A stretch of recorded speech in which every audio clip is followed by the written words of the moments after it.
I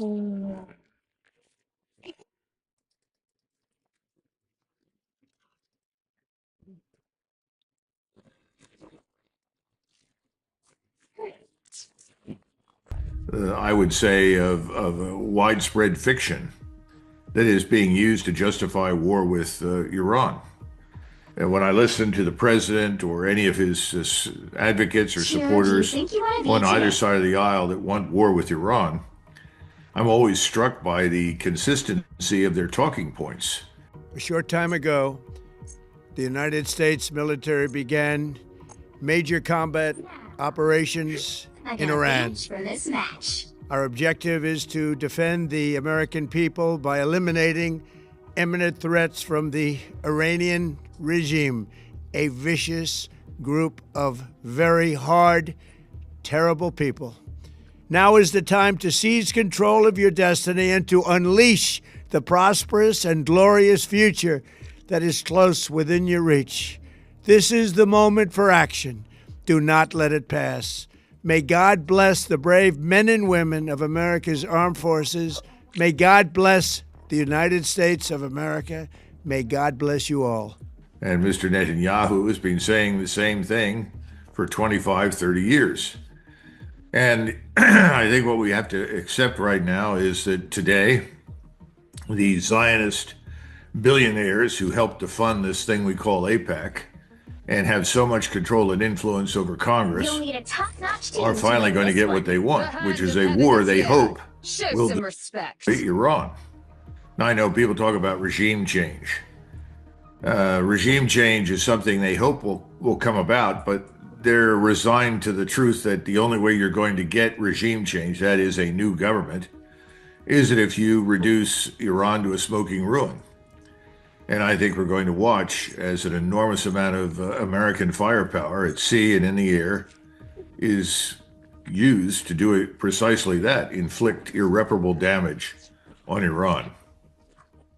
And what is the goal here? Is it like what it is in Syria to create chaos, not to create a stable Iran? Of course, the media is advertising. You know, they've got the son of the Shah. They're trotting him out, and everybody laughs. Angela, it's that been knows ages. the situation Where about the him. fuck have you But been? you know, is the real situation to basically create absolute chaos and destruction in Family, Iran, am I right? to leave them Even the smoldering one in we ruins choose is usually and more trouble than schismatic it's fighting? worth.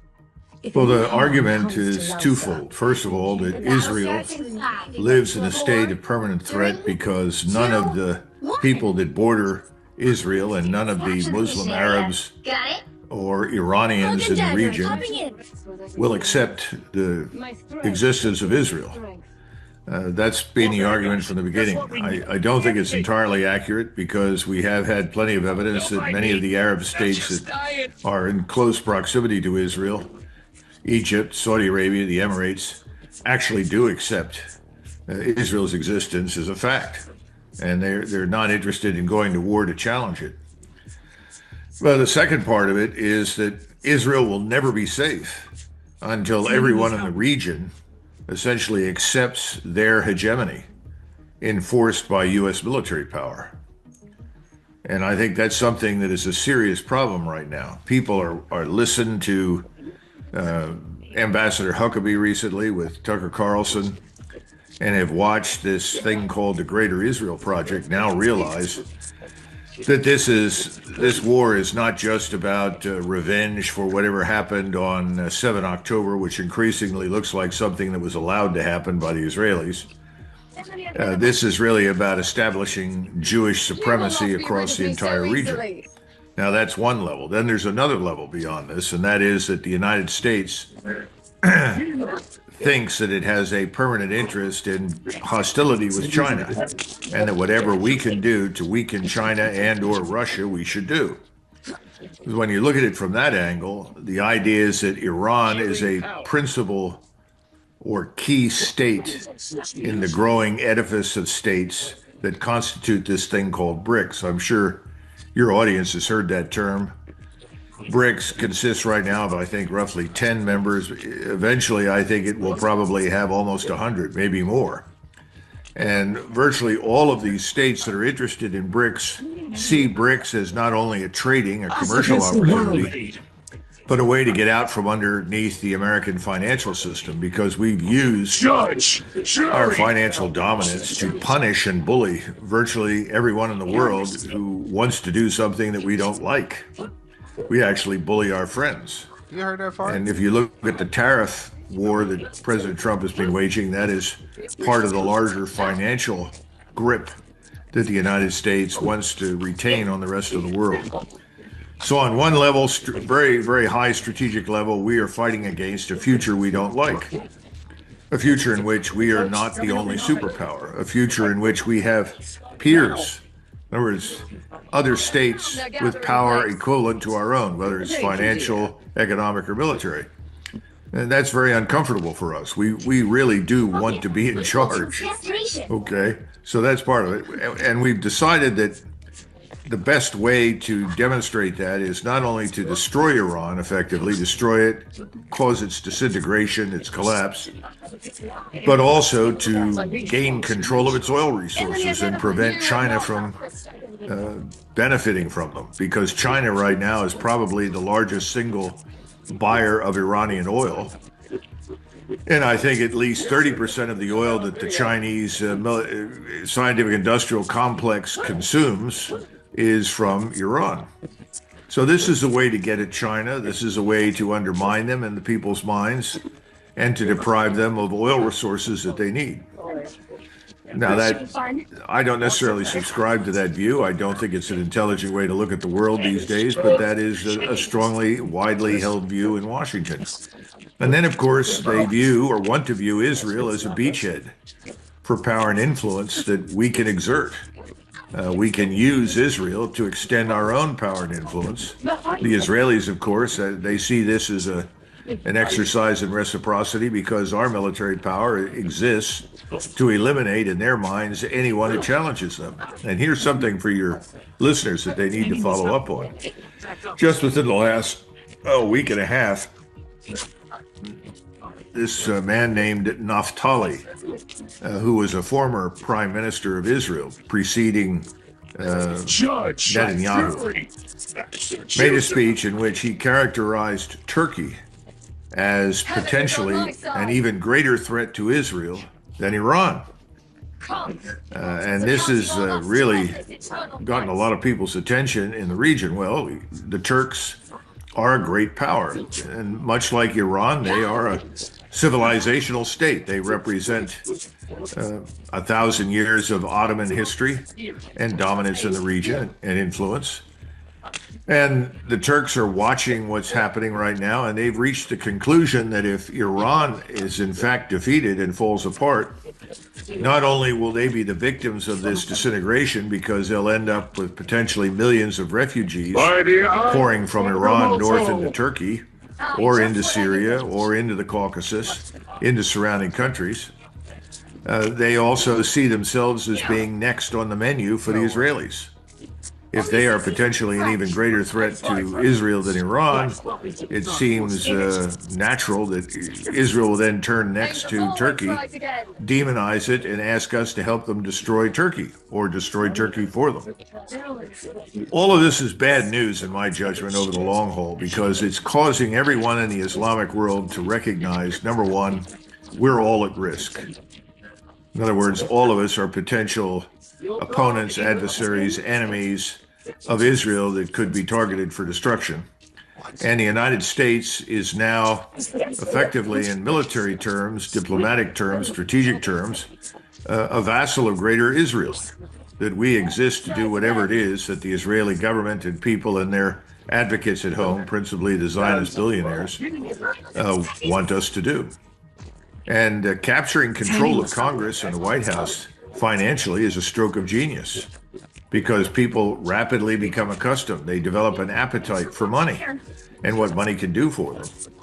And this Israeli money, we call it Israeli, it's not. It's American money from Zionist billionaires that support Israel, is now seen as something that nobody really wants to live without, because they also know that if you contradict them in terms of Israel policy towards Israel, there's a very high probability they will not only stop supporting you, they will support whomever your future opponent is. So it's a very dangerous situation. And I think we have to admit that President Trump would probably not be in the White House today without the substantial financial support of these Zionist billionaires. Yeah, it's deeply disturbing to see, the Democrats are going along with this as well. They're giving tepid pushback. They're saying, "Oh no, stop, don't," basically that kind of tone. Why would you ever think of that? Because they know that there's good political points to score with, trying to let Trump own this himself, so they can sink his party completely as the zombie George W. Bush party that it is. But there's something else, David, too, that we shouldn't lose sight of. I think the Democrats are also on the same team when it comes to Israel. Let there be no mistake about it.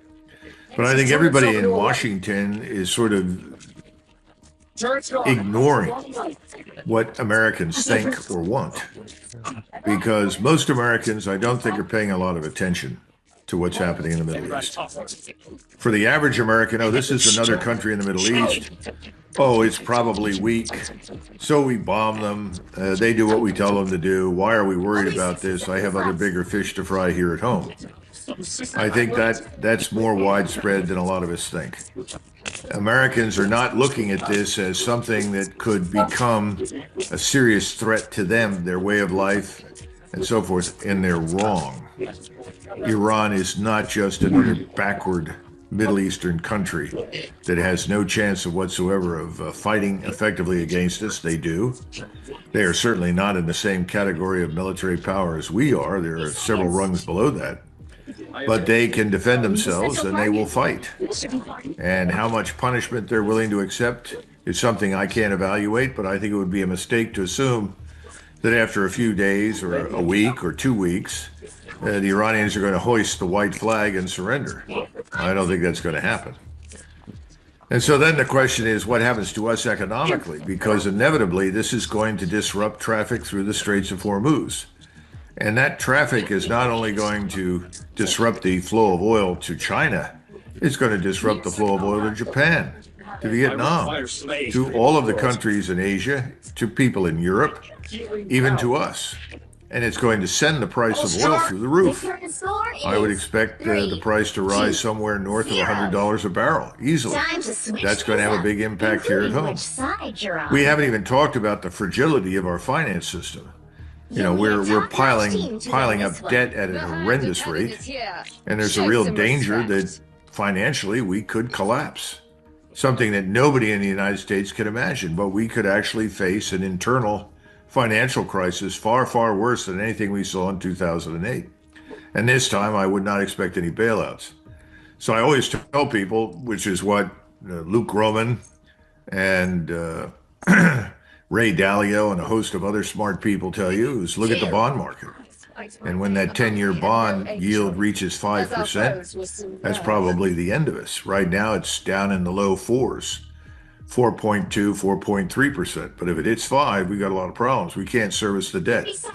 And everybody knows that we can't ultimately pay it off. It's 38 trillion and rising. So these things are in the background. This kind of conflict or crisis could crash the market. If there's one thing financial systems hate, it's crisis, conflict that is out of control. Financial markets like stability in price, stability in purpose, and that's going to be threatened by this as well. So it's a mistake to assume this is just another bombing exercise into the sand in some remote part of the world that doesn't matter to us. That's not true. We haven't even talked about Chinese and Russian strategic interests, because China and Russia are allied, at least in the sense that they are trying to achieve the same thing, which is this cross-continental Belt and Road project that would link everyone in Western France all the way to Shanghai via rail and commerce and so forth. And Iran is a big player in that because it has borders on the Arabian and Indian Oceans. And they can ship out goods and services like everybody else. So we have to understand this is a much bigger picture at risk than most Americans think. Yeah, I was just seeing the latest from AP News just published 30 minutes ago. U.S.-Iran nuclear talks wrap up with no announcement of a deal as risk of war looms. They're currently meeting in Geneva, and just before the talks ended, the Iranian state television reported that Tehran was determined to continue enriching uranium, rejected proposals to transfer it abroad, and sought the lifting of international sanctions, indicating that it was not prepared to meet U.S. President Donald Trump's demands. Trump wants a deal to constrain Iran's nuclear program, and he sees an opportunity while the country is struggling at home with growing dissent following nationwide protests. Do you see Iran budging on this issue and giving up the uranium enrichment? No, because I think for the Iranians, it's an issue of sovereignty. The Iranians have not built a nuclear weapon, and they have said that they have no intention of building a nuclear weapon. And thus far, they've held to that belief, and that's validated. They do not have a nuclear weapon. Israel does. It has probably at least 200 to 300 systems and warheads that it can utilize to deliver nuclear strikes from submarines and from the air and from the ground. Of course, Israel has never signed the Non-Proliferation Treaty, whereas Iran has, and it has abided by that. But the enrichment they have insisted they're interested in is for medical purposes, and there are other industrial reasons to do it. In the event that you eventually want to build a nuclear reactor that will provide you with some power. That's happening in many, many Middle Eastern countries right now. Angels always rise again.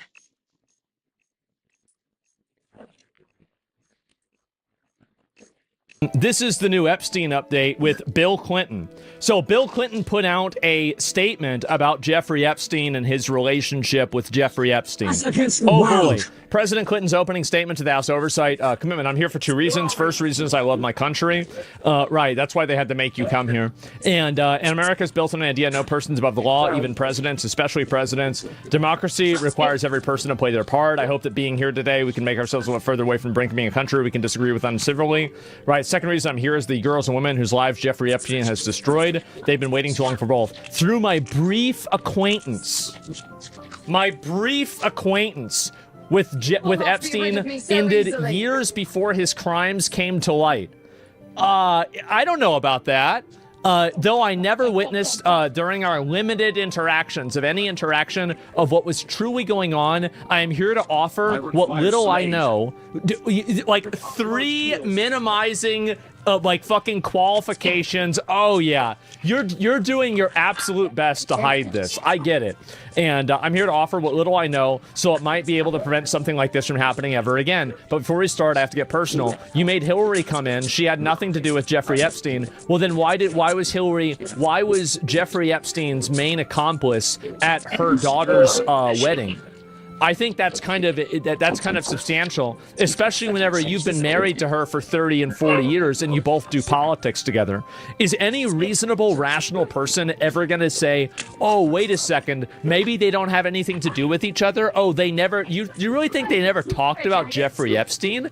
What the fuck are we doing here? This is the most delusional playing people for retards thing that I've ever even seen. How do you even think this? Anyway, she has no memory of even meeting him. Really? Oh, wow. She neither traveled with him nor with any of his properties. I do think that to an extent, this is probably true to an extent, because I bet Bill Clinton was cheating on Hillary Clinton, and he didn't want Jeffrey Epstein to meet Hillary, because if he met Hillary, then obviously, he might say something, or she might get an idea that he was cheating on her. So I think that's probably what happened. But over the 20 years, it probably happened. She's like, oh, you're hanging out with Jeffrey again. Like, do you really think she didn't know who this guy was? Are we fucking kidding? Yeah, this is nuts. And she neither traveled with him nor visited any of his properties. Whether you subpoenaed 10 people or 10,000, including her, simply was not right. Sure, you're going to have to defend your wife, definitely. And let's just begin the hearing with me raising my hand, taking the oath to tell the truth. Okay, tell the truth, I mean.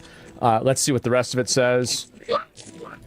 I know what I saw and what I didn't see. Let me see what you're going to get from me. First, I had no idea of the crimes Epstein was committing. No matter how many photos you show of me, I have two things that at the end of the day matter more than your interpretation of those 20-year-old photos. Okay, what do you have? I know what I saw, more importantly, what I didn't see. I know what I did, more importantly, what I didn't do. I saw nothing and I did nothing wrong. Honestly, that's what I would say. If I was Bill Clinton, I would say that too. I'd say I had nothing to do with this. I didn't do anything wrong. Everybody is lying about me, and I'm the victim here, and it's just legal fucking, it's a legal circus to make me look bad. Absolutely. That's what I would say, because some retards will buy it. And again, he gains nothing from admitting that he knew anything about this, right? He would never say that. As someone who grew up in a home of domestic abuse, not only had a phone on his plane with any inkling of what was going on, I would turn myself down for a call for justice of his crimes, not sweetheart deals. Even with 2020 hindsight, nothing I ever saw gave me pause. We were only here because he hid it from everyone so well for so long, and by the time it came to light with the 2008 guilty plea, I had long stopped associating with him. You hear me say often that I don't recall. That might be unsatisfying, but I'm not going to say something I'm not sure of, or something that could incriminate you, obviously. And so, yeah, since I'm under oath, I will not falsely state that I'm looking forward to your questions, but I'm ready to answer them to my best of my abilities. Okay, well, there we go. So that's what Bill Clinton said whenever they brought him in. And so let's take a look at everything else.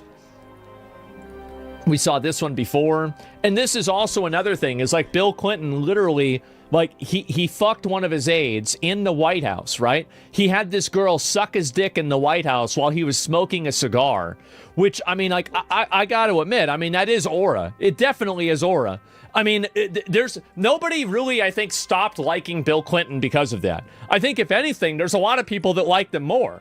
So I get it, right? But at the same time, you can't be doing that. And also, you're lying. You lied. You made it up. You said one thing was going to happen, and it was something else. You made it up. And so you mean oral? Oh, yeah. Yeah, oral. What's the word after oral? Oral sex. I did not have sex with a woman. Yeah, you're a liar. You're making shit up. A new precedent has been set in America today. Before this, we had the Trump rule. Trump defied, as all of you know, a congressional subpoena with the January 6th committee. He said presidents don't have to testify. Now we have the Clinton rule, which is the presidents and their families have to testify when... I think they should have Trump testify. I think they should. Because if he's actually not guilty, that's fine, right? I mean, then let's figure it out. This is such a huge problem that, I mean, if they're going to drag Bill Clinton through this, they need to be having Trump do it too. I mean, I don't know whether Trump was innocent or not. I have no idea. I hope he was. I hope everybody was, but who knows? But the real thing is that you have to get to the bottom of this, and you have to solve this problem. This is a huge existential problem. It's a massive crisis, and the reason why it's such a huge crisis is actually very simple. It's because if you don't have people that are being held accountable for this behavior, they can be held, for blackmail, and you don't know what they're going to do. This is massive. It's a sitting president versus former president. I understand that, but I think this is a very important issue, and I think that Trump should testify on it if Congress and the Senate think that that's appropriate. I absolutely think so. Like, it's the same thing with Bill Clinton. Like, why would I think that about Bill Clinton but not about Trump? I mean, it's undeniable that Trump knew Jeffrey Epstein. It's undeniable that he had very close relationship with him at a certain point in time. Not maybe the entire time, but if you're writing birthday cards to people, you're talking to them regularly. He says he's your best friend. I mean, there's probably something going on here. Congress issues a subpoena. And that means that Donald Trump needs to come before our committee and explain what he knew about Epstein and explain why we have not had a full release of the documents. We also need other people, part of the Epstein class, to come before this committee. If President Clinton can answer questions, many others need to as well. He's completely right about this. Yeah, if he's doing it, other people should do it too. Don't forget what, Nick? I agree. I mean, I think everybody agrees with that. I mean, sure. This is the problem that a lot of people don't understand, is that There are some people that have this idea. Boxes of pizza are now being delivered inside where Bill Clinton is testifying about his relationship with Jeffrey Epstein.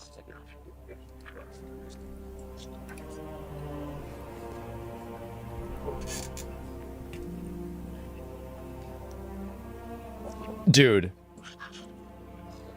I don't know what this is insane. Pizzagate? Oh my fucking god. I mean, they have to be doing this to make him look like a retard, right? What is this, Nomad? Are you trying to show me something? What is this? Who's mad now? Oh, this is about me. No, Casey Tron is upset about this. I'll look at that in a minute. Let me focus on this first. Just now, Representative James Comer confirms Jeffrey Epstein visited the White House 17 times. Holy shit. Mr. Chairman, good morning. Thank you, Mr. Chairman. Explain to us specifically what you need to hear from President Clinton today. What do you want to know? Well, I think everyone's seen there are a lot of photos that have been released by the Department of Justice as well as the Epstein estate. There are a lot of email correspondence that included President Clinton. We know President Clinton had, and Secretary Clinton confirmed this yesterday, Jeffrey Epstein was in the White House 17 times while Bill Clinton was president. We know that Bill Clinton flew on Jeffrey Epstein's plane at least 27 times. So those are questions that we're going to ask. Everything that most media outlets have reported with respect to pictures and correspondence between Epstein, Maxwell, and Bill Clinton. These are all questions that we're going to ask today. Yesterday, you both told me that you were planning on asking about an email that Howard Lutnick sent to Jeffrey Epstein. They got to bring Howard Lutnick in there and figure out what the fuck he knows, too. They do. Like, I think that they're mismanaging this, if you want me to be honest. I think they are because they're not approaching this from the perspective of any of the people that are involved having bad faith behavior. They're assuming that everybody involved is actually going to act in good faith. And that's stupid to do at an investigation. What they should have done, this is what I would have done, is I would have had all of these people do it on the same day and just do separate depositions with different people or tier it out all on the same day. Because the moment that you have any overlap with multiple days, now you're going to give people the opportunity to, corroborate stories, to, basically communicate with each other and say, this is what I said, this is the thing that we should focus on, etc.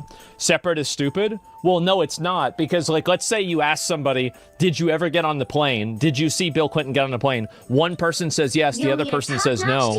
Well, then one person's lying and the other person isn't. So whenever you have everybody in the same room, just by body language, you can create a certain consensus ahead of time before a question is answered. It's just common sense, especially if you're having people answering it one at a time. Because, let's say one person says something, then the next person, if they're trying to avoid accountability, will say the same thing that they did.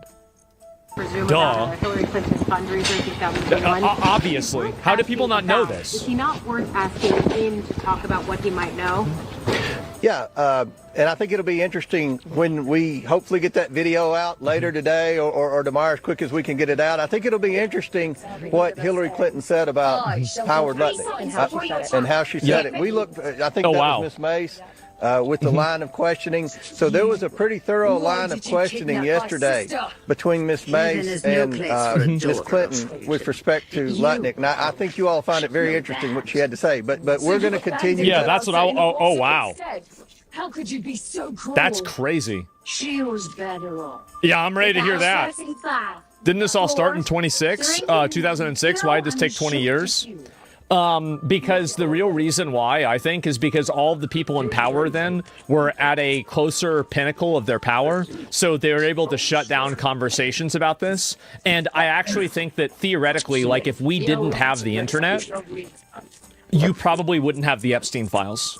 Actually, that's not true. You wouldn't have the Epstein files. It wouldn't happen. The only reason why we're able to talk about this stuff is because of the internet and because of basically, Twitter, right? Even if Elon didn't own Twitter and change, I think, the internet free speech, I think that we still might not even have them.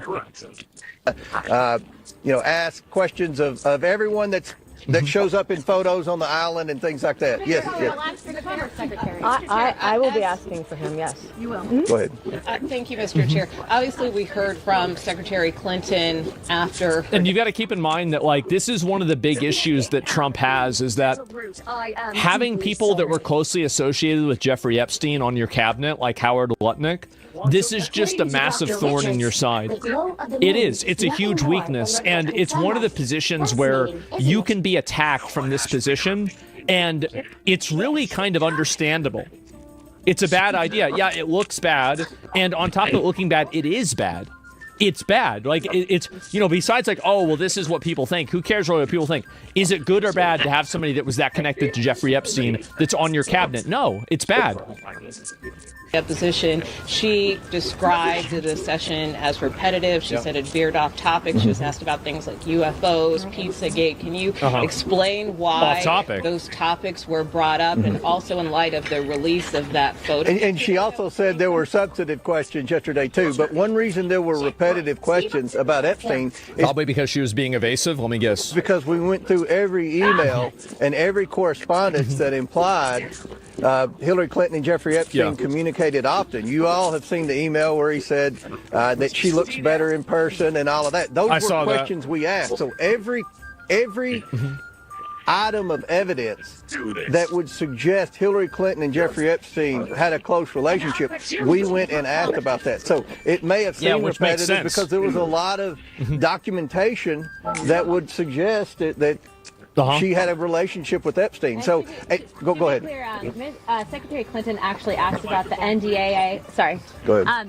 To be clear, Secretary Clinton actually asked us about what happened with the disclosure language in the NDAA. So, I mean, I know she's trying to pivot from the fact that she's here and she had a very close relationship regarding the Clinton Foundation and Epstein and Maxwell. But the point is, and I think I'd like to hit on this with probably Ms. Mace here, but I think we have a very important interest and curiosity about what specifically the co-conspirators had a role in all this, right? Yeah, exactly. We know for a fact that some of these were... Everybody knows Jeffrey Epstein's bad, but like, who else was involved and knew about it? Women. That's the I think that today, at least with my line of questioning, you know, I'm curious about that. Why is it that these women were given plea deals as adults for trafficking minors? How much of that did they witness, etc.? And so, you know, I don't know that Secretary Clinton was all that honest about the context of this investigation. We asked extensively about intelligence ties, whether or not she felt that she was targeted as a result of possibly an intelligence gathering operation. And she was very curiously interested in that. And then also, you'll hear it in the response, but had told us to follow up with a few countries, one of which is our ally. So that's interesting. I wonder which one. Wow. Which one would it be? And I think Miss Luna brought up a good point about the Clinton Foundation. There's so many examples in the evidence the Department of Justice released in correspondence where Epstein bragged about how involved he was initially in setting up the Clinton Global Initiative and the Clinton Foundation. We asked those questions to Secretary Clinton yesterday, and she kept saying, well, she was in the Senate at that time. She wasn't focused on it. You'll have to ask my husband. So a lot of the Clinton Global Initiative questions yesterday went unanswered because Ms. Clinton deferred to her husband. So we'll do one more question. Annie, go ahead. It's my understanding that you guys asked Secretary Clinton yesterday about photos of her husband in the Epstein files. What was her reaction when you showed various photos, for example, of her? There's a lot of photos with Bill Clinton. There's a lot. I feel like he's pretty much the main guy. I feel like there's more photos with him and Bill Clinton than like anybody else. Her husband in the jacuzzi that we see. It's a lot. I'm going to let Miss Mace answer that. We're on TV. Okay, I'm not going to say anything. No, she didn't want to answer any questions about any of that. And I bet she didn't. Most of those, if not all of those questions, to her husband, and he will be thoroughly asked about that today. You know, what did he know? What did he see? Because there are other people who've come forward publicly, like Kevin Spacey, who thought all of this was very strange and actually very high risk for a president of the United States or former president. It's all very bizarre, but I asked her very pointed questions, and you'll see that in the transcript and the video that comes out, and you'll see how she responded as well, screaming. If you get to watch her crashing out in the deposition and they release that in full, oh my God. Close with this. We're going to. I don't even know if I believe that. I want to see it. Get the video out. I can't wait. Yeah, we can get it uploaded. And let's see this from yesterday. So I'm ready. This is, for all practical purposes, a public deposition. The American people are going to see it. I've heard C-SPAN's going to air it wire to wire. This is the part that we saw. Everyone's going to see what was asked yesterday, and I think that'll answer a lot of questions, especially with Lutnick and other things like that. Throughout the day, we'll try to send different members out to like if Howard Lutnick had any sort of self-respect, he'd probably just step down. Like, especially if this deposition makes him look bad. Like, if he really wants to be a G, he would step down. Because, like, if you, like, having you be involved in something like that, it just makes everybody else look bad. It's like a massive liability to have a person that is inside of a case like that on the policy commission and, like, on the policy team. Give brief updates. We don't want to. How would you not believe that? Well, I don't know. I mean, I could see why they would not do it, because that if him stepping down would imply that he was guilty, and then that would bring in Trump's. It would question Trump's judgment in putting him in that position in the first place. Like, I know the reasoning for why they wouldn't do it, but at the same time, I feel like he probably should do it, depending on what gets released about him. Disclose what's going on in the deposition specifically until after at the conclusion, but we'll keep you updated, and we appreciate everyone being here and look forward to updating you throughout the day. Ms. Mace, what do you mean that Hillary Clinton was screaming? She was unhinged, and I hope that President Clinton is less. You can see this girl's agreeing with her. Watch, listen. Updating you throughout the day. See, watch her nod her head. Hillary Clinton was screaming? She was unhinged, and I hope that President Clinton is less unhinged today than his wife was yesterday. You'll see it. Man. Say again? Why do you think she had a relationship with Mr. Epstein? Well, he was basically instrumental, per his words, and I think you'll find out from Clinton probably today in sending up the Clinton Global Initiative. President Trump said that he was bothered by Bill Clinton coming in. Man. The biggest thing is we need transparency, accountability, and we need justice. You gotta get that video out, bro. I'm ready to watch that video. Find out how can I'm ready to see it. Laws to prevent human trafficking and we watch it. Yeah, I'll watch a lot of it. That evil level infiltrate. I don't. The highest levels of government. Yeah, everywhere in the whole fucking country. And so, yeah, no, I agree with this. I'm happy. And let me go back and see if I can pull up any more of these, if there's anything else. Oh, there's one more of this. In lines of questioning that Jeffrey Epstein was running a intelligence gathering operation. In my professional opinion, I do believe it was a honeypot operation. So hold on, whoa. Running a intelligence gathering operation. In my professional. For who? Usually a healer. Right. For who is he running it for? To witness me in glorious combat. I'm just curious. Huh? Opinion. Nobody I do knows. believe it was a honeypot operation. Yeah, you gotta know and I do believe that there's a out. list of individuals who did engage in trafficking, were given these plea deals, and I'm going to name those individuals right now. The first one would be Leslie. Oh, shit.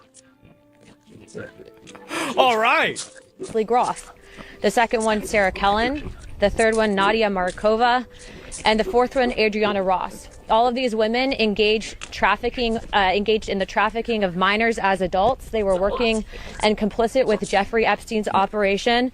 And in my opinion, they are not to be given victim status because they did partake in harming young girls.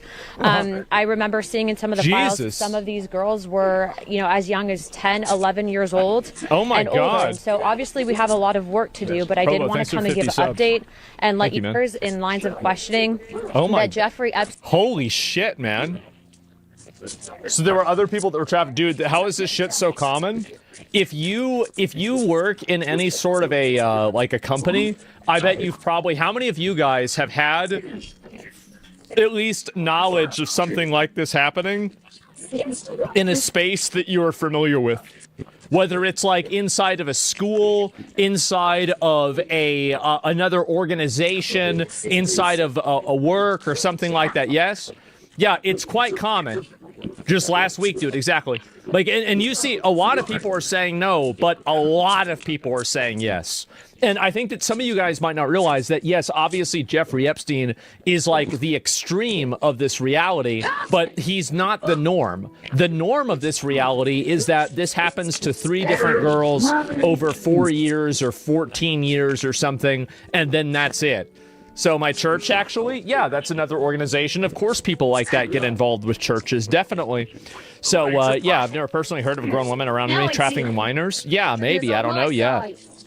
And it happens everywhere because somewhere along the way, confidence gets replaced with complacency. Well, I think really it's obvious that Epstein ran the operation for himself. He was never one to obey authority, and he always wanted to do what he wanted.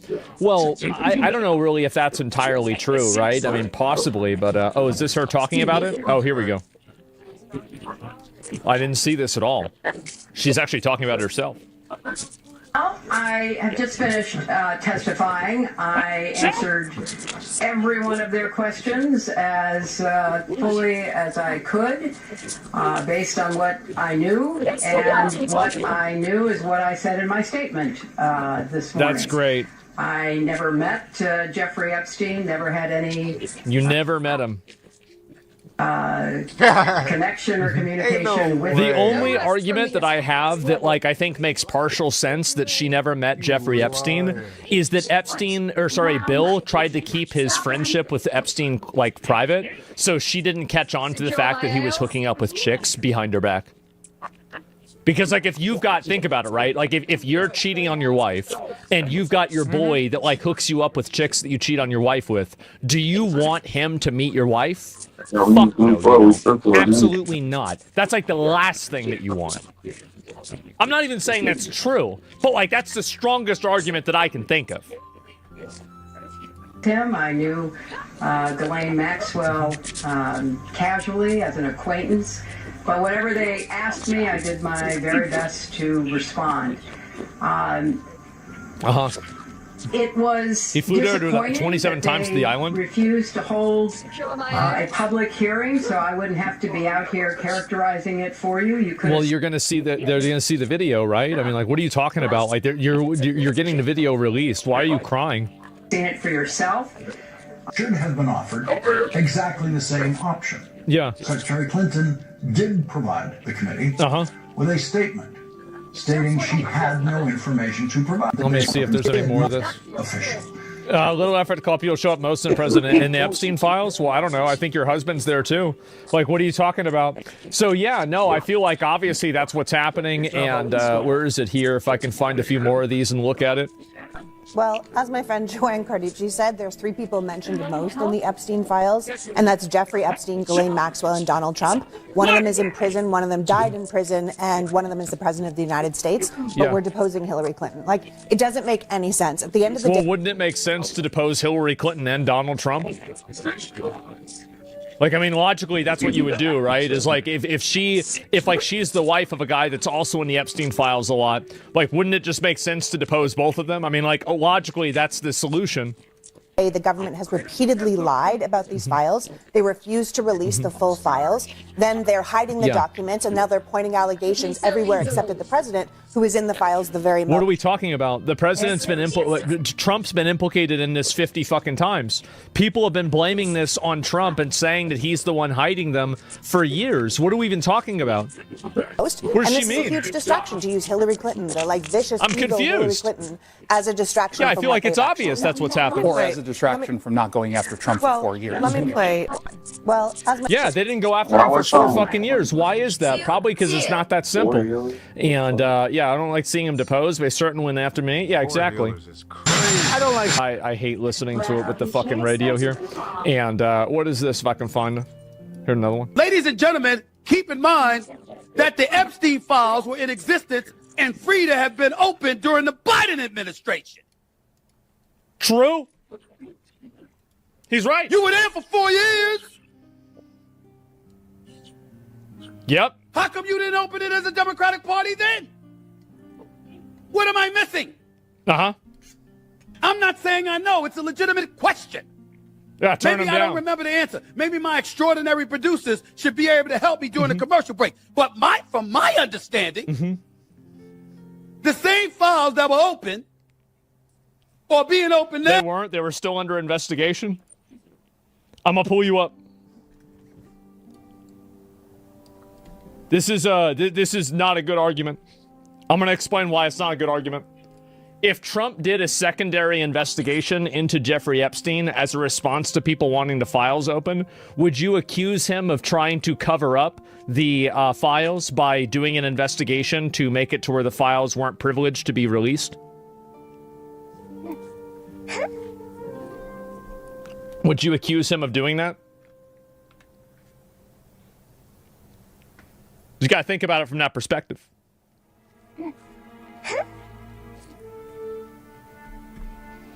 They were not under investigation. Well, let's assume they were, right? I mean, let's talk about this, like, because again, let's think for ourselves here for a minute, right? Rather than just talking. Let's see what this is.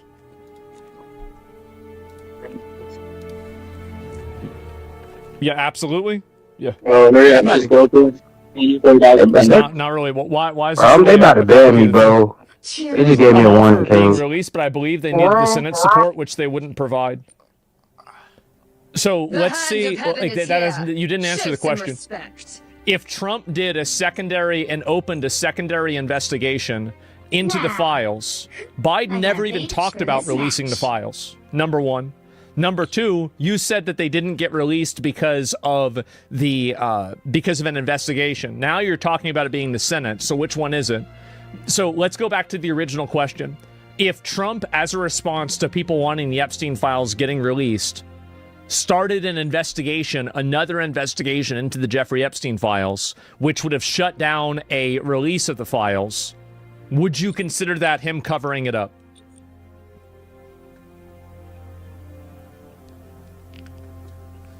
Moving goalpost? No, we're not going to do that. We're not doing that.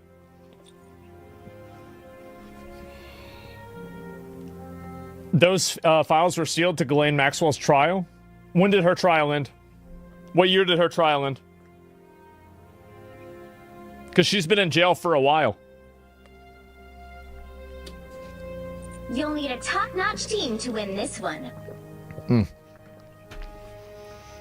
Answer a damn question, exactly. You could figure out and release the files based off of them not being involved with Ghislaine Maxwell. It's not like every single file was related to her. And also, you're not answering the question again.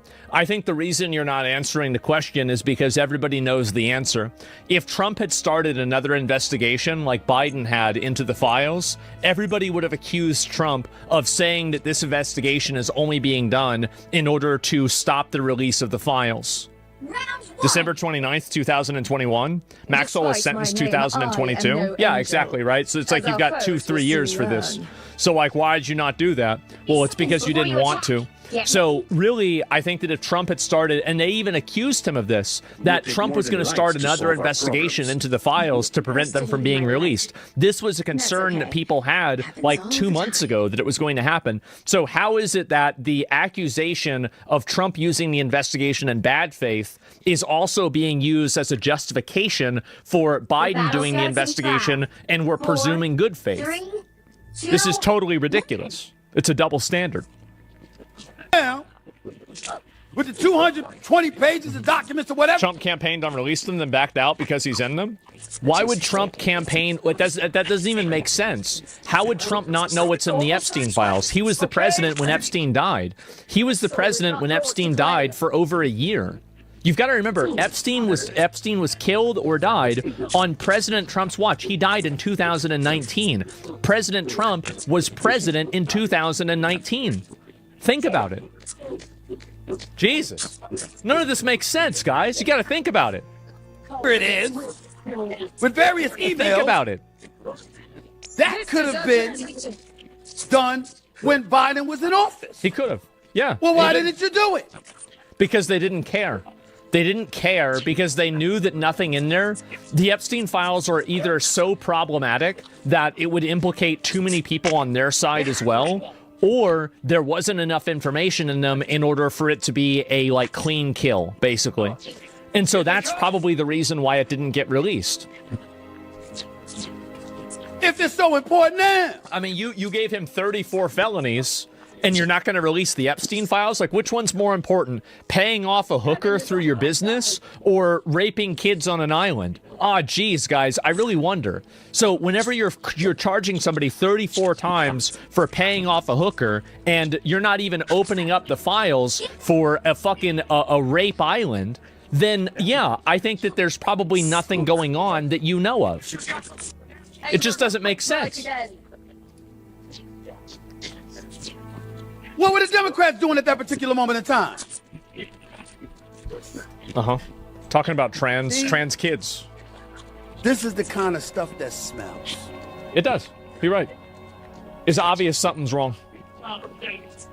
You don't need to be a genius to see that. Because my attitude is just deducing how much they despise Trump is if there was some real bona fide dirt on him, since you went after him with the 34 felony convictions, which essentially was deduced to him paying hush money to Stormy Daniels, a porn star, just so she would have revealed said the same thing I said. Literally exact same thing.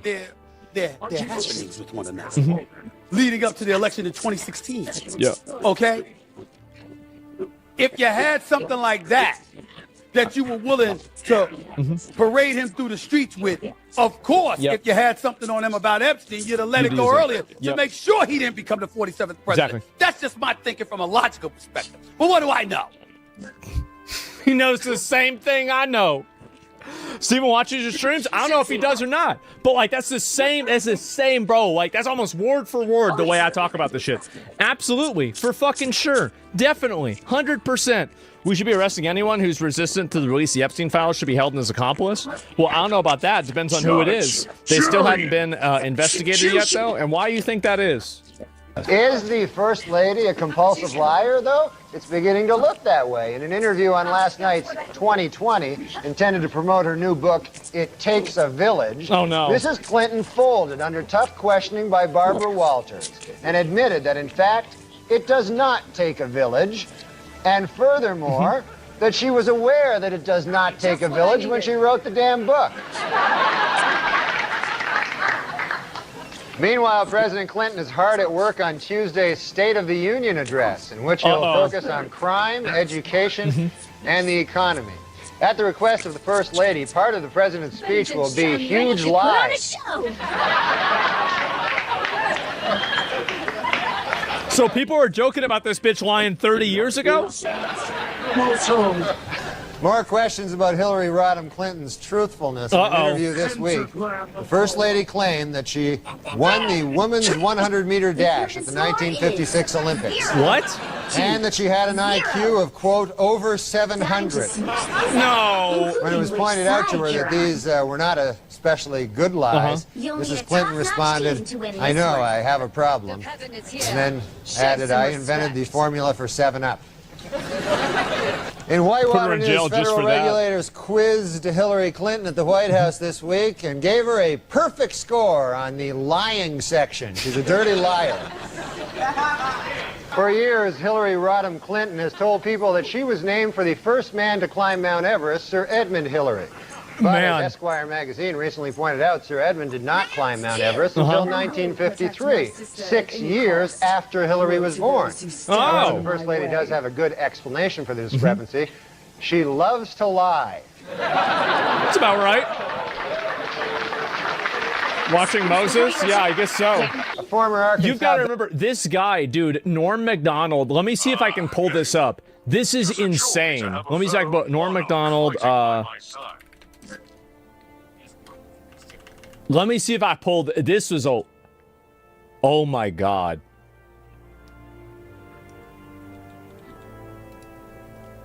The battle starts in 5. The election from the winner, you know, but... What's up, man? Okay, Norm, you're Canadian. Yes, I am. So what do you think of this whole presidential mess? Well, I hope that the Democrats don't steal the election from the winner, you know, but who knows? Man. You like George Bush. It's crazy. That happened. This is a long time ago, too. I love George Bush, man. He's a good man, decent, you know, none of this. Man. This is before 9/11. He's, he's not a liar, a crook, murderer, or anything like that. So it'd be good to get I think we should get the homicide out of the White House and get like a... Here it comes. Get ready. A fresh start, because we don't want any more murderers. I think we should just go on to the next question. Oh. Who are the murderers? Yeah. Oh, Clinton, he murdered a guy. Yeah, we're not allowed to. You're not allowed to put out accusations without. That's a little too far. That's the way it does work. Let's just go on to the next question. Yeah. This is not my week. What can I tell you? Nobody talks about this. This is what's so crazy. Is like this is never talked about. Oh, it's not mine either, and I'm being very nice, okay? Be a good boy. Now, Norm? Do you never hear that? No. Listen, we don't need to talk want to get into this, and I don't want to hear it, and this is not the place to make those accusations, and you're supposed to be funny. Let's get on to it. Oh, no. There you go.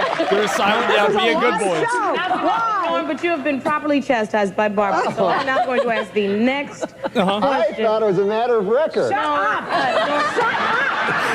Okay. Let me do this, okay? I'll tell you what's a matter of record. You will not be invited back if you don't shut up. All right. Yeah. Uh-oh. Let's talk football. All right, manslaughter. Let's talk football. Bro, he won't let up. He won't stop. Did you ever hear the word? The phone is ringing. I certainly hope that's somebody calling to tell you to go home. Oh, no. Dude, you got a phone That's ringing. his phone? Oh.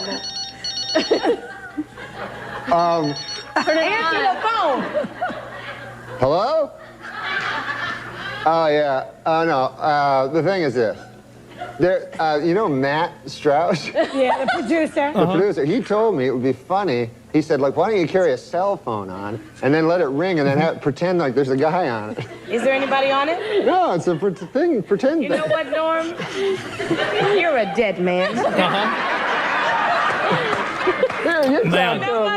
You know what, Barbara? You know what you said about rage and work? Give this man a plate of soup and tell him to shut up. I think this is the rest of the Hillary Clinton thing, right? Wait, us. One of your idols. Who is that? Oh, the great Bill Cosby. Yeah, what'd you do? Oh, my God, I love that guy. He's my hero, just like you. Maybe George or Bill Clinton would be your hero. I love. Oh, my God. No, you seem to like Bill Clinton. They really are. This man leads into our show. Oh, my God. I know. It's all right. His career's over after this anyway. Who cares? Jesus. Go ahead, Norm. No, Bill Clinton, who's a great man, obviously. Everybody has their opinions. Dude, right? he's not stopping. Now. He doesn't stop. Moving along. Yeah. Bill Cosby. What's in that coffee? What are you drinking? Now, Bill Cosby is a great man, first of all. There has never been any accusations toward Bill Cosby about... Oh, my God. Holy shit. Will you just tell us what you did for Bill Cosby? Oh, I met him. I opened for him at a club. Man. And he was a great man, He's my hero of all time. You know how funny Bill Cosby is. Yeah, so I'll get to the point. I'm going past menopause. But if I say that about them on the show, I'm sexist. Let's go. Not everything has a point. We are learning that, okay? All right, Norm, you want to finish the story, or shall I ask you the next thing? Well, the Bill Cosby thing is this. Dear God. I met Bill Cosby. We're all fans of Bill Cosby, right? Yeah. Yes. Why don't we talk about the millionaire? Oh, yeah, you know what? Tonight, Norm and I... Please. I like Bill Cosby. Talk about the millionaire. Norm Macdonald and I are on The Millionaire tonight. Oh, yeah. Well, tell him about that, how you thought he's dumb today. Where do you see him tonight? That's crazy. That is absolutely fucking insane, bro. He goes in, imagine not being invited back on The View. What a horrible punishment. Look at this here, and it's just... So he's there, Norm, zero interest in other people's discomfort, agitation, or something else. Exactly. Bro, I remember watching this, and the thing with Bill Clinton, and I remember, thinking about, all of the new Epstein stuff and everything. Finish it? I think it's over. It's over, right? Come on, Norm.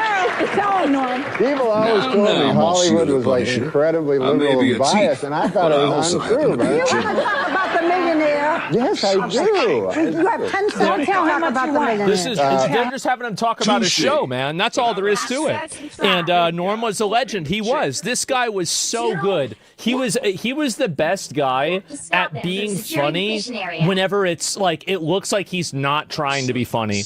He was the best guy at seeming that he was unintentionally funny. What a fucking legend. And it's just sad whenever we found out about Bill Cosby. I bet the way he's talking about it, like, listen, I bet the way he's talking about it, he probably had an idea. Just the tone of his voice. Oh, he's never been accused of anything. And then right after Bill Clinton, I mean, like, dude, I think he knew. And this was in, again, 2000, okay? So I don't know, guys. And I think that's the really funny thing about somebody like this is that, you know, it's hard to really be sure whether they're being honest about it or not. But yeah, I wanted to show you guys that because I thought it was really fucking funny to look at.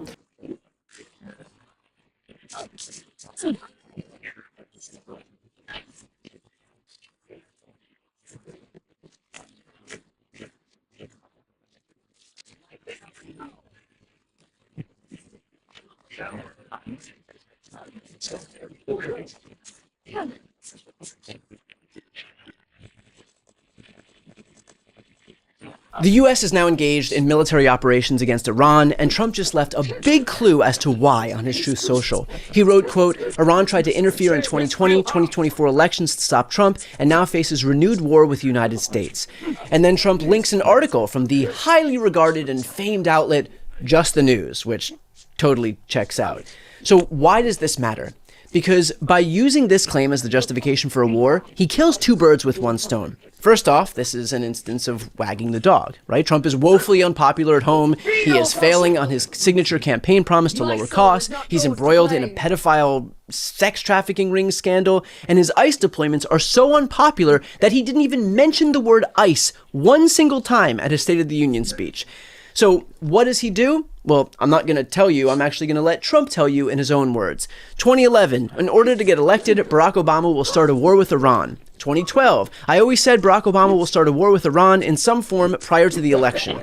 Also 2012, now that Obama's poll numbers are in a tailspin, watch for him to launch a strike in Libya or Iran. He is desperate. Also 2012, don't let Obama play the Iran card in order to start a war in order to get elected. Be careful, Republicans. Or this from 2011. Unfortunately, we have a president that doesn't know the first thing about negotiation. We have a real problem in the White House. So, I believe that he will attack Iran sometime prior to the election because he thinks that's the only way he can get elected.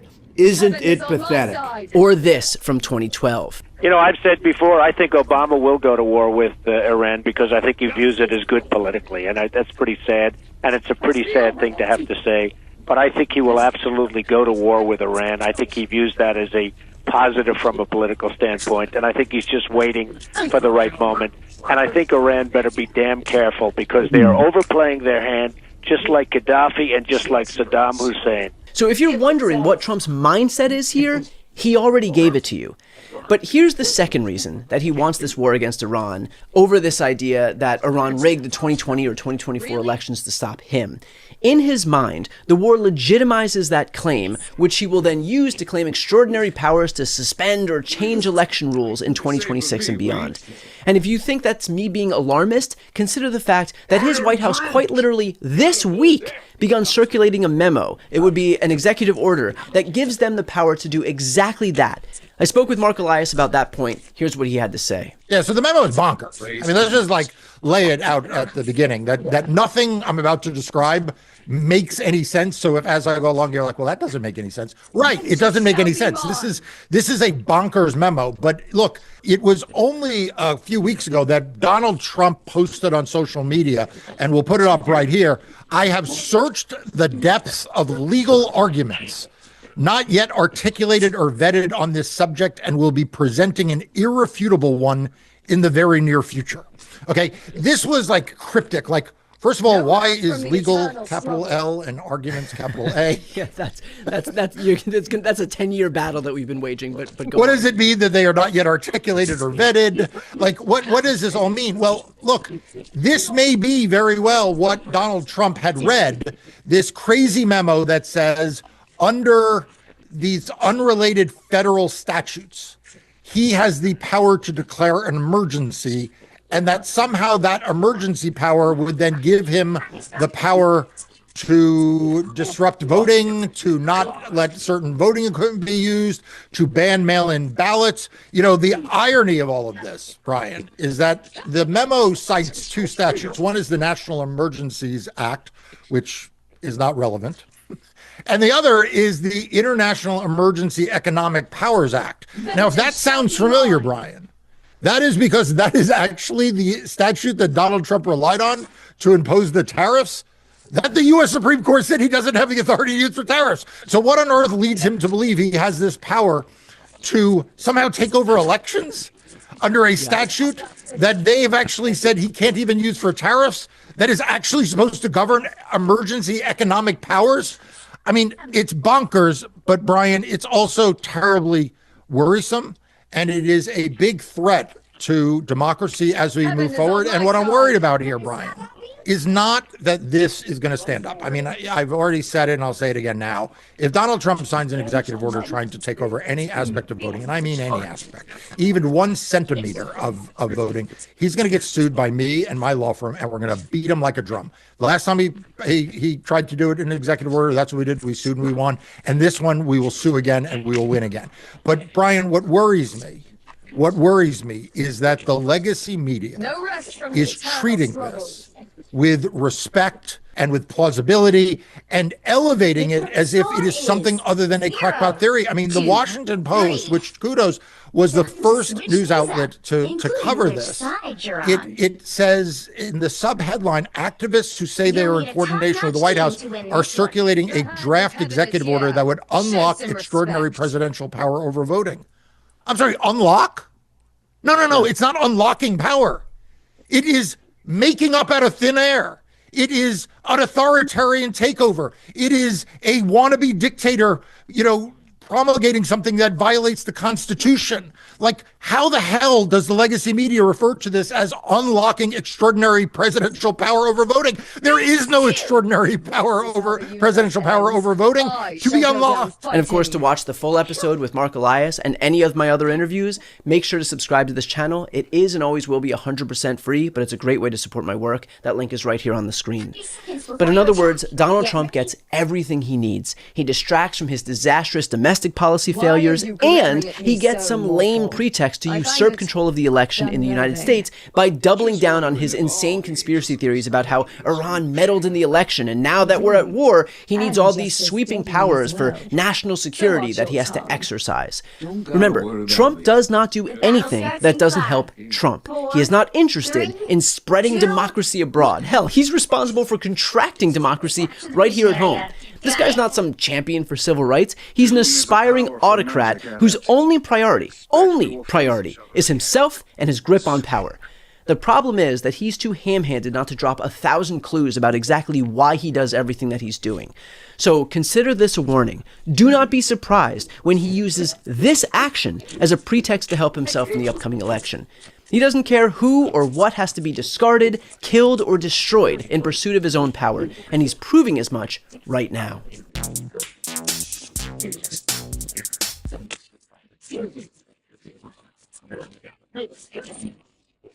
Before you go, if you enjoyed this content and you want to see more and support independent media, please subscribe to this channel. The subscribe button will be right here on the screen.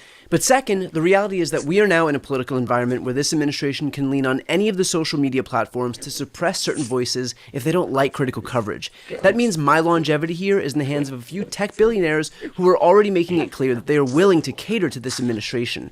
To that end, signing up for my newsletter is a way for me to reach you directly if that ever becomes necessary. I'll put the link right here on the screen as well, so please sign up. It's free, but there's also an option to do a paid subscription if you'd like to support me and my team.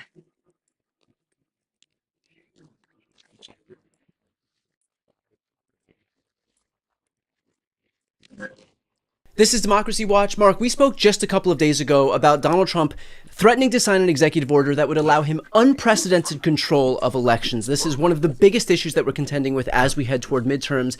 You've now gotten your hand on that executive order. Can you talk about what's in it? Yeah, so to be precise, Democracy Docket, which is the news outlet I started in 2020, the reporters there did excellent work. They got their hands on this from Peter Tickton, which is a name that should be familiar to people. This is an election denier, a lawyer that has been involved in, any number of matters. As a side note, he was actually representing Donald Trump.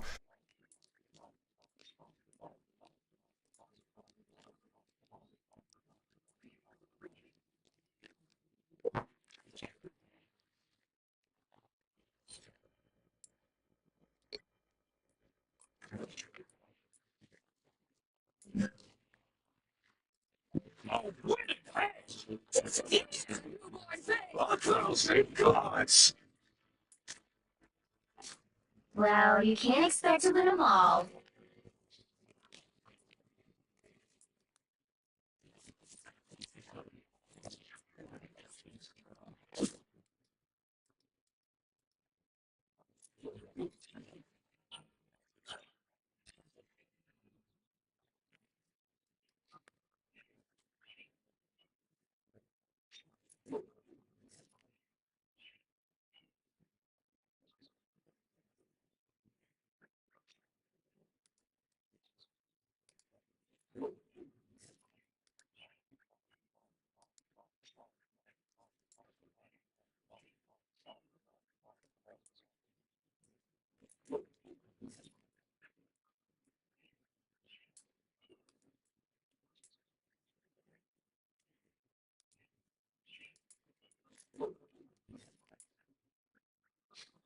Hello, guys and gals, me, Mutahar, and ladies and gentlemen, don't worry, I got my full playthrough of Resident Evil coming out pretty soon. But ladies and gentlemen, there's a crazy thing that happened the other day. Did you know that Skynet just went live? Now, some of you might be like, whoa, what's Skynet? And if you say that because you don't know what it is, I feel old. But for people that do, it's actually an artificial intelligence from like the Terminator franchise. Basically, the military activates an AI, the AI goes crazy, and starts a war with humanity. Now, we're not at something that cool yet, but basically yesterday, the Army actually really integrated military to an extreme degree. Actually, this story's been happening for a couple weeks, so I kind of want to touch upon this and sort of start it out. Now, for anybody that doesn't know yesterday, there was a huge deal where one of the biggest AI companies in America actually ended up just getting declared a supply chain risk. Why? Because they didn't want to integrate their artificial intelligence into the military and be used to effectively mass surveil people and just start killing individuals. Now, this is a company known as Anthropic, and I'm not a huge fan of Anthropic simply because I like open source. I think artificial intelligence is like all of these. It should be available for anybody to download and play around with. These guys, however, don't. They distribute everything behind their paywalls. Everything is connected to their servers.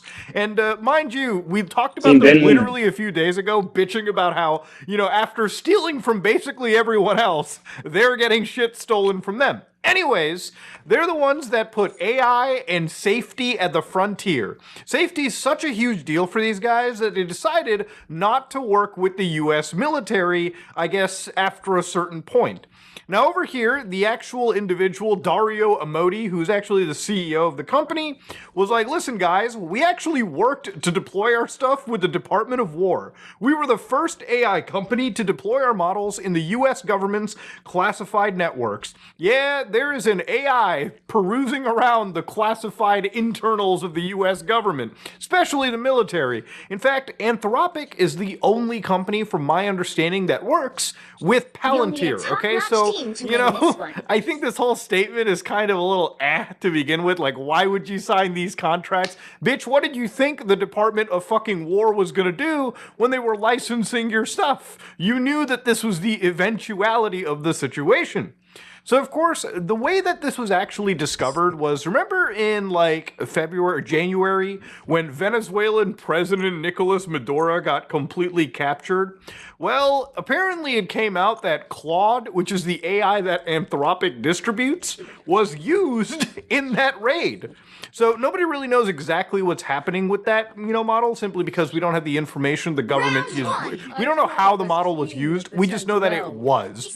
So the best way that I could probably imagine was the military utilized a lot of the map surveillance information they had on Nicolas Maduro, fed it into Claude, and was like, yo, Claude, come up with a foolproof plan to kidnap this guy. Make no mistakes. And Claude, being an exceptionally good artificial intelligence, figured it out and absolutely allowed probably one of the fastest, most efficient raids you've ever seen, actually showing how good AI stuff is.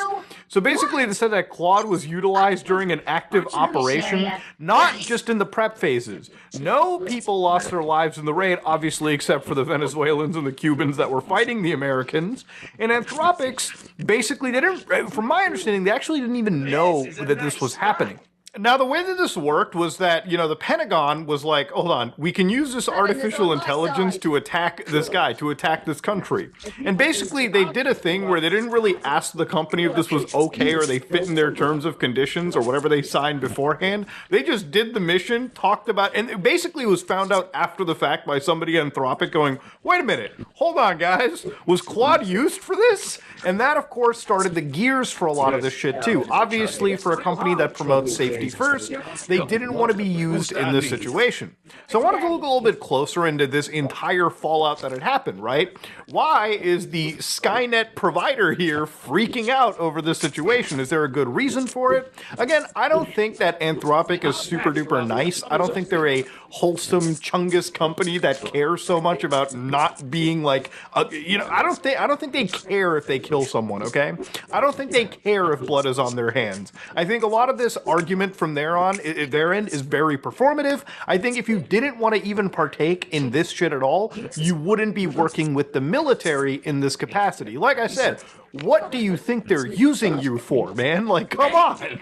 Anyways, they said that Anthropic over here was basically exists to defend America's lead in artificial intelligence, right? They chose to forego several $100 million in order to cut off the use of Claude by those Chinese companies that are distilling their shit. They understand the Department of War makes military decisions. We never raised objections to particular military operations. Like what? Or attempted to limit the technology in an ad hoc manner. So basically, they said that they have two lines in the sand: mass domestic surveillance. We support the use of AI for lawful foreign intelligence and counterintelligence missions. But using these systems for mass domestic surveillance is incompatible with democratic values. So it's really nice of them to say this, but again, if you realize that Palantir, the company that is known for surveilling on people, is connected to the military, what the fuck do you think you were being used for? Okay? What do you think you were being used to help write a spreadsheet or what? No, man, you were used for mass domestic surveillance. This is such a cop-out answer that, again, you have to be completely brain dead to think that this was not something that anybody at their organization didn't expect. The other thing is actually really fucking scary. Fully autonomous weapons. Partially autonomous weapons like those used today are vital to the defense of democracy. Even fully autonomous weapons, those that take humans out of the loop entirely, may prove critical for defense. But today, the AI systems are simply not reliable enough to fully power autonomous weapons. We will not knowingly provide a product that puts civilians and warfighters at risk. So it's interesting right over here. They're not really saying that they're not going to commit to distributing fully autonomous weapons. They're just saying the technology is not good at this time. Which I think is a very interesting answer, because for somebody that wants safety first, you would provide your software if, of course, you could prove that we have a 100% good kill rate, whatever the fuck that may be. Now, I think it's insane. We've reached the point of, this is literally what Skynet is, right? Skynet is an artificial intelligence that takes the human out of the loop. And what that effectively means is the way that AI is used now, like let's say that I'm writing a program, I'm coding something, I typically go to Claude, I ask it, hey, write this, scaffold this project for me, and it'll write the code, but me being the human in the loop, I have to review the hundreds of lines of code that it ships out. A lot of that can actually not be good code. Sometimes there's better ways to do something, and I'll fix something here and there. But of course, I'll always be there to continuously prompt, iterate that project. AI is not at a point where you can tell it, hey, make me GTA 6 or GTA 7, and it'll just reprompt, reiterate, do the whole thing on its own. And that's just for coding, all right? That's just for making videos. We're not at a point where we can stick this software or connect it, to like a fucking drone and have it just decide who to kill, This is the kind of technology they have in Metal Gear Solid 4, with the fucking like geckos and shit walking around, scanning people and then going, target friendly. Okay, friendly support. Target twin Vulcan cannons and murder that motherfucker. That is the scary reality of it. So obviously they decided to not do this, and they said, to our knowledge, these two exceptions have not been a barrier with the armed forces to date. So of course, obviously, they were like, we have this, we have this hard and fast rule. Now, what did the President of the United States feel about this? Obviously, they didn't agree with the disagreement, clearly. The President goes, the US of A will never allow a radical left, woke company. I fucking love how woke has lost, like, whatever meaning it had. It's like, what? We don't want to mass surveil people or just be part of, like, killing people indiscriminately, right? And the other thing is, it's not even that Anthropic is against their shit being used to kill people. They just said the technology is not good enough right now. Look, when an LLM hallucinates your code, it's easy to fix it. When you're in a battlefield holding a rifle and the LLM fucks up battlefield operations, that results in a bullet hitting your head and you seeing God, okay? It is what it is. So here they say that the decision belongs to your commander-in-chief and the tremendous leaders I appoint to run our military. The left-wing nut jobs at Anthropic, by the way, these guys were still, they were woke the entire time, and they still were able to get hundreds of millions of dollars in funding. Anyways, basically what they said was they're trying to strong-arm the DOW and force them to obey the TOS instead of the Constitution. Therefore, and this is the big part, they're directing every federal agency in the U.S. government to immediately cease all of the operations of their technology. So for 6 months, there's going to be this phase-out period, because obviously you can't just rip out the AI, it's still being used. But after 6 months, Anthropic's not going to be anywhere near the U.S. military. But even bigger than that, basically any other company that is working with the U.S. government's military is not allowed to work with Anthropic. There will be considered a supply chain risk, and that is arguably a bigger fucking slap in the face and scarier for this company. Now, obviously, they have their principles, but when you make such an enemy out of your country, I'd say operations become substantially more difficult, right? That's why a lot of these big tech companies, like, even though they're from like Silicon Valley and they're always like, even though like, you know, they always like preach whatever the fuck, whatever nice or like virtue signally thing they say, ultimately, no matter who's in power, they have to kiss up to these guys, because if the government actually clamped down and like monitored what the hell they were doing, they'd be broken up and like and have their balls snipped probably 10 years ago. But that's the situation, man. Skynet is unfortunately going live. And I'll tell you why it's going live. Because even though that Anthropic decided to basically burn their bridges with the government, that wasn't the end. Basically, right now, there is an entirely new organization that has jumped in. That organization is ChatGPT, OpenAI. So, for instance, this is genai.mil. I can't access it because I'm not in the DOW networks. But to give you an idea, OpenAI has basically targeted and worked and basically signed on a deal literally last night to work alongside the U.S. military. Now, they're probably going to do exactly what Claude was going to be doing, probably to a shittier extent, because ChatGPT generally is just the shittiest AI product that you can get. Like, we're at this point where, like, you could probably use fucking DeepSeek, Google Gemini, fucking Claude. Any of the other frontier models, in my opinion, is just better than ChatGPT.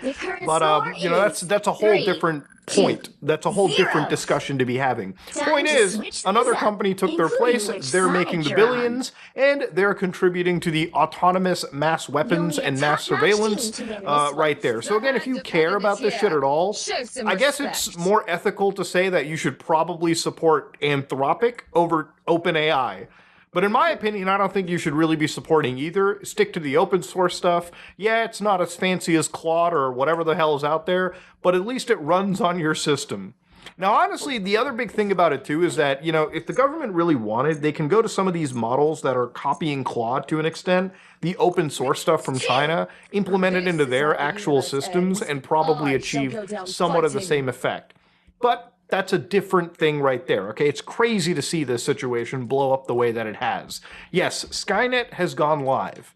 And because Skynet has gone live, other things have started to pop up. Like, for instance, anybody that doesn't know, Iran just got struck last night by the US military and Israel. And the reality of it is that this actually resulted within like an hour or two of apparently the actual Ayatollah of the nation declared dead. Now, I don't know if this is entirely confirmed. The president says it is, but again, this is such a fluid situation. But if this is obviously as effective as the Venezuelan shit, you can imagine that this is basically possible due to the intense power of a lot of these AI LLMs that exist.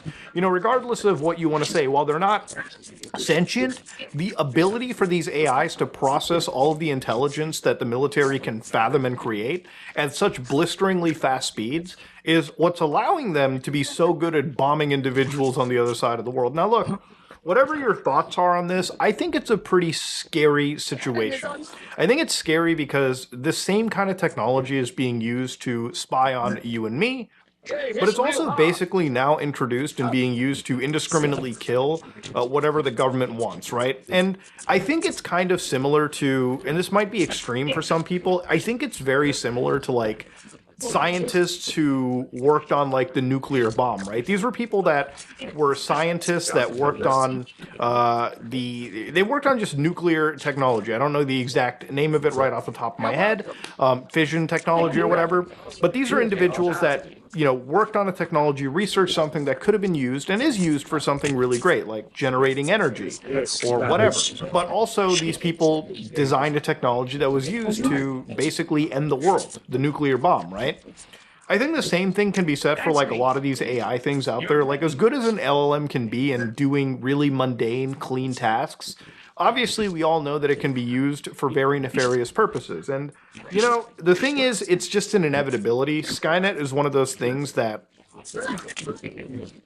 Skynet's one of those things that is live now.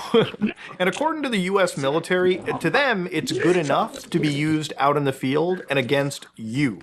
So that, ladies and gentlemen, should kind of wake you up a little bit. There's been a lot to discuss over here, but generally today there's been just an insane situation going on in Iran. And ultimately, at the end of the day, I talked about Iran too, like a couple weeks ago when it came to the internet basically being shut down. But, you know, honestly, in the end, all I can do is wish the best for the people that are living there. I don't like seeing the death of individuals. I don't like seeing war and destruction. So I hope this situation resolves itself as quickly as it can and we have the least amount of lives lost. But that being said, ladies and gentlemen, I'm just a fat Indian guy on the internet talking about what interests me. If you like what you saw, please like, comment, and subscribe. Dislike it. If you dislike it, I'm out. Hi, that feels good.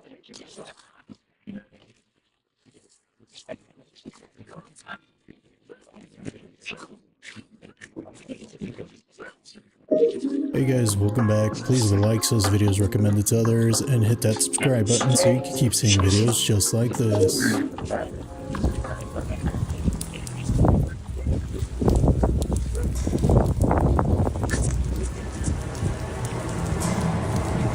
Only 60 seconds left.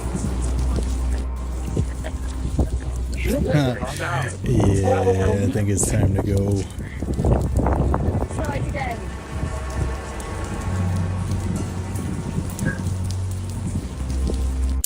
I don't know what's casting that shadow, but I wouldn't walk that way. That alley seems a little crowded. Maybe find another alley. What's going on? People are saying that. This is a Silent Hill fashion show or something, bro. Because what is this about? How is this fashion? People are saying that fashion show was in Denmark, Northern Europe. Was that really a fashion show, guys? Because that must be the scariest one I've seen. I mean, it almost reminded me of this right here. And I'm not the only one that thinks that. Something walking at me looking like this, whether it's a fashion show or not, I'm be ready to do what I gotta do. Because I wanna look at it like it's fashion. Who's putting this together? That's the real question. I mean, it's giving me this type of vibe. This type of vibe. I don't need that in my life, to be honest with you. Things are getting real interesting out here, guys. Day by day. Second by second. So I think at this point we're worried about the wrong things. Because people out there are creating fashion and art in the greatest form. It's a fashion show. Everybody comes out with these cool costumes and, of course, entertainment purposes only. Just enjoy the show. Would you go to this fashion show? I don't know. Let me know. I'm out. I must really not understand fashion. Like, seriously. I get it's not supposed to be a real fit. Like, no one's gonna wear this in real life. But how does this inspire real clothes? I don't believe in a flat earth. But after this video, you'll understand why others do. What the earth looks like. I mean, the photos of Earth, we roughly see images like this of our planet. But what if I told you that not a single real photo of the entire Earth exists? It's impossible to take one single picture that fits the whole Earth in the frame. All the images of Earth on the internet are made from different photos, taken from various parts of the planet, and then stitched together. Sometimes when we zoom in on these images, we can notice that the clouds are simply copied. There are even comments from NASA employees saying that yes, there are gaps between the photos, so they have to use Photoshop. There's a small problem with it because there's a very slight gap in between each orbit. It is Photoshop. Next example, let's look at the globe. We're all used to the idea that Antarctica is at the South Pole, and the Arctic is at the North Pole. Flat Earth believers think that the South Pole is actually a barrier around the edge of the Earth, while the North Pole is the center. Remember in 2018 when Elon Musk sent a car into space? Everyone watched and thought, okay, the Earth is round. But something seemed strange. For a split second, there was a glitch, something unclear.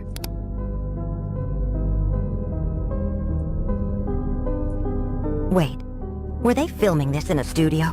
Elon Musk himself commented on it. Now it's real because it looks so fake, honestly. We'd have way better CGI if it was... Engineers also say it was nothing more than a technical error. In the late 1950s, a law was adopted saying that no one could visit Antarctica. Well, you can, but only under supervision. But reaching the very South Pole and going deep inside? No, that's impossible. Flights are restricted there, and overall it's a closed territory. Flat Earth believers think this is the edge of the world. And do you know what's interesting? Look at the emblem of the United Nations. Doesn't it resemble something? Yes, it looks like a flattened map of the Earth with ice around the edges, like a barrier. And this is only a small piece of the facts used by Flat Earth believers. But what do you think? Do you believe in it? I gave you a chance. I still don't. I don't believe it. Here's what I don't get about Flat Earth. Why is it just not good enough to believe we didn't go to the moon? That guy, he's got something on the back of his head. Oh, whoa. What the hell, Can bro? we interview you for our YouTube channel? Okay. This guy's got something. You got something on the back of your head. Wait, I got something on the back of my head? Yeah, it's like a. Oh, you mean my hook nut? Get a picture of that. What is? Yeah, that's just my hook Can nut. I see it? Yeah. What is that? It helps me sleep right. That helps you sleep right? Yeah. So I'm a stomach sleeper. Yeah, and so the thing they don't tell you about stomach sleeping is you're gonna have trouble with pillows. You know what I'm saying? Because I like to just be, I'm straight in on that pillow. I don't do none of the side stuff. Okay. I'm straight down in it. And memory foam is comfortable. You can't breathe in that one. I'm not judging. You suffocate. And then I tried that polyfill, whatever. You might as well be sleeping on a sheet of paper. It's just squish. Yeah. And then I switched it down, and then it turned out I was allergic. I had hives all over. I looked like I had pimples and whatnot. But I had this idea. I went to one of them. It's like a tattoo/body modification place, and cool white dude with swallow all over him. He did what they call a subdermal implant. That's what you want to ask for. And he put this nut in my head, and then I screw a hook in it, And then I got this chain that falls from like right above my bed, and I put the hook through it, and it's just like my head just levitating. It's like, man, just totally can breathe free. Don't got no, it's not warm, it's not too hot. This is the dude from Valve. I know you believe. Alright, I've heard enough. There's no way this is real. Always move in a straight line. That's what he looked like, just like this. That's literally him. That's the guy. I don't believe it. I don't think it's real. I think he's lying. I think it's a conversation starter, and that's pretty much it. Time has unraveled. Stitch it together again.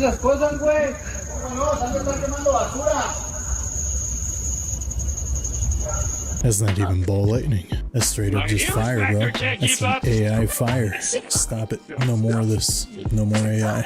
Go back to faking videos a good old-fashioned way. Okay, so everyone in the US is showing how their bread does not dissolve underwater. It doesn't. And it's pretty much rubber. I want to show you Australian bread underwater. Alright. Straight away. Wow. Wow. Wow. Why are we the only ones being poisoned? Why us? Why is it us? Why are we the only ones eating yoga mats? This is upsetting. On a side note, underwater. Oh my god. That's all I can do is make fun of the accent because I'm getting fake bread over here and it's not fair. And they're finally doing it. They're trying to learn how to get into the house. Definitely have to keep that door locked from now on. And they're finally doing it. They're trying to learn how to get into the house. Definitely have to keep that door locked from now on. Damn, they're trying to get domesticated hard, bro. I think they're actually trying to go right past domestication and go right into burglary. I don't blame him. Dude was probably after that juicy cake that was sitting on the table. A few days ago, the Epstein files had another massive drop, and apparently there was a lot of gaming-related stuff in there. So by now, you've seen that Epstein was banned from Xbox Live because of harassment, but ever since then, people found this document that literally shows all his social media accounts and emails, which include his username called Littlest Jeff, and from there, not only did people find an old World of Warcraft account tied to his name, but they also found his Fortnite account that went inactive back in Season 10, which lines up with the time that he. But the crazy part is that the account then came back and kept playing Fortnite up until Chapter 6 Season 1 in 2024. On top of that, they also found one of his YouTube channels from 10 years ago that just got mysteriously banned, and there's a rumor that this other channel was also secretly Epstein's, where he left a comment on Markiplier's FNAF 2 video, and also uploaded Minecraft gameplay videos where all the comments are from like a day ago asking Big E when his next upload is. But apparently Epstein did play a role in normalizing microtransactions in video games, according to an email exchange that his advisors had with the former Activision CEO in 2013, talking about wanting to indoctrinate kids into the economy. Oh my dear god, this man really is the devil. Dude directly influenced microtransactions, and I think there's a huge possibility this guy is still around. How are you a secret agent, a billionaire secret agent, and somehow you have time to play video games? This is insane.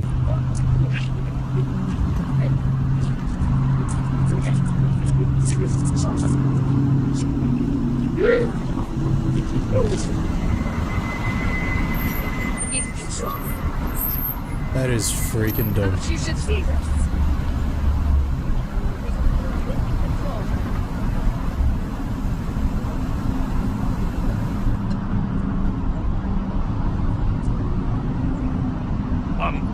Teddy was helping. That is awesome, man. NASA, a rare solar storm offshoot briefly entered Earth's atmosphere, then quickly dissipated, leaving a bright speck. That's not a solar storm, is it? That's gotta be a rocket. So if my last breakdown wasn't convincing enough, check out this Justin Bieber music video, Where Are You Now? I'm gonna slow it down to show you frame for frame. Now, it's created by a lot of Justin Bieber's fans, a lot of artwork from fans, but I'd argue that some of them were created by Justin Bieber to strategically slip them in there to send a message. So this one is really disturbing. It's Justin Bieber with pizza wings, a pizza above his head. Far upper right corner, you see a face smelling him, and his eyes are appearing kind of like bloodshot and crying with some devil horns. And if you don't know, in the files, pizza is used to reference children. The poor love the devil back, $5 to look at it. This one says false god. Here's another devil one with his mouth silenced. This one says put eggs in your butt, and it has like a little sinister face on the side, and he has a necklace with ice cream on it, a little tag. Ice cream literally means male. Yeah. Here's one that looks like he's giving some. Here's him with his head. If you're reading this, then it's already. Here's one that looks like he's giving some. Judge, yo, there's no way he put that in the video. He must have known someone was gonna pause that. Here's him with his head. If you're reading this, then it's already too late. Here's another one with the Illuminati symbol. It says "We made it." Hollywood with cavities, and this one is with the devil saying the greatest trick I've ever did. Bush did 9/11. Here's one, two-way street, safety or fame. With a bunch of people, his eyes, his face being completely silenced. Illuminati once again. Jesus saves. Help, Ronald McDonald is our kids. Upside down crosses, more Illuminati. Stop worshiping me. Well, damn, bro. Is that even symbolism anymore? He kind of lays it all out. Dude is definitely traumatized. That's creepy as hell. That's right. Put that clanker to work. He can't even get one step in.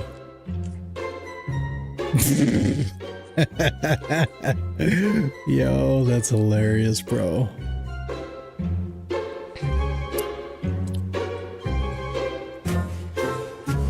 These clankers are supposed to replace us. Come on. This was him. Oh,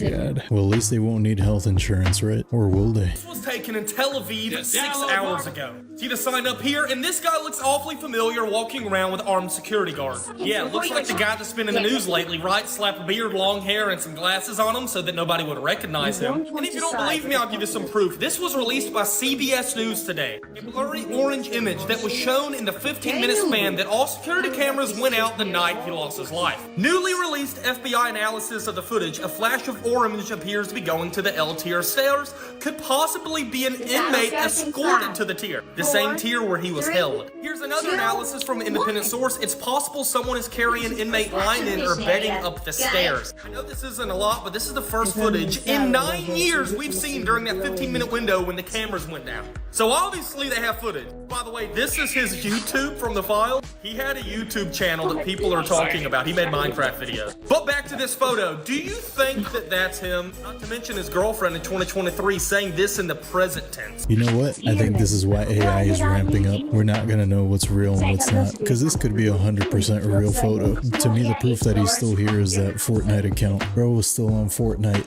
and I think the account went private now. So the fact that it went private means somebody's still using it. She's looking really good tonight. Still light out. And it is 5:08 p.m.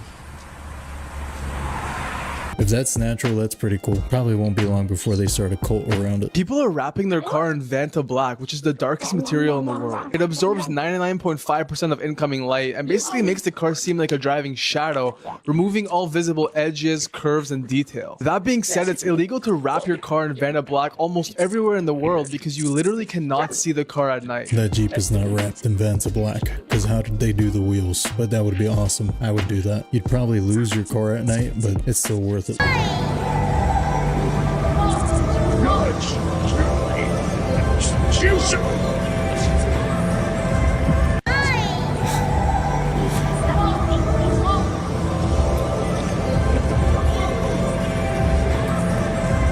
That's amazing. The whole thing came off.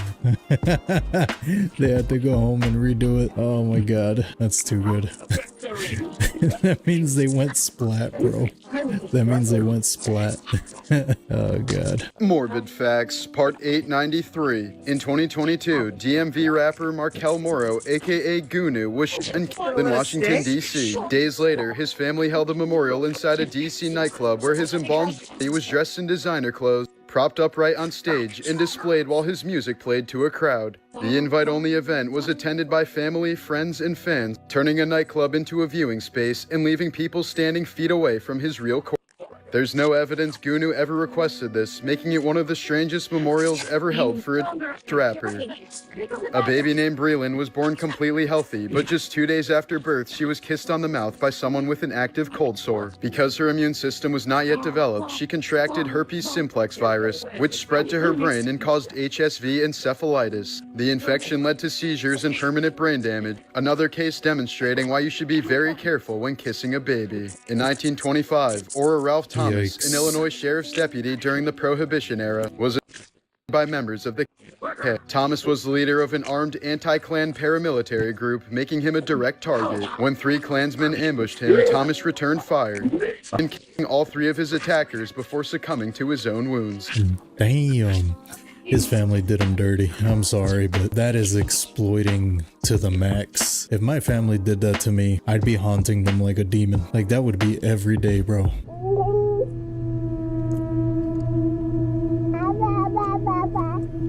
Well, you can't expect them all.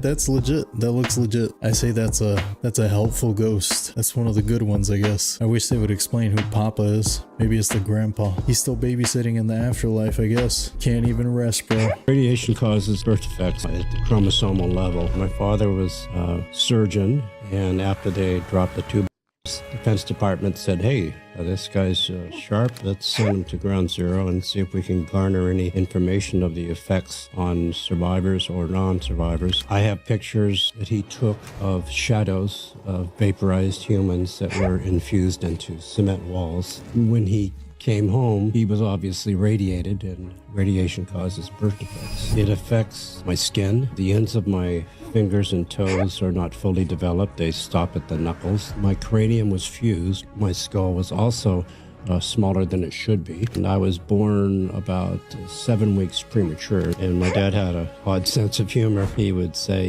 you were so small, when we put you in the crib, we couldn't find you. You were so small. The Hills Have Eyes actor Michael Berryman opens up about his unique appearance. What, dude? A story tied to the nuclear fallout of 1945. Oh, so the actors from The Hills Have Eyes actually, well, I guess he actually looked like what he looked like. That's crazy, man. I had no idea, bro. That's so cool. Damn, does that mean he's like healthy now? I would have never guessed. That's crazy, because that's what that movie's actually about. Mutated people from radiation. There's one very interesting series of DOJ documents that show the investigation and charging of one of the lieutenants that was working at the prison the night that Jeffrey... And he said that Jeffrey was wheeled out in a medical wheelchair, and that he was handcuffed to the wheelchair, taken to a transfer van, and nobody ever saw Jeffrey again. And he thinks they switched him. I think there's a very good chance he's still alive. I mean, I don't know, but we're being completely lied to. Yeah, witness protection type stuff. He was a major CIA spy, working directly for Bill Barr and his father. I mean, Bill Barr was a young man running Iran-Contra, and then Attorney General twice. And we now know from documents that came out that he was with Fannie Willis in Georgia getting the indictments ready before the election in 2024. I'm not saying he's still alive, but I wouldn't be surprised. I don't believe any of this. More than anything, he was CIA. And now you have the King Charles's brother now has been detained by the police. He'll be brought in for police custody. I mean, the rats are leaving the sinking ship right now. And I'm not saying we're out of the woods yet, but for God's sakes, Trump saying 3 days ago, or 2 days ago, oh, I'm exonerated. Oh, yeah, because they lied to him and said, sir, there's a bunch of lies about you. And plus, we can't prove it. So he's like, okay, you know what? No, Trump, this is your victory. This is your Excalibur. But you've got to execute it. And it's yours to lose. Just cry havoc, let loose the dogs of war, to quote Shakespeare. I mean, that went from being a 10, like a Spinal Tap, to an 11 to 100. I mean, it is now just, this is never stopping. It's never going away. And it's emblematic of the collapse of the old power structure where we are right now. So lead, follow, get out of the way. Trump's already the leader. He's totally innocent. Just come out and lead us on a crusade against the satanic, the Islamicists, the leftists, the communists, the globalists, the EU, the Chi-Coms, and Trump. We will back you 1 trillion%. We want action. I don't know why he's saying the big T-Dog is innocent, because I think they're all involved, but isn't it funny that everything that Alex Jones was saying like 10, 15 years ago actually came true? All the stuff about the babies and the adrenochrome. I don't even want to pay taxes no more. What? I don't even know what's gonna happen, man. I got a feeling in like 2-3 news cycles maybe there's gonna be some new news and we're gonna forget about this. Nobody cares anymore. It's just crazy, man. He's addicted to stealing public transit. But the thing is, he just drives the routes for free because he loves it. Darius McCollum has autism and is fascinated with the New York City public transit system. Since he was 15, he's been impersonating transit workers. He puts on a uniform, grabs a set of keys, and just takes over the job. He drives both trains and buses, and he does it perfectly. He announces the stops, fixes broken signals, he's never had a single accident, and he makes sure no one is going to be late for work. He's done this over 1,000 times, and he's been arrested 32 times. But the city won't hire him, even though on paper he's the perfect employee, because of his criminal record. In fact, he has spent nearly half of his life in maximum security prisons, all because he loves trains a little too much. I think if there was ever a time you could make an exception, this was it. Bro just wants a job. Just hire him. That job probably sucks, and he loves doing it. Give this man a job and an apology.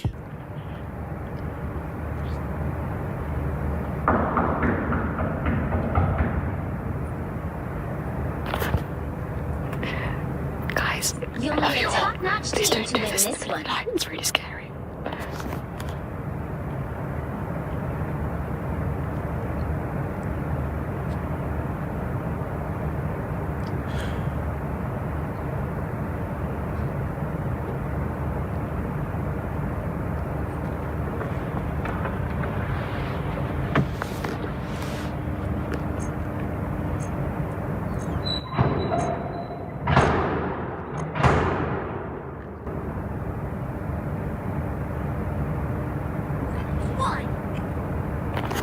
It's half past 2 in the morning. It's starting to get in late. Now and then.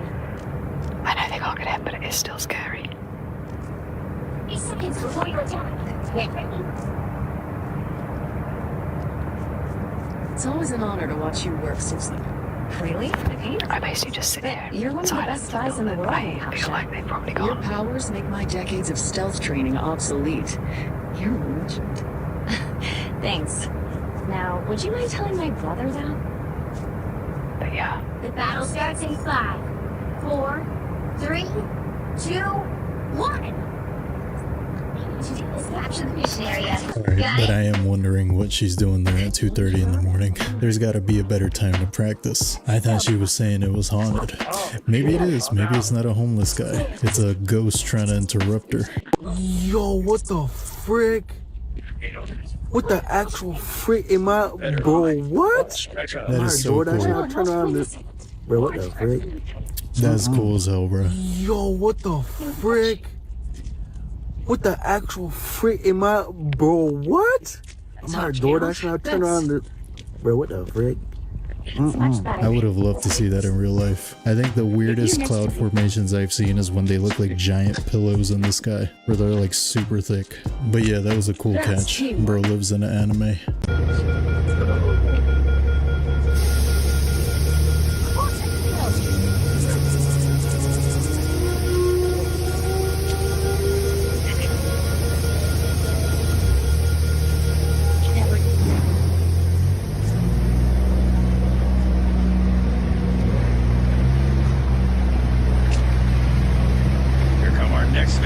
Was the job like delivering Amazon packages to Satan? What the hell is this, bro? See you on Netflix, bro.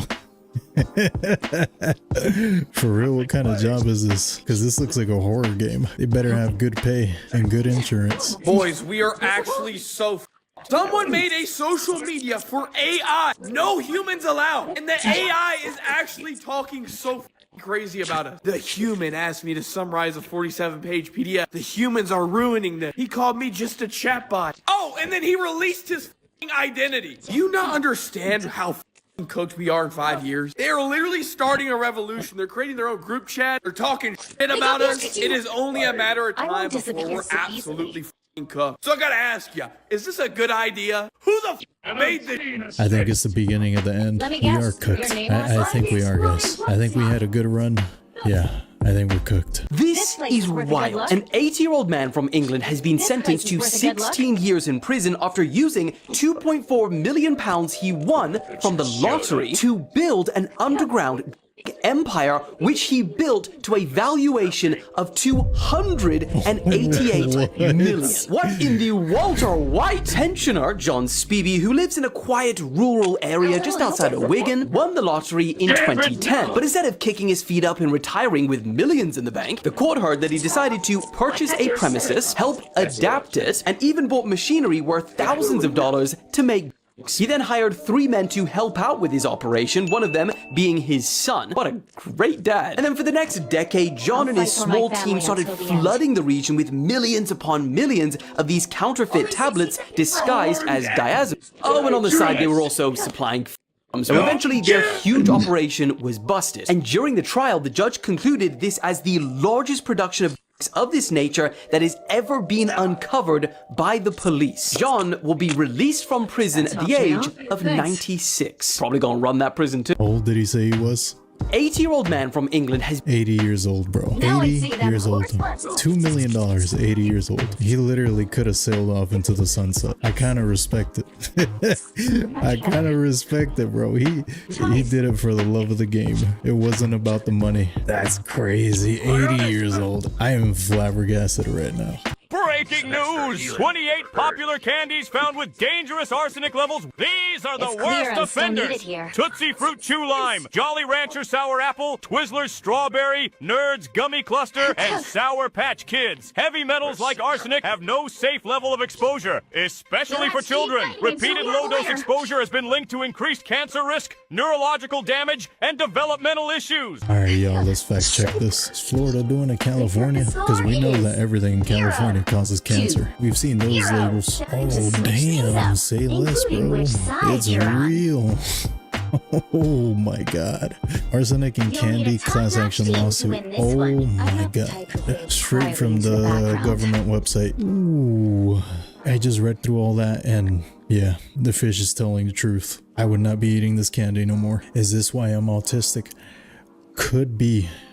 It could actually be. I have finally found how I want to go out because everything's becoming Skynet now, so you got to make it fun. And this Chinese student figured out a way to control sword drones with his hands. He's sword bending, and that's how I want to go. I want to be in the middle of the field. I want to have my own sword. I'm defending from hundreds of swords, going out like Noble Six in a glorious last stand. That is actually the most epic thing I've seen all week. I don't even like anime like that, bro. That's actually dope. 20 years ago, if you saw this, you would think it was CGI or magic. Dude has floating swords. We ain't got flying cars, but we got flying swords. At least we got that.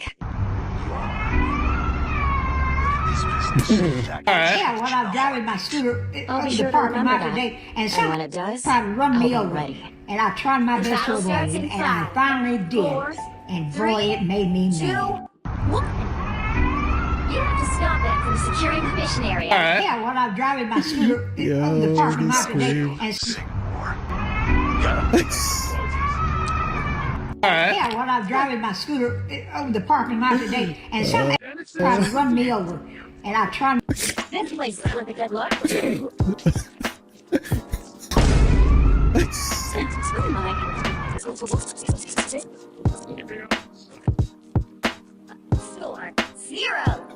Oh my god. Oh my god.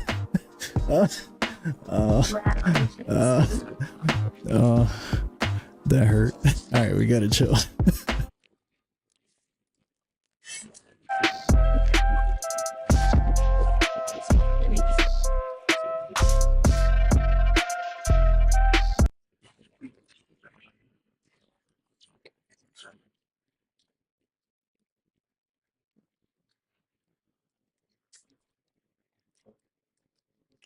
Ladies and gentlemen, welcome to the Tim Dillon Show.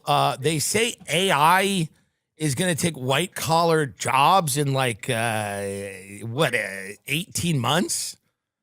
I'm going to have to get attacked in the street by white-collar people? Where are you going to be safe when all this happens? Where are you going to be? You know how demoralizing it's going to be to get attacked in the street by consultants and secretaries and accountants and lawyers? I'm prepared to get attacked, by the meth zombie, contingent, people foaming at the mouth, people addicted to new designer drugs. But, white collar work, look that up. Bring some of that up, because I was reading this and I was kind of disturbed by it. Now, I don't know if it's true. I tend to think this AI stuff is a little overblown. I think it's overblown. I think Sam Altman's a criminal. I think a lot of OpenAI is fake. I think a lot of it is just overblown, and a lot of people are basically freaking out prematurely. I'm not saying that they shouldn't be freaking out. You should freak out. You should freak out a little bit. But I don't think any of that's happening tomorrow. But where am I going to do this show from to be safe from hordes of middle management, white collar, Panera eating zombies? Because that's what's coming. You're going to watch dental hygienists, I guess, like the people at the dentist office, that woman that schedules you. She's going to be on the street now with her kids and her husband. And then the guy who works as an accountant, he's on the street. And then the consultants are on the street. The 12-month deadline is AI about to wipe out white-collar jobs. And this is, I believe this is India, but this is the same, where all of these articles are kind of the same. And they're all they're giving these crazy timelines. Microsoft AI chief gives it 18 months for all white-collar work to be automated by AI. So white-collar people in the street trying to kill you, addicted to drugs, losing their home. Oh, excuse me, to know where to get a lizard woman starting this high level. Warmth, skin diseases, scabs, picking at scabs, flesh rotting. You know what I mean? That's what's coming. White-collar workers are getting nervous with good reason. Sure, 98% of college graduates who want a job still have one, and wages are ticking up.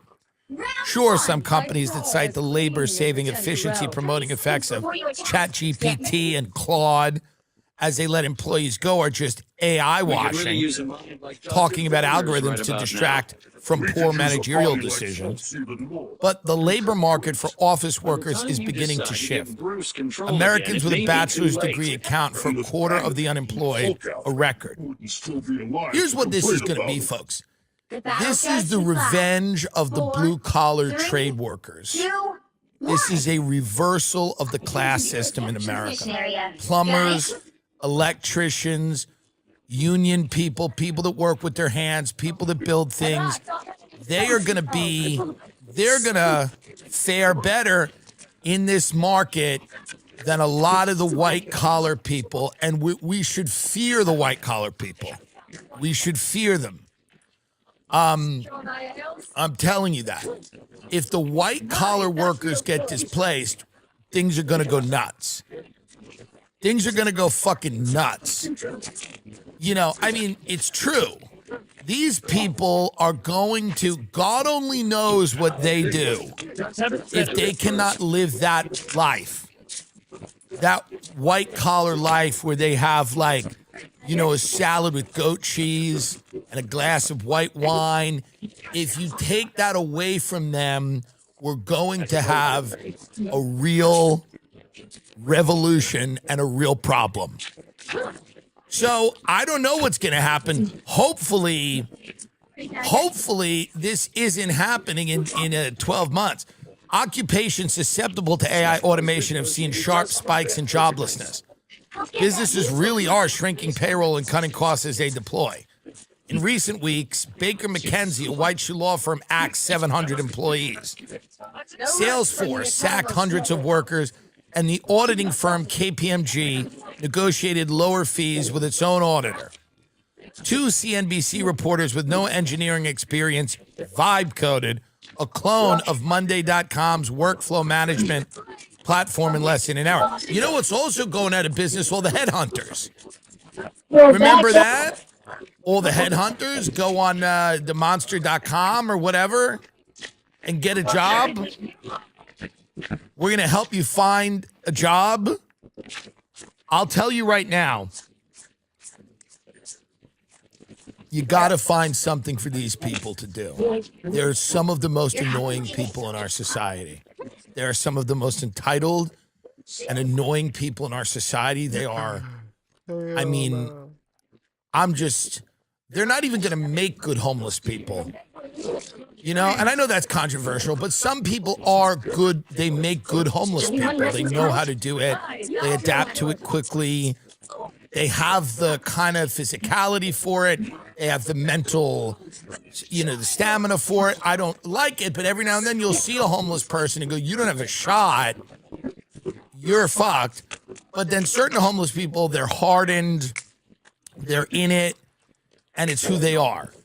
And these white-collar fucks are not going to be able to handle it. These are petty, annoying, and yes, many of them are useless. And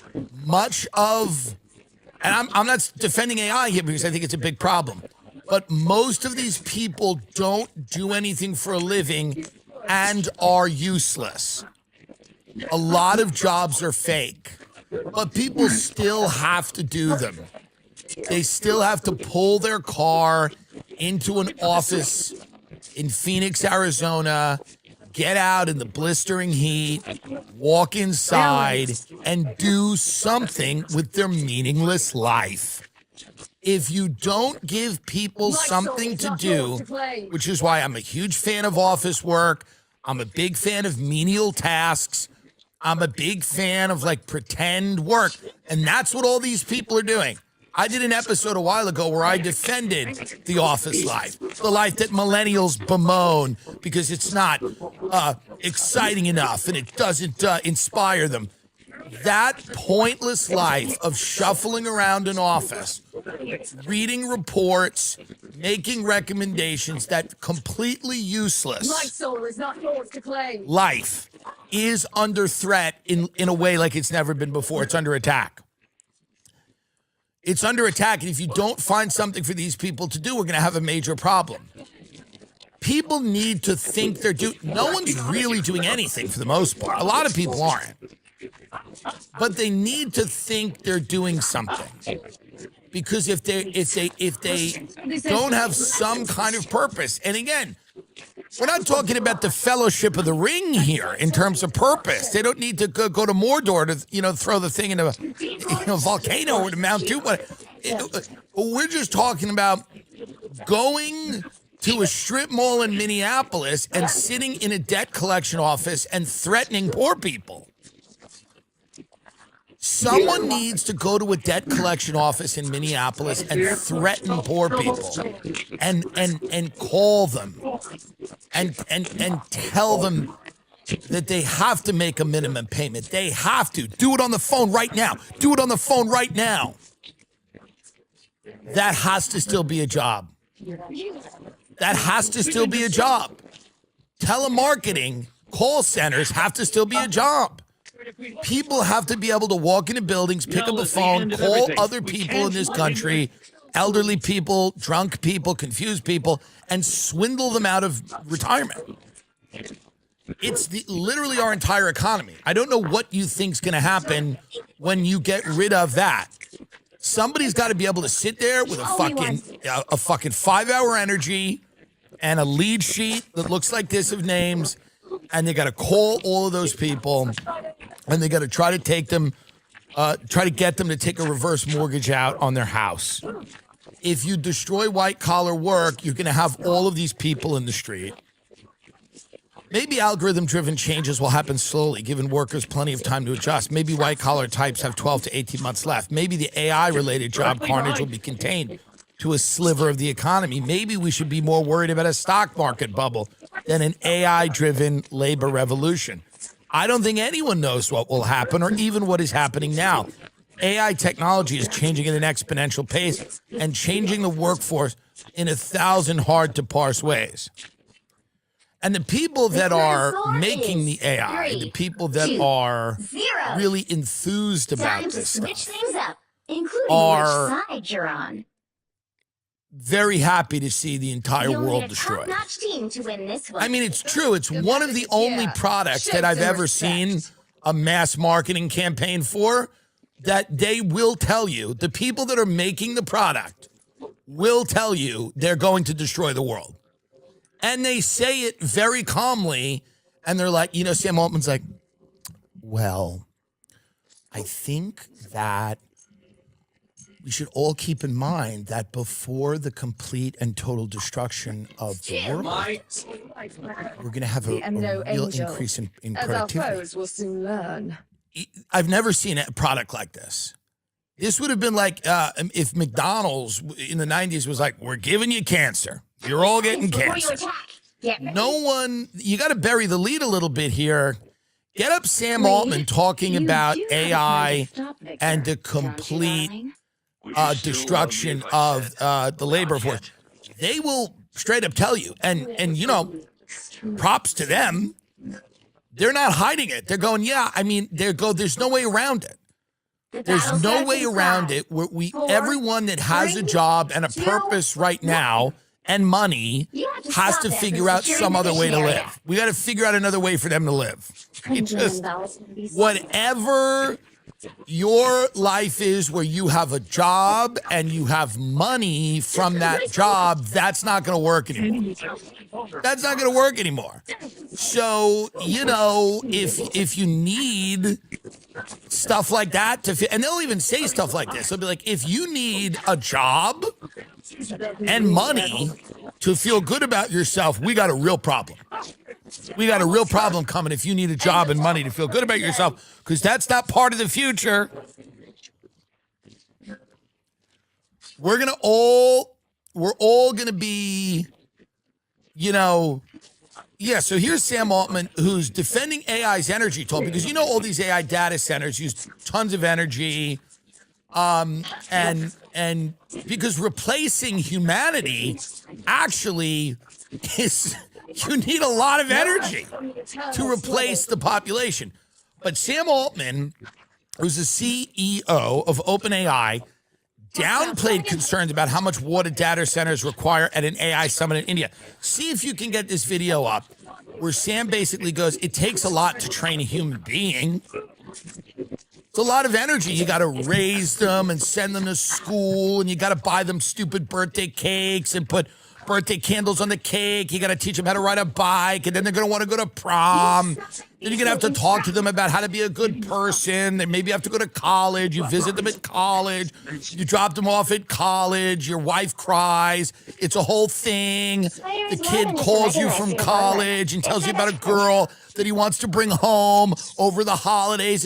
Why do we need to do all that whole process called life? Let's eliminate it. Let's get rid of it. We don't need it. Why would we need it? Here it is. Sam Altman, a friend of the show, creepy Sith Lord Sam Altman. I hate that a lot of these people are gay, by the way. It bothers me because as a gay person, I go, well, this doesn't make me look great, although me and Sam Altman don't really have tons in common. Here is Sam Altman talking about training a human being, which is called life, by the way. We can kind of start to think about eliminating. If we start to think about how to eliminate the process by which we instill character and skills and help people realize their talent if we get rid of that process and we just put a bunch of AI data centers in the middle of the desert and soak up the world's energy, we can end life on Earth very quickly. Samuel. One of the things that is always unfair in this comparison is people talk about how much energy it takes to train an AI model relative to how much it costs a human to do one inference query. But it also takes a lot of energy to train a human. It takes like 20 years of life and all of the food you eat during that time before you get smart. And not only that, it took like the very widespread evolution of the 100 billion people that have ever lived and learned not to get eaten by predators and learned how to like figure out science and whatever to produce you, and then you took whatever you. So here's what's going on. I don't want to scare anyone. These people all believe that they're communicating with some ancient Sumerian deity. I know this I have kind of sources on this. They believe they really do. They believe they are communicating with super intelligence, and they do believe, and he just said it out loud, by the way. He literally just said, he was like, the 100 million years of evolution, all of the 20 years of life, they have all led to this point. And this point is when we are going to give birth, as I've said on the show before, because this is their main goal, to the AI demon.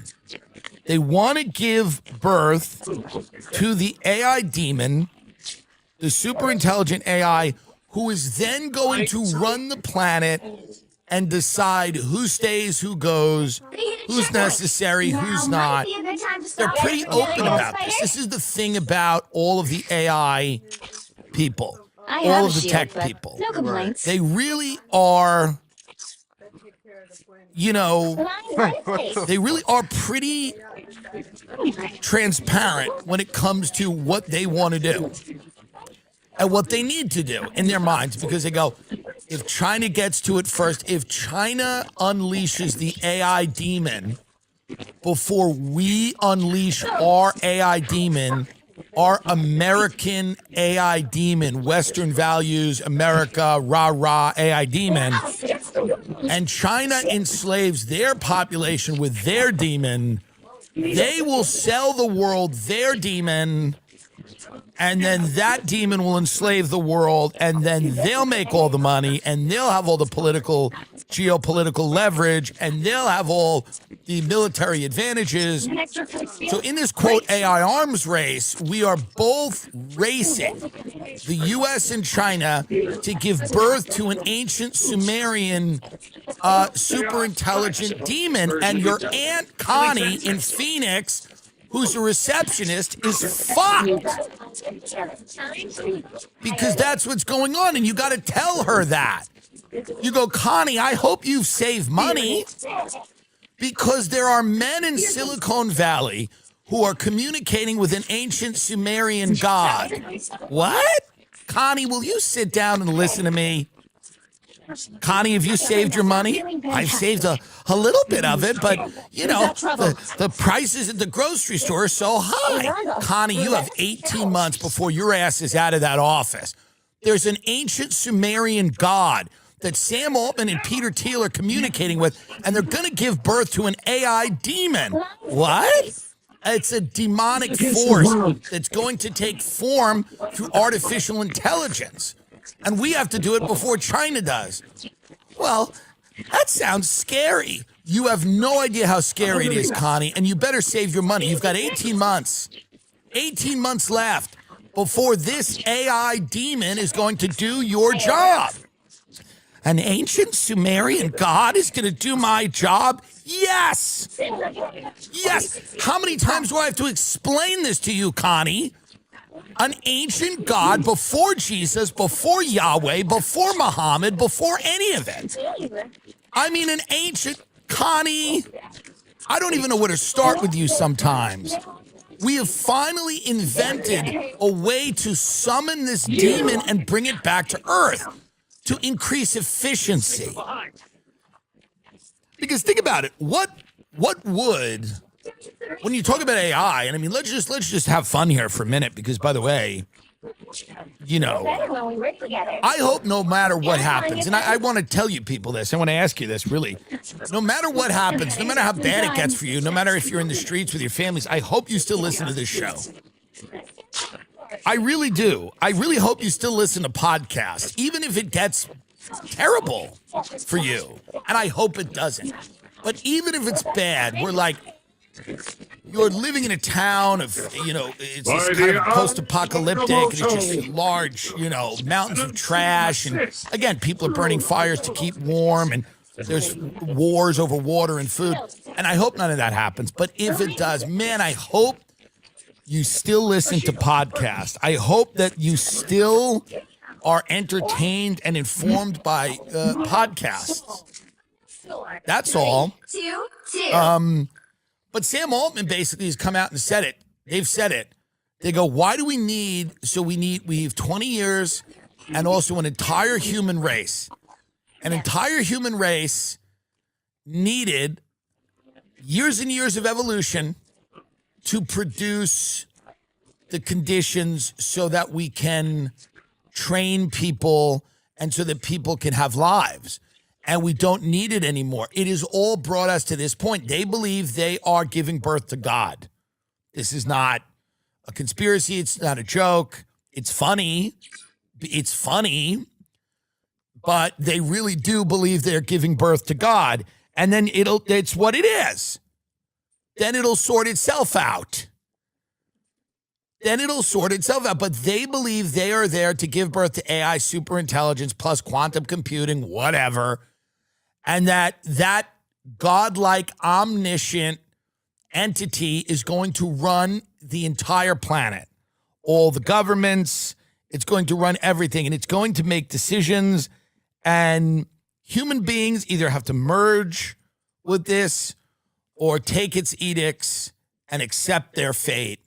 But that's what these guys are doing. That's the product. So it starts with like, hey, let's automate your Aunt Connie's job in Phoenix.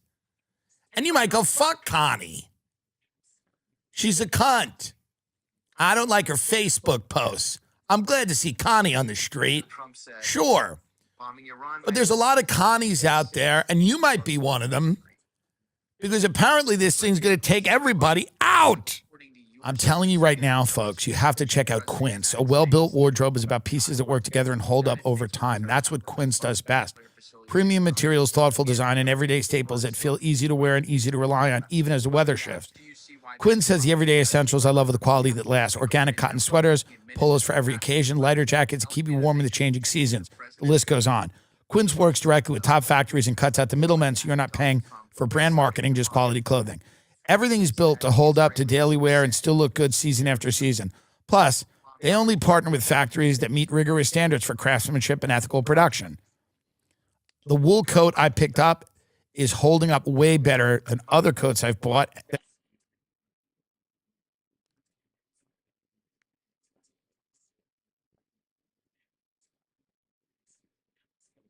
What's up, everybody? Today we're going to watch some people get kicked off airplanes because I think it's funny. I always find that when I see videos of people getting kicked off airplanes, it doesn't matter how old everyone is supposed to be in that scenario, everyone acts like a 5-year-old.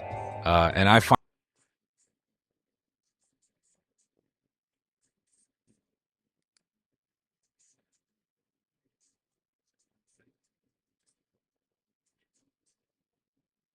Ladies and gentlemen, welcome to the Tim Dillon Show. They say AI is going to take white-collar jobs in 18 months? I'm going to have to get attacked in the street by white-collar people? Where are you going to be safe when all this happens? Where are you going to be? You know how demoralizing it's going to be to get... What happens after white-collar jobs are completely wiped out? When nobody has anything to do, no one has a purpose, no one has any money.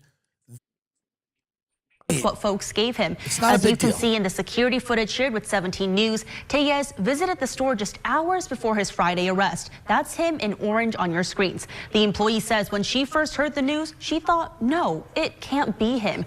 Jose Ibarra, a construction worker, was working in the area when he saw Tellez carrying around the body part. and then whatever he had on his hand, he started binding on it and everything, and it turned out to be a person's leg. On the video that we have, it shows clearly that he started chewing on the leg and everything, and yeah. His blankets, he owned to the guy, the blanket right there, Yes. it was sleeping in there. Yeah. When I heard the police and I heard the helicopter in the air, I said, something happened. Right. Oh my God, something happened. Court records, There he goes. court Look at him records getting show into he it, has at tearing least at that leg. half a dozen prior misdemeanor convictions, mostly for drug or alcohol-related offenses. Tellez is scheduled for a court appearance Tuesday in Shafter. Here's the deal. Let me be very clear. Stop it. Wait, what? Hold on. What is the sheriff's office saying? Go on. Let's hear the rest of this. Provide additional details on the case at this time. All right. Here's, folks, let's just be clear here. Just because this guy, he's a homeless guy, he's in and out of the liquor store, and he has multiple warrants out for many things, and he's living on the street, and he went to a crime scene, and he stole a leg, and he began to eat it. I just don't think we should crucify this man. I don't think it says anything about our society that a guy who is homeless and addicted to drugs and alcohol and who's been in and out of jail and you know, just goes to a crime scene and grabs a leg and begins to eat it in front of people. This is the culmination of many years of good ideas that have worked well for the state of California. This is many years of good ideas about letting people kind of live on the street and self-medicate and chart their own course and, you know, march to the beat of their own drum and do what they want to do and ingratiate themselves. People in the community like him. He's really a friendly guy. He comes in, he gets some beer, he hangs. It's not a problem. When I heard he was eating a leg, I was like, there's no way it can be him. No way it could be the homeless drug addict with several warrants. There's zero way it's the homeless drug addict who lives on the street. There's absolutely no way. It's crazy to think that. So this is just one of the features that you're going to just have to deal with. But the avocados are good, the climate's good, fresh seafood. Every group has someone who insists on doing things the hard way. That friend paying for a subscription they forgot they had, the one refusing to update their phone because it still works. And now, the one who's somehow still overpaying for wireless in 2026. Mint Mobile is here to help with the last one. Stop paying way too much for wireless just because that's how it's always been. Mint exists purely to fix that same coverage, same speed, just without the inflated price tag. The premium wireless you expect, unlimited talk, text, and data, but at a fraction of what others charge. And for limited time, get 50% off 3, 6, or 12-month plans of unlimited premium wireless. I'm telling you, everyone I know who has switched to Mint Mobile is saving a lot of money. I use this, and you should too. If I had needed this product, it's what I'd use. But I do need it, and I use it. Mint Mobile. With a 7-day money-back guarantee and customer satisfaction ratings in the mid-90s, Mint makes it easy to try and see why people don't go back. Ready to stop paying more than you have to? New customers can make the switch today, and for a limited time, get unlimited premium wireless for just $15 per month. Switch now at mintmobile.com/Tim. That's mintmobile.com/Tim. Upfront payment of $45 for 3 months, $90 for 6 months, or $180 for 12-month plan required, $15 a month equivalent, taxes and fees extra. Initial plan, term only. Over 50 gigabytes may slow when network is busy. Capable devices required. Availability, speed, and coverage varies. Additional terms apply. See mintmobile.com. Every so often, I get the urge to level up, not just personally, but for my business too. And upgrading to Gusto is one of the easiest ways to instantly give your business that now we're doing things right glow up. As the year gets busier and busier, a lot of us are trying to keep a handle on our business operations. And honestly, having payroll, benefits, and HR handled by Gusto feels like having a clean desk and an organized inbox so I can focus on actually growing my business. Small business life means hustling and figure it all out, a lot of times on your own. But you don't have to. Spend your evenings guessing at tax forms or tracking down onboarding docs. Gusto handles all of that, so you can just spend your time on the parts of your business you actually love. Gusto is online payroll and benefit software built for small businesses. It's all-in-one, remote-friendly, and incredibly easy to use so you can pay, hire, onboard.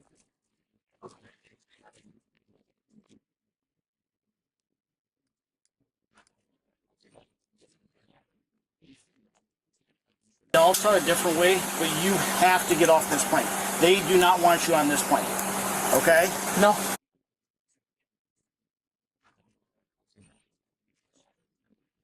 Of times on your own, but you don't have to. Spend your evenings.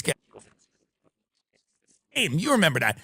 And Katie then did an interview with a woman, a skinny woman with blonde hair, and Katie was enraged by this woman immediately as soon as she sat down. And this woman asked her like a very innocuous question. She's like, "How are you going to win over Trump voters?" And then Katie just went to tear the flesh off her body.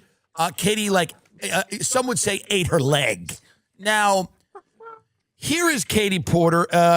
So now she's reemerged politically. She's back.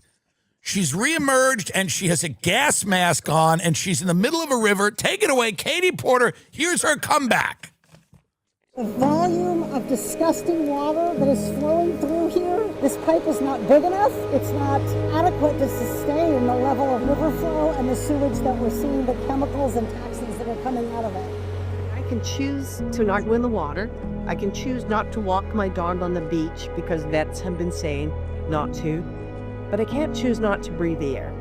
The environmental injustice, I just interviewed this woman and she just said, I can't leave here, I can't live here, I can't afford to leave here. And when we have the kind of neurotoxins in the air that were first used as chemical warfare, that's very real. Its mechanism of toxicity is a lot like cyanide, so it interrupts cellular respiration. And the one organ in a person's life that has the highest oxygen demand is the developing brain. This is Berry Elementary. A couple thousand preschool daycares are breathing that in within a mile radius of the hotspot. We hear from some people about the cost of doing something. By the way, Katie, pause this here. Katie Porter in the gas mask is the best she's ever looked. She should never not have on a gas mask. Go to the beginning and just get the picture, get a nice close-up of Katie Porter in the gas mask. If Katie wants to win this race, make it big. Make it big. If Katie wants to win this race, because she looks like Bane, and I like it because she looks like a villain. If Katie wants to win this race, she has to terrify people. That's what Katie Porter does. She terrifies people. She terrifies her staff. She threw like a casserole at her husband's head. She's a terrifying mom. She's a minivan mom who beats her kids with her hand while she's got one hand on the wheel, beating her kids. She's a nasty, vicious minivan mom who lusts for power, which is fine and good. But Katie Porter needs to never take this gas mask off. If she wants to win this race, she has to keep this gas mask on. And because Katie Porter's now reemerged and said, listen, I know I beat my staff, but the rivers are all poison. We're all fucked here. The rivers have cancer in them. They've got chemicals. They got plastics. They got fucking Agent Orange. She's got a bunch of old hippies in the ad going, this is what they used on us in Nam. This is the gas they used on us when we tried to protest Nam. And Katie Porter's out there with a gas mask, standing in the middle of a river, looking like Bane. And this is a good look for her. And I think this could be her ticket back. Because she's focusing on... What's good about this is she's now doing the environment. Because people in her campaign said, you can't go near people.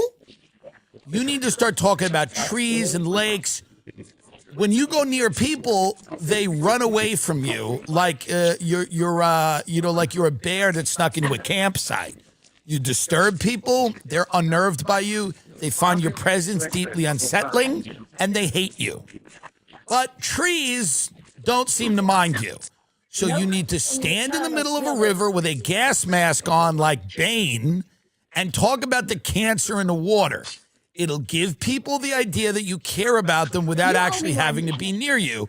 Most people cannot stand you. Let's watch the rest of this ad. We like Katie Porter, by the way. I do like her. And the one organ in a person's life that has the highest oxygen demand is the developing brain. This is Berry Elementary. A couple 1,000 preschool daycares are breathing that in within a mile radius of the hotspot. We hear from some people about the cost of doing something, but they never add up. Is the cost of doing nothing? What talk about is what is the cost of the status quo? Whoa. Yes, it would cost X, but what does it cost to have this community economically decline, to have healthcare problems? There's a lot of cost to not acting, and sometimes I think we're very slow to really make the right comparison. This is not an issue that anyone really cares about. Now they should, but this is just not an issue.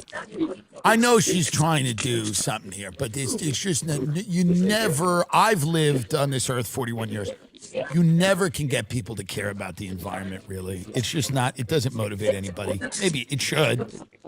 It just doesn't work. You can stand there in a Bane mask in the middle of the forest and scream and yell. But really, people just don't care. They don't really care that the river has cancer. They don't care that the town... That's our country. Our country, if the town next to you all died of cancer, you wouldn't care. There are cancer clusters all over the country. And then a zip code over, no one cares that everyone in that other town is dying of cancer. That's just the kind of country we have. It's just the kind of country we have. There are people that live in areas that are toxic dumps. And unless you are directly affected by this, like the sewage water is going through your yard, literally. If it's not going through your yard, you don't give a shit. When I drive to Vegas to either perform or see friends, I have some people that live out there. Sometimes we use that studio in the Wynn. I like Vegas. It's about a 4-hour drive. I drive through desert communities where people live in toxic environments like you've never even considered. Horrible industrial waste all over the place. I don't think about it at all. At all. The first time I made that drive, I thought about it a little. I went, God, I bet there's people that are getting born with 2 heads. And now I ignore it completely. I don't even turn my head to look at it. That's just the kind of country we have. Don't get mad at me. Don't hate the player, hate the game.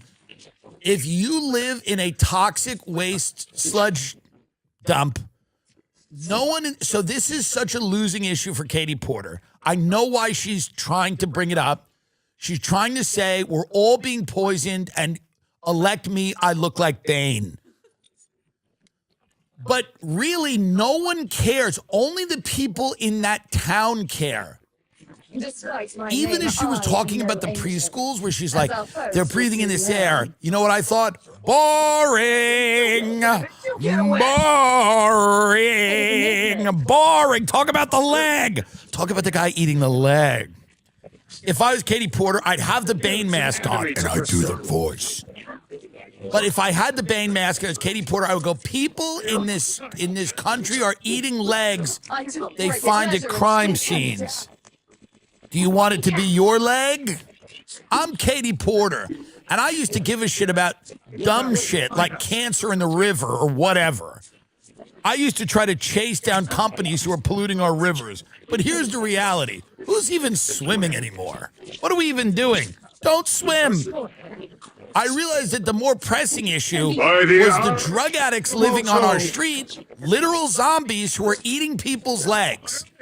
Boy, did I stop caring about rivers after I realized how many people were starting to pick up legs and eat them. I didn't care about rivers anymore. I used to care about the air the kids were breathing at the preschool. It would be nice if people cared about the environment. I'm not telling you it's a good thing that they don't. This is not a moral judgment. I am telling you, I grew up on Long Island my whole life, and people wanted you to care about beach erosion. The only thing we ever cared about was that Gilgo Beach killer who was killing hookers and depositing their bodies at the beach. No one cares about beach erosion. No one cares about the poison water. No one cares about forest fires. No one cares about any of that. No one cares if their fellow citizens are living in a microwave. No one cares if their fellow citizens are living in a microwave. It doesn't matter. I'm telling you, I'm a reasonably moral person, certainly not the best, but do you know, I mean, the people that live in the Bakersfields and the places like that, in the food deserts and the opportunity deserts, and are living every day in a Stephen King novel where there's some weird factory that's polluting everything and they have the horrible birth defects. I feel bad for them, but I'm telling you right now, it's not something that I think about. No one thinks about it. No one thinks about it. Every now and then they'll try to do like a thing where they're on the news, they'll go, everyone in this one town has cancer. And then you go, I don't live there. I don't live in that town. Everyone in this one town has cancer. Everyone has cancer. Oh, I don't live there. So Katie Porter can get in the middle of the river with the Bane mask and scream and yell about carcinogens, but it just doesn't motivate people. Which side you're on. It doesn't motivate people at all to go to the polls. Let's talk about Iran, because I think we may, and by the way, we probably will invade tonight after I record this. From what I am hearing, these talks in Geneva are productive to a degree. Also, here's the deal. We've built a tremendous military buildup. This is bigger than anything we've ever done, but I think, and this has been reported, I'm not breaking any news, but like the military is telling Trump this is not an easy war, and we don't know if we get bogged down in this war with Iran, if we're going to be able to fight other people, if that's going to leave us vulnerable and exposed. You know, they've got a significant number of jet fighters and support aircraft to the Middle East, assembling the greatest amount of air power in the region since the 2003 invasion of Iraq. Squirrel Girl can talk to squirrels. Ant-Man can control But I ants. just don't know. We're not living in a world where we can just knock the shit out of people anymore. I bet there are We're millions not of living in that world. I can command them all. You don't realize how good it was in 2003. You could just go knock the shit Battle starts in 5, out of these 4, countries. You 3, could knock the 2, shit out of these countries without any type of, and listen, would people die? Would it be an issue? Would it be a problem? Would you spend a lot of money? Would you overextend yourself? Yes. But I'll tell you this, the power that we had back then to act unopposed, unilaterally unopposed, to just go and knock the shit out of these guys. You can't do that with Iran. It's not going to work. The military options are not great. They're going into Trump. They're going, listen, we can hit him here. We can hit him there. We don't know what's going to happen afterwards. The Ayatollah is living in an underground bunker. Ayatollah Khamenei. I believe I pronounced that correct. And he's living in an underground bunker. But there's no good, see, the Iran war people, and I'm around, I kind of live in Beverly Hills half the time.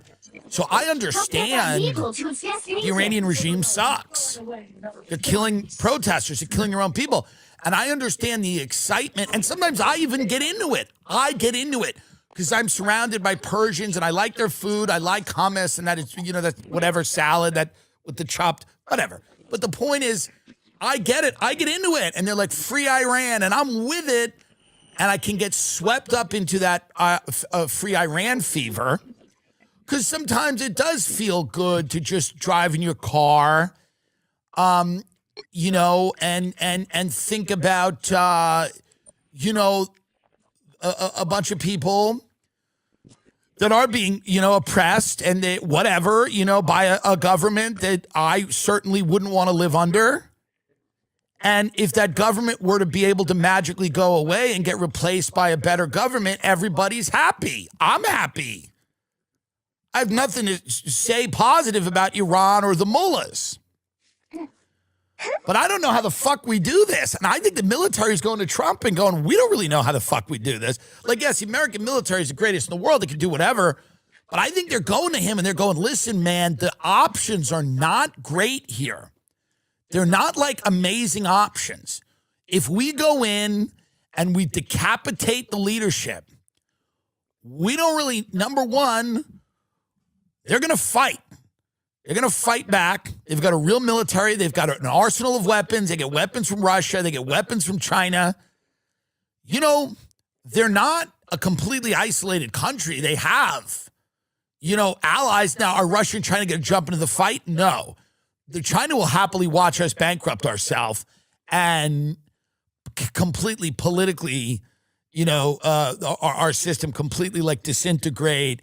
And China will just, the chaos that this will sow, not only in the region, but here at home, China will just gleefully watch. And Russia's busy in the Ukraine. So I don't think it spills into like a World War III thing. But the economy, the global economy, oil exports, these things, Iran could start hitting U.S. bases in the Gulf. They could start destroying facilities. The global economy could suffer greatly. It's a real war. It's not bullshit. You can see a spike in oil prices. They can close the Straits of Hormuz. There's all kinds of things. And everyone has said this, by the way. This is, but we have a lot of artillery there. We have a lot of weaponry there. And it does feel like it's something might happen, even though everything I've just said are good reasons to try to obviously. I do know who I want to be. Like take the temperature and you turn the temperature down here. I do think that we have so much there. We have such a buildup there. We have F-35, F-22 fighter jets, 2 aircraft carriers, and I'm wondering if, now bear with me, is there a way to do a wag the dog fake war? Listen to me, because we want to save face. We have a lot of stuff there. Is there a way to have a fake war that doesn't exist? There was a movie called Wag the Dog about this, where we blow some stuff up. We have a press conference. You'll need a top-notch The Iranians have a press conference, and we end this thing. Because we have too much. We've spent a lot of money to move these boats over there. And, we got to do something, but is there a way to just do a kind of pretend fake strike on Iran? No one will really know, and we save face, and we say, listen, we did it, and everything's fine now. Everything's fine. They're not making nukes anymore. They learned their lesson. Those horns. Because what scares me is that we're just too in deep now, and that. But get up these talks in Geneva. These Geneva talks with Jared Kushner and Steve Witkoff, they are making progress. I believe they are making progress because I think Iran is showing flexibility because they know they're not going to win this war. They know it'll be it's going to be a prolonged conflict, and it's hard to imagine America getting anything out of this. But Iran knows that they're not going to be able to go up against the United States of America and win. The government is going to fall. U.S.-Iran nuclear talks wrap up with no announcement of a deal as risk of war looms. However, this is in Geneva. Iran and the United States held hours of indirect negotiations Thursday over Tehran's nuclear program, but walked away without a deal, leaving the danger of another Midwest war on the table as U.S. has gathered a massive fleet of aircraft and warships in the region. Oman's foreign minister, Badr al-Buzaidi, who mediated the talks in Geneva, said there has been significant progress in the negotiation without elaborating. This could be solved diplomatically. But by the way, Israel will not be happy. They will not be happy. They will push for war. They want the regime to be toppled. The neoconservatives in America will probably push for war, the Ted Cruz types, whatever. They want this whole thing's about remaking the Middle East. And if you take Iran out as a regional player, it's easier to remake the Middle East. Israel's probably not going to be happy, but diplomacy is the only way here that America doesn't want this war. America does not want this war. I mean, we've got white-collar people. They got about 8 months left of their jobs before they're on the street eating people's legs. We don't need a war. Unless all those white-collar consultants join the military and go fight and die in Iran, we don't need a fucking war in the Middle East. So we can either do something fake, which I'm for, a pretend show of force. But I did talk to somebody who said it feels like we're too far down the line. There's a little bit of war fever in Washington, and that it's gripped people, and that there's an inertia that's moving us forward towards this conflict no matter what we do. And that once we're on a path like this, it's very hard to completely reverse course. That's what somebody told me. Now, maybe they're right, maybe they're wrong. But they did say it does feel like we are on a collision course for Iran. We have Jared Kushner and Steve Witkoff. I believe the talks are Kushner, Steve Witkoff, and then Erica Kirk. Erica Kirk is over there negotiating with the Iranians right now. And I'm hopeful that she can pull this off. Erica Kirk, of course, wife of Charlie Kirk, R.I.P. But Erica Kirk right now over in Iran negotiating on behalf of the United States government. And we hope that it is, we hope it's positive. We don't know. U.S.-Iran negotiations wrap for the day. I don't know. I can just tell you, you know what it is? A war, you need to have the right vibes for a war. This is something that many people don't understand. You need to just feel a certain way before you go to war. You need to have a certain, there's got to be kind of a, kind of like war. We just haven't achieved it yet. We haven't achieved it yet. We're not there as a country yet. One of your heroes need to pop out. Do not pop out at the same time. People are too busy in this country jester maxing. No one's ready for this war. We just don't. Nobody's into it, and it's being put. You can feel when something's being pushed, and no one wants it. You can feel it. And that's what you feel about the Iran war. Nobody's really into it. And the people that are into it have to accuse the people that are into it of being anti-Semitic. Nice. Or, they have a lack of imagination. Well, don't you see? Iran will be free. And you go, yeah, do we trust Pete Hegseth to handle this? Do we trust Kash Patel to handle the maybe domestic retaliation attacks that might come if Iran has sleeper cells here, which some people say they have? Do we trust Kash Patel to be on top of it? Can you believe that people get in accidents and don't call an attorney? What's wrong with these people? Why would they just live in pain and agony? They get to do something. Don't be like Switzerland or Canada sitting on the sideline. Man, I get emotional sometimes thinking about how these people are just settling. Call Morgan & Morgan. It's America's largest injury law firm.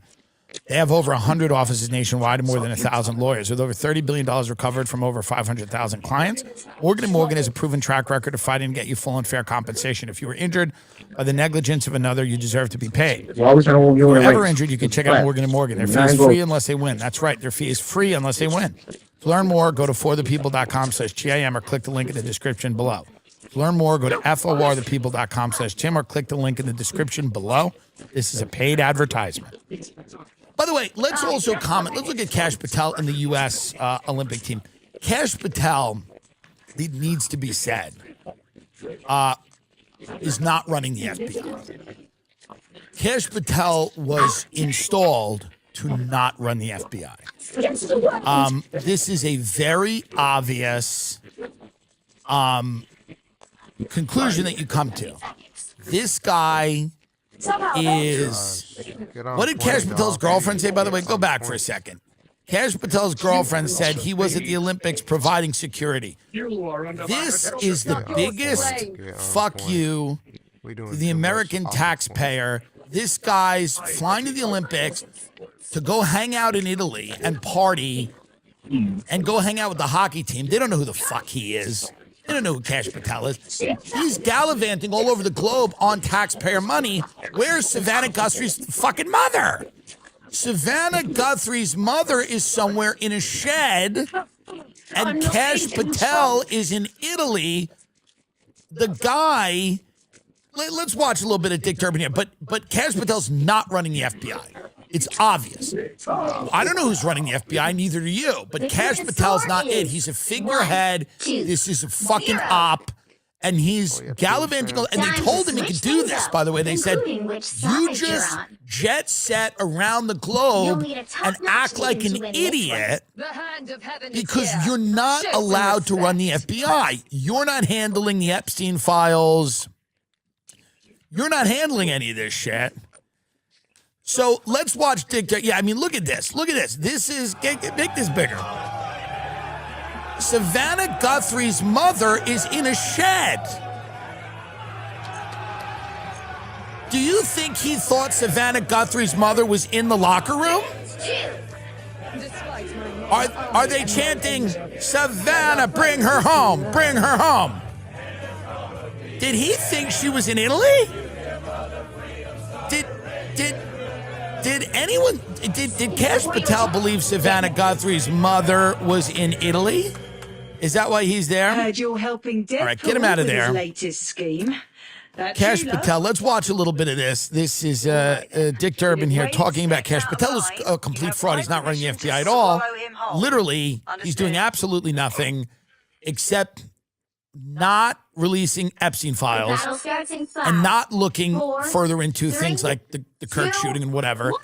He's there because he's incompetent. That's why they pushed him. And this is evidence. He's a complete buffoon, and that's why he is in the job. He's not doing the thing he was appointed to do, but he was never supposed to. So that's obvious to anyone that he was never really supposed to do this job. He was supposed to run around with his girlfriend, who's got a security detail, by the way, and then he complains that she should be on tour singing and not handling negative complaints on the internet. Dick Durbin. FBI Director Cash Patel has shamelessly exploited the FBI's private government jet to support his jet-setting lifestyle. That's right. Including a golf getaway in Scotland and a trip to watch his girlfriend perform a wrestling match. His girlfriend performed a wrestling match. Most recently, he flew to Italy to chug beers with the U.S. Olympic hockey team. As a whistleblower told the committee, the tone was set early in Director Patel's tenure when he told FBI agents, quote, if you have golf, hockey, fishing, or hunting and beautiful sights, you're going to see an awful lot of me. Savannah Guthrie better hope her mother is being held at a golf course. Savannah Guthrie better Savannah Guthrie better hope her mother is being held at Pebble Beach. This poor bitch, they kidnapped her mother. And this guy is dancing and jumping around with the hockey team in Italy. She better hope and pray that her mother is being held at a 5-star resort. Or she better hope her mother is being held at where Cash Patel is going to see his girlfriend do backyard wrestling on government money. Where's Doge? Where's all these people that are obsessed with fraud, by the way? Hillary Clinton testifying about Epstein today on Thursday. Let's see if we can get some of this up. Hillary wants Trump to be put under oath about Jeffrey Epstein. She said it's time to put Donald Trump under oath about Jeffrey Epstein. So, I mean, shots fired. So, live updates. Hillary Clinton testifies she has no information on Epstein's crime. So, what I thought Hillary would do, the Head in the Fryer episode, which Joe Rogan liked. I thought Hillary and Bill would come in and light themselves on fire in order to get rid of Trump. Now, of course, these people, somebody said this to me and I thought it was very interesting. I go, they have nothing left or at the end of their life. And somebody said this to me. They said, these people never think they're out of the game. So no matter how old they are or how down they are, they never believe they're out of the game. They always believe there's some way for them to crawl back into relevance. So Hillary comes in and then chooses not to stick her head in the deep fryer, light herself on fire. So apparently the Clintons agreed to testify after their offers of sworn statements were rebuffed by the oversight panel and its chairman, Rep. James Comer, Republican Kentucky, threatened a criminal contempt of Congress charges against them. I had no idea about their criminal activities. I do not recall ever encountering Mr. Epstein, Hillary Clinton said in an opening statement shared on social media. Can we watch this statement? 1, 2, Let's see if we can find Hillary Clinton's statement on Jeffrey Epstein, who she's never met. Now, Ghislaine Maxwell was at Chelsea Clinton's wedding. We know that. But who knows? You know, Hillary has no new information. So it's a big nothing burger, and it's real boring. Here we are, Hillary Clinton. It's a big, boring nothing burger. This is why Hillary fucking sucks. This is why Hillary has always sucked. It's always procedural, boring shit. It's why she lost the election. It's why people just fall asleep when she talks. She never, when the cameras are on, Hillary never delivers. What, are you going to her Instagram? I don't think she put it on her Instagram. I mean, that's so funny that you're checking her Instagram. But before we watch this, we'll watch NBC's coverage of it. Hillary never fucking delivers, man. Weak sauce. She could have came in there and said, we're pedophiles and we're pedivores, meaning we eat the kids. We're vampires. We work for an Illuminati bloodline. Me and Bill were inducted into it through occult sex magic and cannibalistic rituals. And Trump was involved as well. But instead, she does this boring horseshit. Take it away. Of the House Oversight Committee investigation into Jeffrey Epstein. Now, that closed-door deposition is currently underway in Chappaqua, New York, where the Clintons do have a home. During her opening statement, Clinton denied ever encountering Epstein and said she, quote, never flew on his plane or visited his island. Tomorrow, the Republican-led committee will hear from former President Bill Clinton, whose name and pictures appear hundreds of times in the Epstein files, though he has not been accused of any wrongdoing. This all comes after the committee threatened to hold both Clintons in contempt of Congress. Boring. All right, get it out of here. I'm so disappointed in these two cannibals. I am so disappointed in these two cannibals. They had a real fucking shot at the end of their life to do fucking something exciting. Something exciting. Change the narrative. Change the fucking narrative. Flip the script. And he's going to go in and do the same bullshit, most likely. Man, she never delivers. That's the thing about Hillary Clinton. Like her, love her, hate her, she never delivers. It is boring. It is all dotting I's and crossing T's. She had the chance here to make some fucking news. And what did she do? She does what she always does. She bores everyone to death. Boring, boring, boring. That's the only real crime, is boring. You bore me, you waste my time. This is the real crime. Going in there and wasting everyone's time. Yeah, I've never met Jeffrey Epstein. She should have started her statement and said, what I'm about to say here will shake the foundations of human life. What if she did this? What if they said, I don't know how they even address her anymore. Secretary Clinton, because she was Secretary of State, but she's not anymore. Senator Clinton, she's not a senator. I don't know how they address her. She's not the First Lady. Maybe they say Mrs. Clinton. I guess maybe they say, I don't know what they say. Maybe they say Secretary Clinton. I don't know. I think they say Mrs. Clinton. if she were to read her opening statement, Hillary Clinton's opening statement, she goes, "Thank you, distinguished members of the committee, for having me here. As you know, my husband, Bill, the former president, was the governor of Arkansas.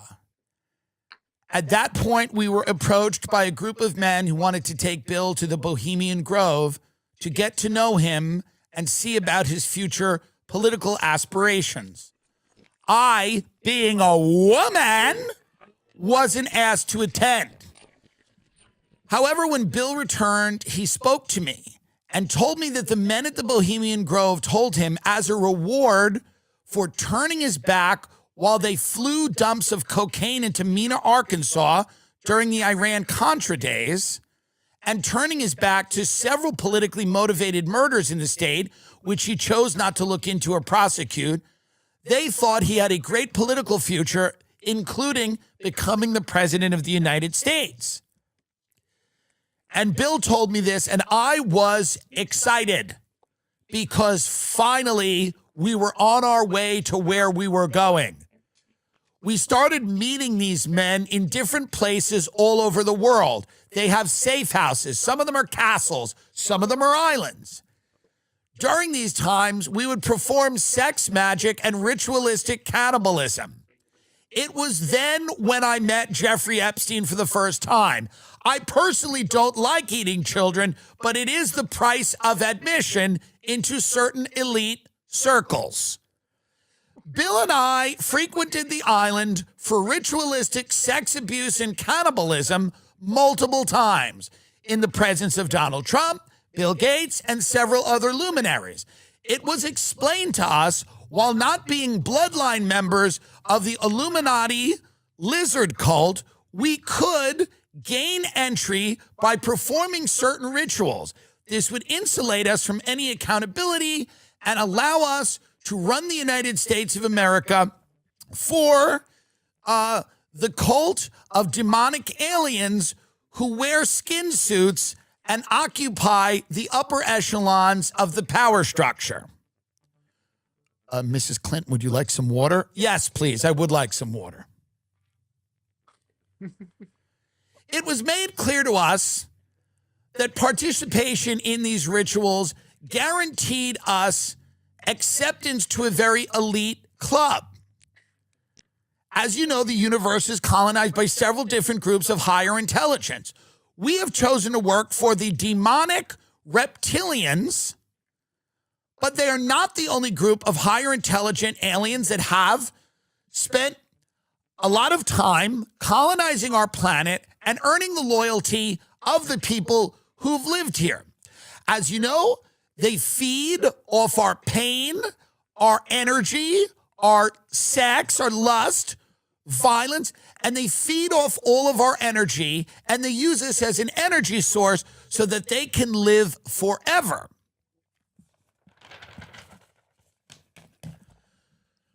So before I finish my closing statement and open this up to questions, yes, myself, my husband, the President of the United States, and several others are implicated in ritualistic sex abuse and cannibalism, but not because we enjoyed it. Some of it was fun, but because we needed to do it to show our reptilian overlords that we were there to play ball. And then they would say, "I recognize the chairperson." And then the chairperson would go, "Mrs. Clinton, thank you so much for coming in. We appreciate this. Have you ever met Ghislaine Maxwell?" Brass on this guy's balls. The amount of brass this guy has on his balls right now could qualify for an entire section of an orchestra. All right, that's how I'm going to put it. Mr. DeVore, you are coming...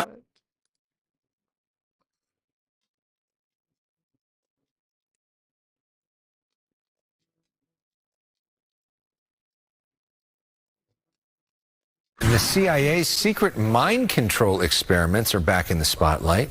Newly released documents reveal details about MK Ultra, a 1950s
When the news broke that Donald Trump's Commerce Secretary Howard Lutnick was photographed on Epstein's Pedo Island, I immediately went to the Department of Justice website to search Lutnick. Here was what I found. No results found under the name Lutnick, so I searched Epstein. No results found on the DOJ search function for the Epstein Transparency Act when I typed in Epstein. Same thing for Trump. Same thing for Maxwell. The entire Trump, DOJ, Epstein Transparency Act websites search function was disabled and shut down for most of yesterday. So then I went to try to look manually and try to find this photograph that I was seeing circulating of Howard Lutnick on Epstein's Pedo Island. There's a group of men or young men that seem to be hanging out together on Epstein's Island. I saw the photo of Epstein and I wanted to authenticate it myself. So I was trying to go through the Bates number that I saw, the individual number on the bottom right, and then that was taken down from the Department of Justice website as well when I was trying to look sequentially. So it seemed that they removed this photo to try to act like it never existed, or then to what? Try to say it was AI or that it was fake.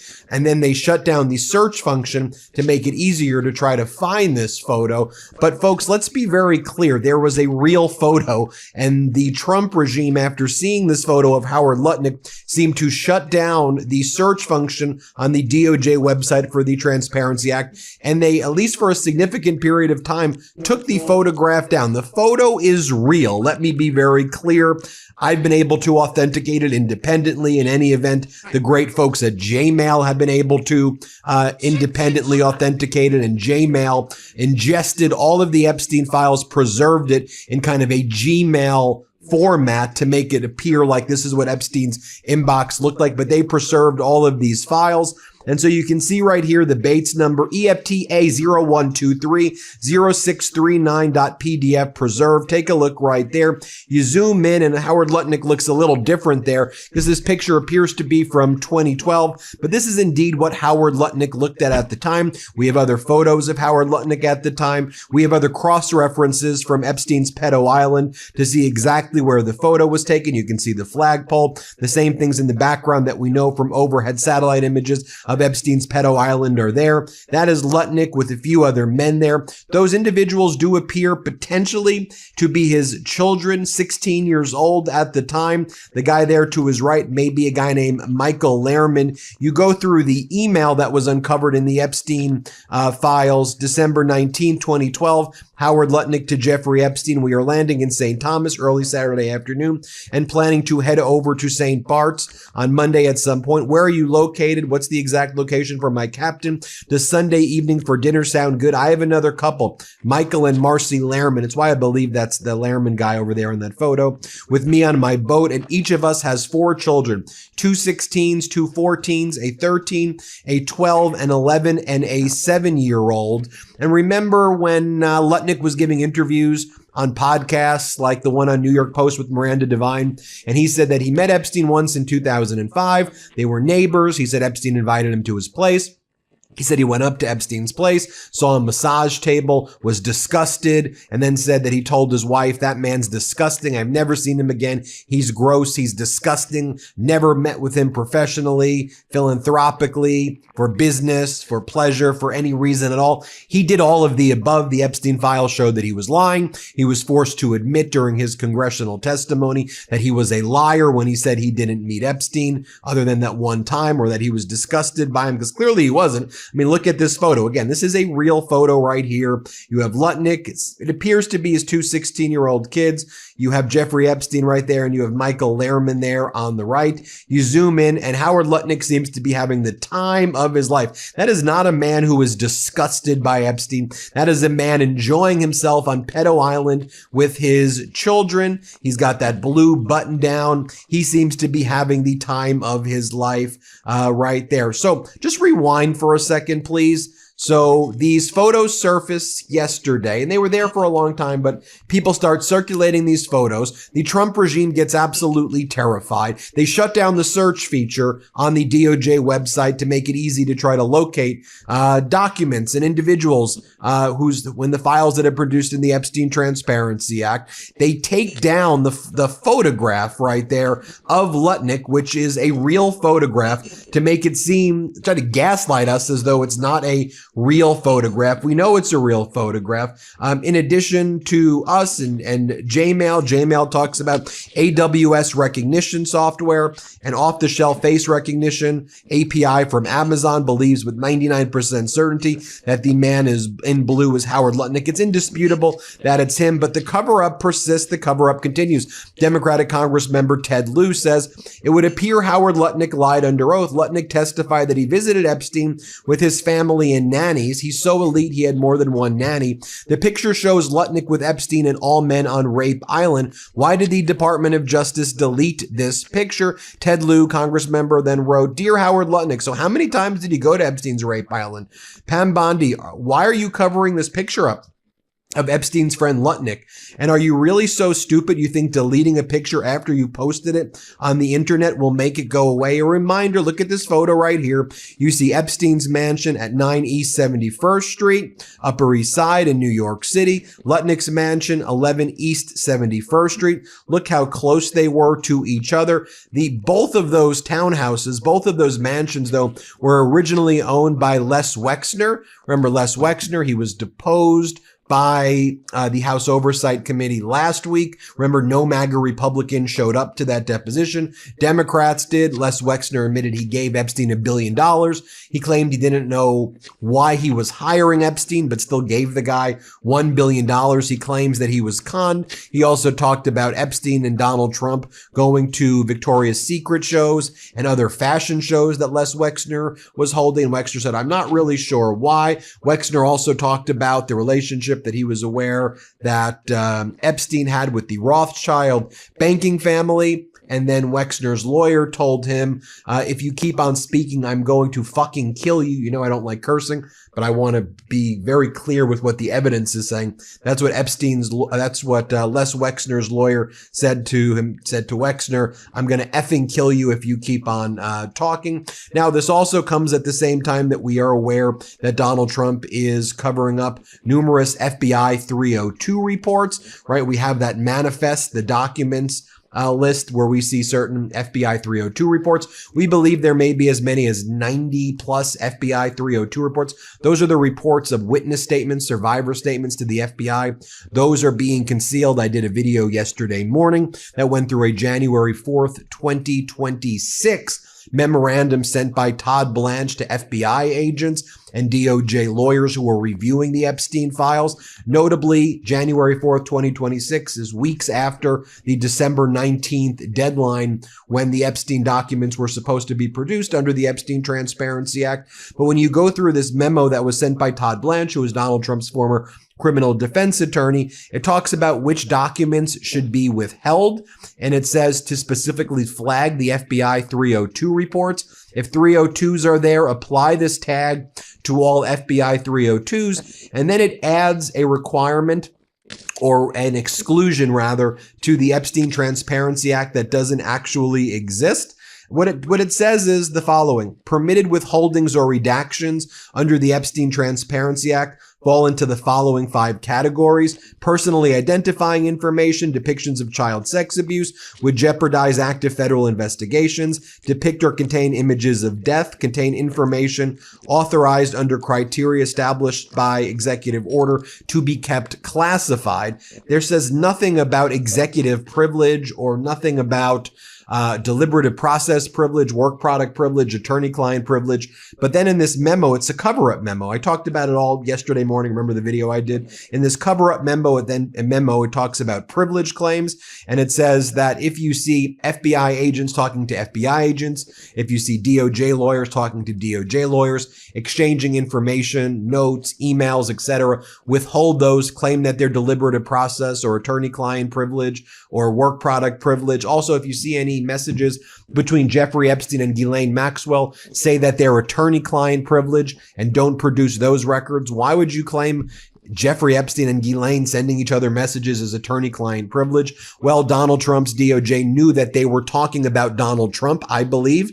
And we know there are messages like one that's withheld where we believe that Epstein's talking to Ghislaine Maxwell about how Donald Trump's lawyers spoke with Epstein's lawyers and lawyers for, potentially lawyers for survivors, and admitted that Donald Trump was never, or that Epstein was never a member of Mar-a-Lago. He was always a guest, and that he was never kicked out. That's a document still being covered up, but it's redacted and not produced because it's an Epstein email to Ghislaine, and their messages to each other as part of this cover-up were deemed by the DOJ unlawfully to be attorney-client privilege documents, which to me is patently unlawful. Now, going back again to Howard Lutnick, and the shutting down the website, the DOJ website, removing and deleting the files, the photograph of Lutnick on Epstein Island, which you clearly see. That's Lutnick.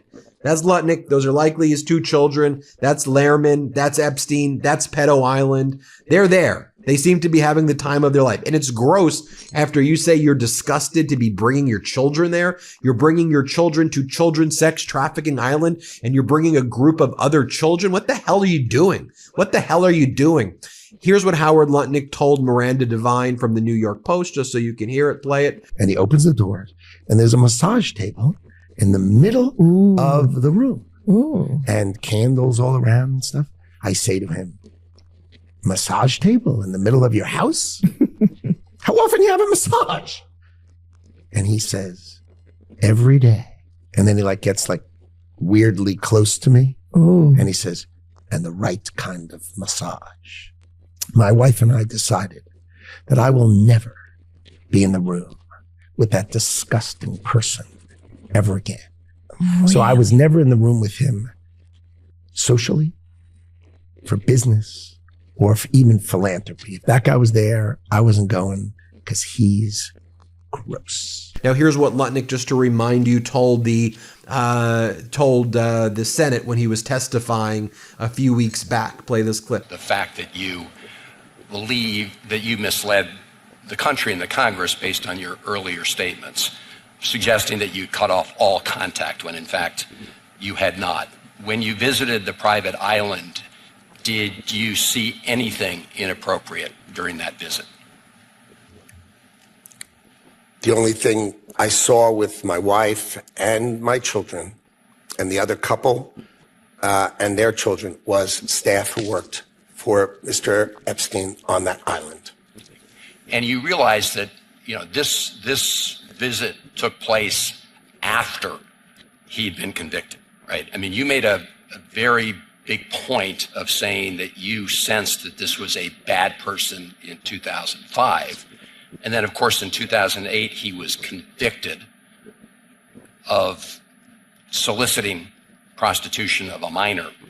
And yet you went and had this trip and other interactions. Did you have a dinner in Epstein's New York City home in 2011? No.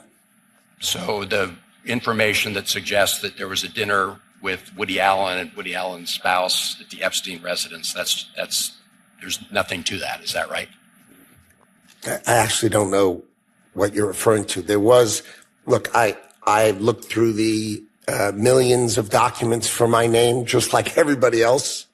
And what I found was there was a document that says that I had a meeting with him on, in May, I think, for an hour at 5 o'clock. Okay. Not dinner or otherwise, for an hour at 5 o'clock. All right. It's just shocking to me as well that you have Lutnick not being called, for a deposition by the House Oversight Committee while they deposed Hillary Clinton. Remember what Hillary Clinton said yesterday after she had her deposition, that they were starting to ask her about UFOs and a bunch of stuff that's bizarre. Here, play this clip. I don't know how many times I had to say I did not know Jeffrey Epstein.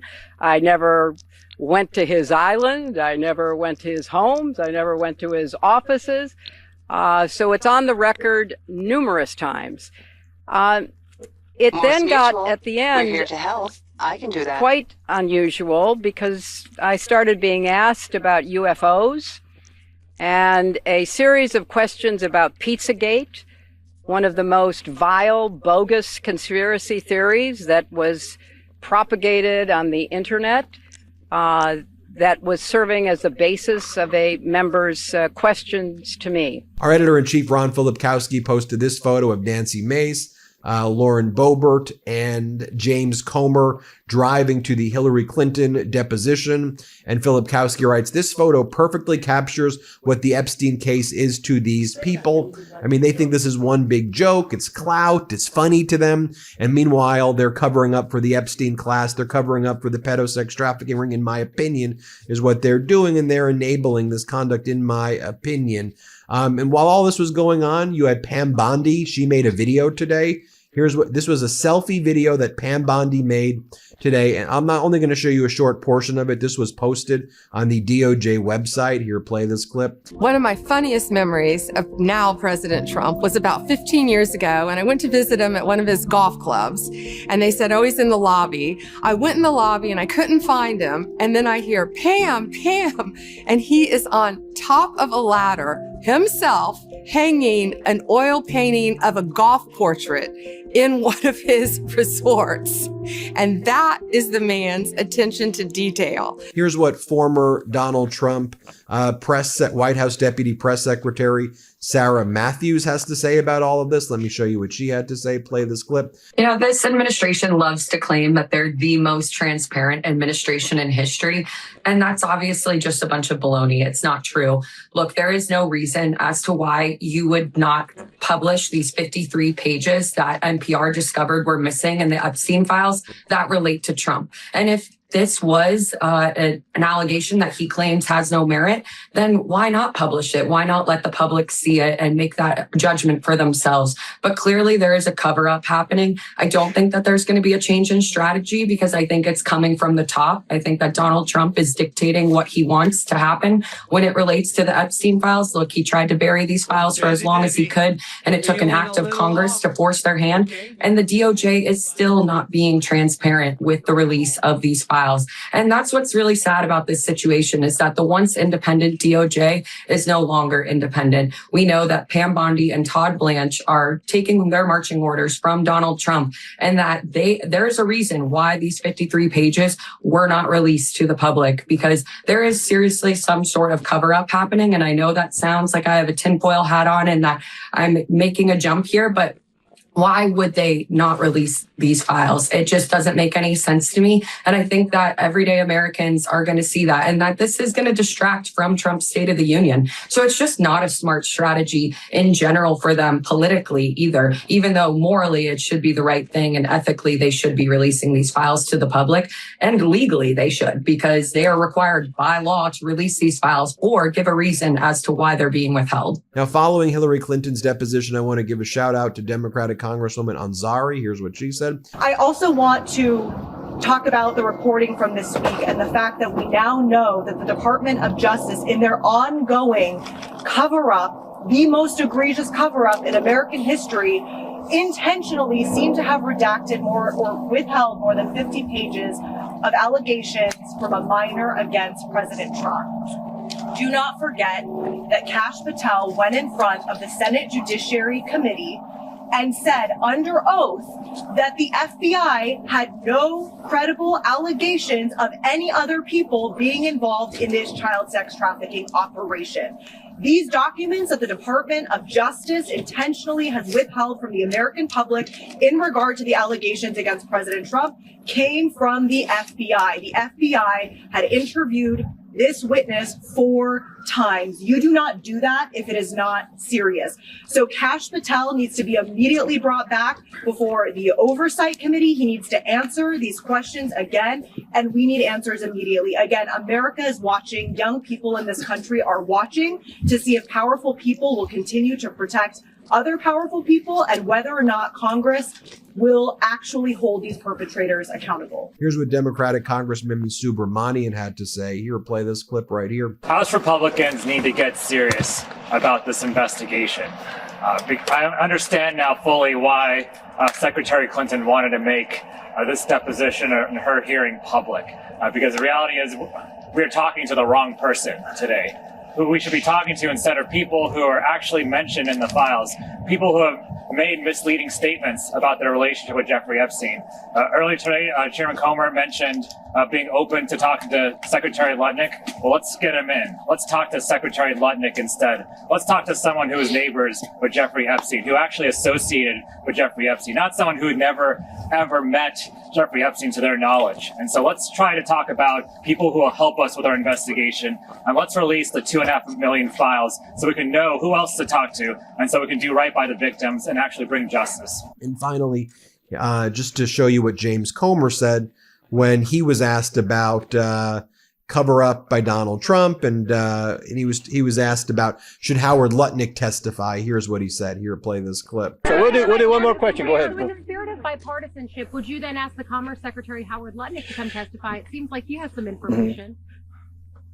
That's very possible, and I think I think it's a good possibility that his name will arise in some questioning today. It'll maybe be on my list, and I have an email I printed off for Hillary to ask about Howard Lutnick today. Okay. So we're asking again, and I want to remind everyone: we've already brought in Alex Acosta and Bill Barr for depositions.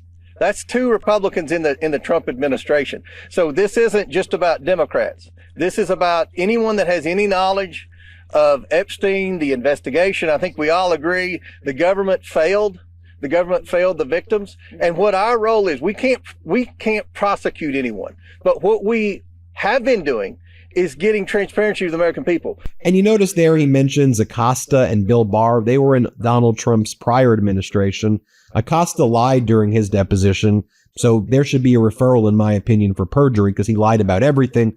Like literally, now that we've seen the files, it appears Acosta just lied through his teeth because he never thought those files were going to come out. He should be referred to perjury. A future DOJ, in my opinion, needs to prosecute him. Bill Barr is just a gigantic liar. So saying Bill Barr and Acosta testified, well, why Bill Barr and also Acosta was just a complete and utter liar. So there you have it, folks. I mean, to recap, this photo surfaced of Howard Lutnick on the island, having the time of his life, buttoned down. Those may be his children, business partners, living the life. They're having the best time on Pedo Island after he said he was never there. You have then the DOJ deleting that photo. They shut down the website. They shut down the search functions. It's absolutely ridiculous. And we know, I mean, look, we also know, right, that Lutnick got into... So not only was Lutnick at the island, he did a business deal with Epstein. They were partners on a company called Adfin. They were talking about Adfin 2014 and on. What do you think about Adfin? What should we do here? They were talking about a nearby museum being built and how they were wanted to potentially sue the extension of this museum because it may hurt the sunlight that their houses get. 2017, 2018, Epstein gave Lutnick $50,000 as a gift for some award that Lutnick received. They would talk about each other's nannies. They were friends. Really up until Epstein's death, they were neighbors. They were neighbors. They were friends. They hung out with each other. What are we talking about here? They were close. They were close buds. And Lutnick lied about it. It's disgusting. This whole regime is disgusting. Tell me what you think. That's what we know. Hit subscribe. Let's get to 6 million. Thanks for watching. 7 million. Get to 7 million. Thanks for watching. I keep saying 6. Get to 7 million. Thanks for watching. Love this video? Support independent media and unlock exclusive content, ad-free videos, and custom emojis by becoming a paid member of our YouTube channel today. You can also gift memberships to others. Let's keep growing together.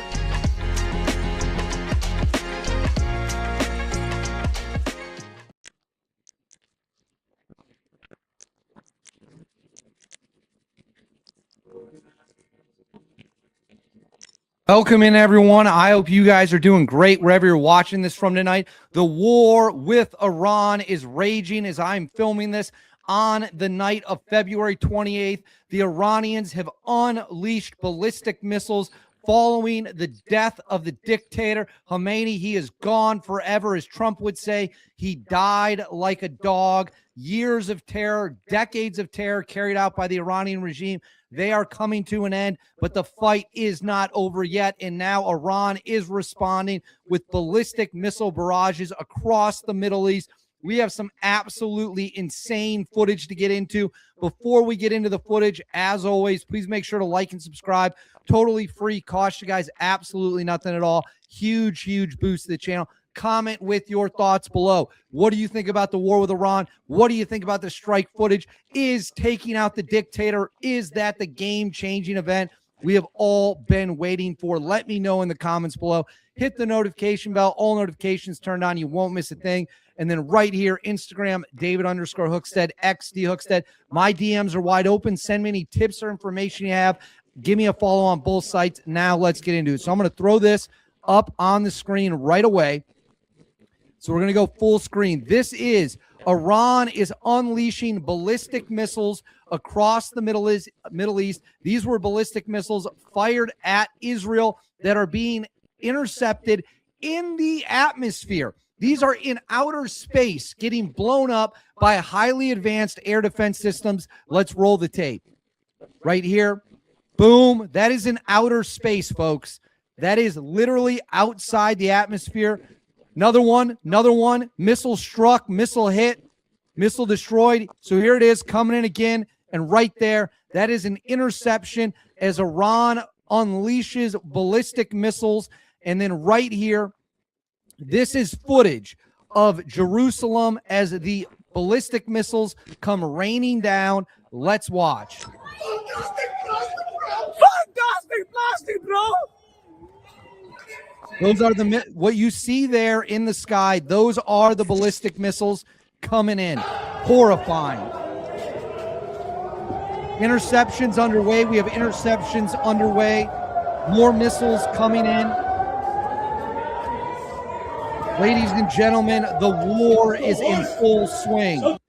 The war is in full swing. And here we have new footage of a U.S. and Qatari Patriot air defense system as ballistic missiles rain down on the U.S. airbase, or I should say towards the U.S. airbase in Qatar. Our Patriot batteries, another highly advanced air defense system, is roaring to intercept these missiles. Here we go. We've got interceptions. The Patriot missiles are in the air. Interceptions are underway. The flashes right there. The flashes, that is the good guys taking out Iranian missiles. I've never seen footage like this. Is absolutely surreal. Interceptions are underway. Okay, you see a ballistic missile coming in fast. You can hear explosions. More interceptors are in the air. Unreal. Unbelievable. And then right here, I'm going to skip ahead. This was on live TV on NBC News. You are going to see a ballistic missile come in and make direct impact on Tel Aviv. Think that's what the calculation now right is. Here. Regime. Boom. Right there. That is an explosion of a direct impact of a ballistic missile in Tel Aviv. I hate to inform you all. We do have information that indicates at least one person and several others were seriously injured, but one person killed, many injured after a direct ballistic missile strike in Tel Aviv. Okay. And then right here, this is Bahrain. This is footage of an Iranian attack drone hitting in Bahrain where we have a U.S. base. Unbelievable. Guys, stop and think about this for a second. Imagine being in this apartment building and seeing an attack drone just come right over your head and smash in. It is unbelievably terrifying. And then right here, the IDF in the United States is striking back, hitting missile launchers. We have footage right there. Iranian missile launcher blown up before they can launch their missiles at the United States and our regional allies. So we are doing what we can to make sure we can limit their ability to launch missiles. Now, here, next up, this is more footage out of Qatar as we engage the ballistic missiles. Here you go. Many flashes in the sky. Those are the interceptors. Missiles away, interceptors away. We have interceptors in the air. Multiple interceptors are up. Multiple ballistic missiles have been hit. We can see debris falling to the ground. More missiles up. Looks like we had a malfunction on one. What the fuck? Use the language. That's not me. That's from the video. But more missiles in the air, more interceptors in the air. And then this might be the most insane footage of it all. This is a cruise missile that is literally flying through Iran to strike targets right there. These are American cruise missiles flying through the air. I can't play that audio, that music, but this is footage right there on your screen. American cruise missiles in the air. And then right here, an Iranian drone lit up a hotel in Dubai in the United Arab Emirates. Let's watch this footage. You can see the aftermath, the explosion right there. And then this is more from Bahrain, is Iranian weapons rained down. A massive amount of destruction you can see on your screen right there. And then right here, this is footage of an Iranian Shahed drone exploding after hitting the U.S. base in Bahrain.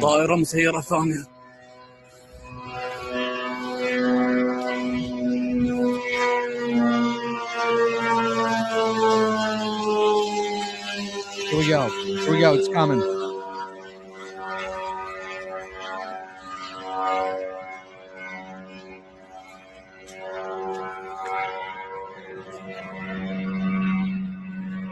Right there, impact. We have impact of the Iranian drone.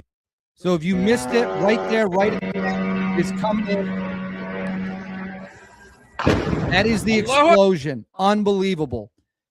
The airport in Dubai also bombed by Iran. This is the aftermath. You can see smoke, damage, massive explosion carried out by the Iranian regime. And then right here, we have reports that Iranian ballistic missiles are hitting Doha. They are hitting Qatar. The bombings continue. The missile strikes continue. All hell has broken loose as the war rages. Now, right here, Iranians say a statue of Khomeini was toppled. They are taking to the streets to celebrate. The Iranian people are taking to the streets to celebrate. I'm looking. We got new information coming in. So we have right now, as I am filming this, we have information. More Iranian ballistic missiles are on the way. I repeat, more Iranian ballistic missiles.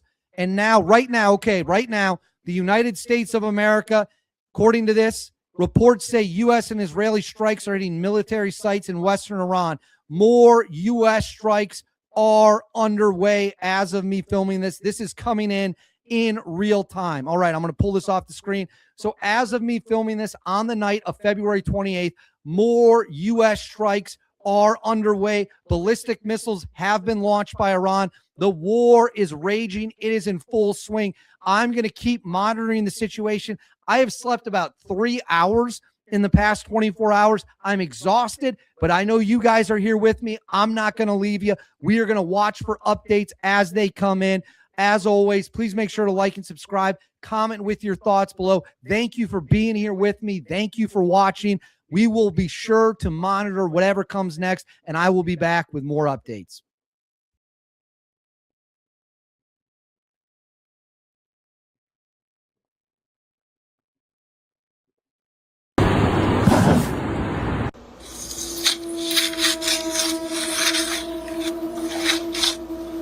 See, the CIA officer who came out and said he was in a time travel program. Bio said we need to test the biological effects of time travel on the human body. Right, and mutants in the same email. But also, notice how it's just floating on the water. 4 of the chefs for the U.S. presidents have suddenly. So it's a video going around where this man and his friends went to a beach, and this man is screaming on the beach because something came out of the water and took his friend off of the beach. Oh, you don't believe me, right? Look at this shit. I'm gonna sit this right here.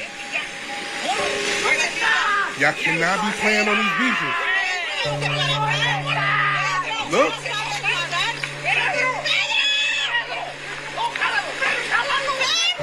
great. No, I do not. And don't you ever say I did. What's good with the collective? Y'all know we back with another banger, another reaction. I appreciate everybody who been tapping in, running up, and subbing up. If you new to the channel, please like, comment, subscribe. Hit that bell so you always notified whenever we drop them uploads. Y'all know we coming with about 4 videos every smooth 7. This is for entertainment purposes as well. And when you like and comment and subscribe to the channel, helps Collective grow, helps Collective get bigger, helps more people who like this type of content tap in with this content. But I appreciate you if you're watching your TV, whatever the case is. I wish it was smooth 7. Might be a trigger warning or 2. I hope not. But also, I gotta go ahead and let you know, don't forget to hype up the video as well. I have seen some of y'all comments. Y'all been sending me some of these clips of y'all kids going crazy to when we doing this intro. I appreciate y'all, man. I didn't even know it was gonna do what it's doing, but it's all love. Shout out to the collective again. Shout out to Matthew. Shout out to Larry. Y'all know what it is, man. Let's get straight to the video, man. Let's go.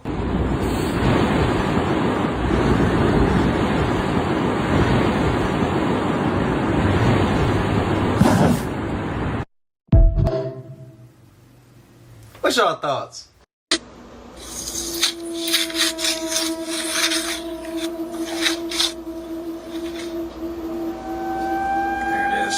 Now, I'm a little confused here, okay? Someone explain, is this AI or he's doing like really good makeup? Because I watched this video back a couple times trying to figure it out and I'm just confused. And maybe y'all can help me figure it out. Because yeah, because if that's really good makeup, props to you. If this is AI, I'm sick of AI. Like, dang. Do y'all think they use AI now to put it in our face?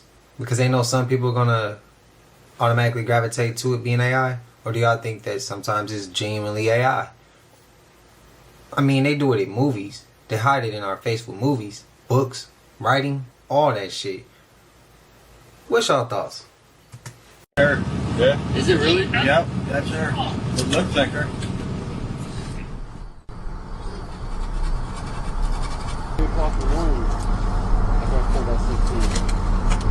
Security guard took a picture of her, and he's like looking at her. And in the thing it said the lady's wearing like pink pants. The Amber Alert, the one I yesterday? Never? Yesterday? That one. Oh, well. Yeah. Should I block your truck? Huh? Should I block them? Should block. Let me write it down. It's a Texas plate. Texas plate, what is it? Is she a young girl? Yeah. You can't look it up of what she looks like? Yes, I can. It's right here. Got it? Show me a picture because I know what that girl looks like. She ran right past me. Okay, hold on. Oh my God, that's her. Yeah. Is it really? Yep, that's her. It looks like her. That's exactly what she looks like. That's what's up, bro. We need more stories like this. Yeah, it seemed like they all in one spot, but I ain't gonna lie, that's hard right there. That's some old world architecture. I'm right next to the one with the clock tower right here. And this, y'all see, I got different angles of it now. That's another one. That's hard. Old world buildings, man. Before the reset. That might be one too, shit, I ain't gonna lie. It gotta be. You see it got that Egyptian hieroglyphs on the front. The Mackinac Bridge, aka the Big Mac. It opened in 1957 and it stretches 5 miles long. Now this bridge is known for losing power in high winds. Count me out. I couldn't even imagine driving across this with no lights on. Hell no, no siree. But not only that, but do you see how those cables shaking? Talk about not safe at all. Just look at how this motherfucker swaying. And you think that's safe to travel on? Hell no. Now this suspension bridge connects to the upper and lower peninsulas of the U.S. state of Michigan. It spans across the body of water of Lake Michigan and Lake Huron. But if you think you're gonna catch me on this, count me out. Now this bridge might be safe to ride on when it's a sunny day outside, but if it's windy or if it's snowing, count me out. Stay safe out there now. Y'all catch them riding bikes on that thing, having a marathon? Alright, so the stuff that's happening to me after going to Epstein's Island, it's getting worse. So I don't care anymore. I'm dropping the YouTube video we filmed there. And let me explain why. Two things. So remember the last update I gave y'all was that I thought someone was listening to me through my phone because I couldn't record through my voice memo because it said I had a call or whatever. Even though there's no call. And out of curiosity, I went on Google Trends to see where my name is being searched at, right? And again, I swear to God on everything, nothing that I say in these videos are lies. I check a certain place and I swear to God, the only time that I've ever been searched here was minutes during the whole shit with my phone. I don't want to say where though. I don't want to say, but if y'all can. And remember my roommate in the last video that I was talking to about the whole thing? Him to the exact. To top everything off, my manager called me and said, it's looking like there might be a cha-ching coming. So I don't care anymore. I'm dropping the video at this point. It's already closed. Something creepy happened to this man. As he was showing his viewers the Amazon River, they were able to spot this strange shadow in the background, but also notice how it's just floating on the water. I want to hear more. Yeah, I've been watching anime all my life, but to see somebody do some Crouching Tiger, Hidden Dragon type shit, some anime, and she hit that bitch on photograph, that shit raw.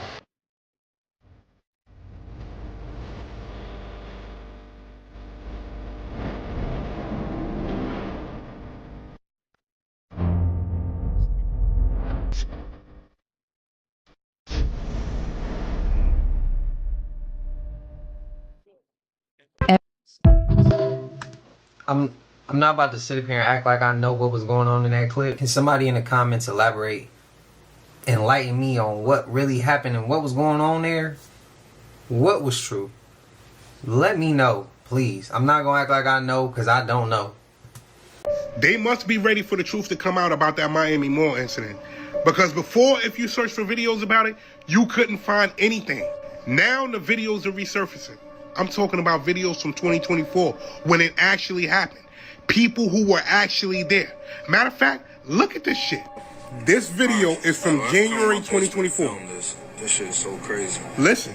I'm posting this and I want y'all to repost, save this video, post it on other platforms before it gets taken down.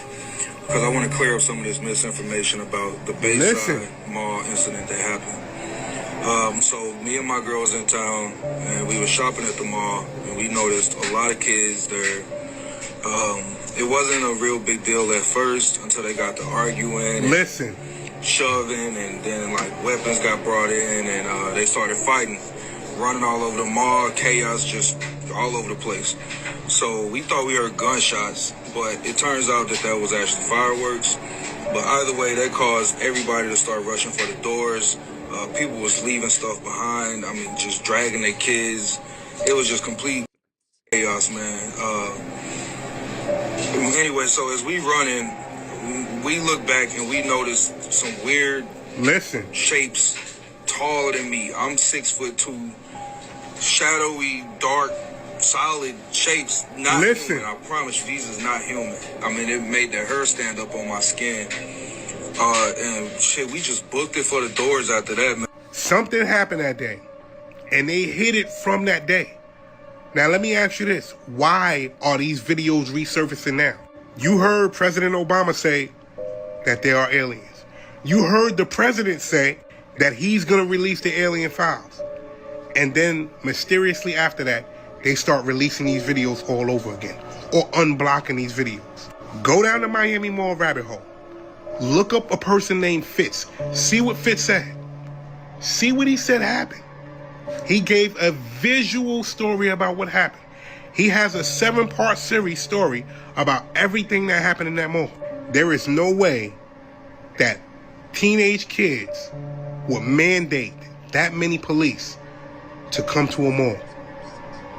They seen something, and the proof is coming out.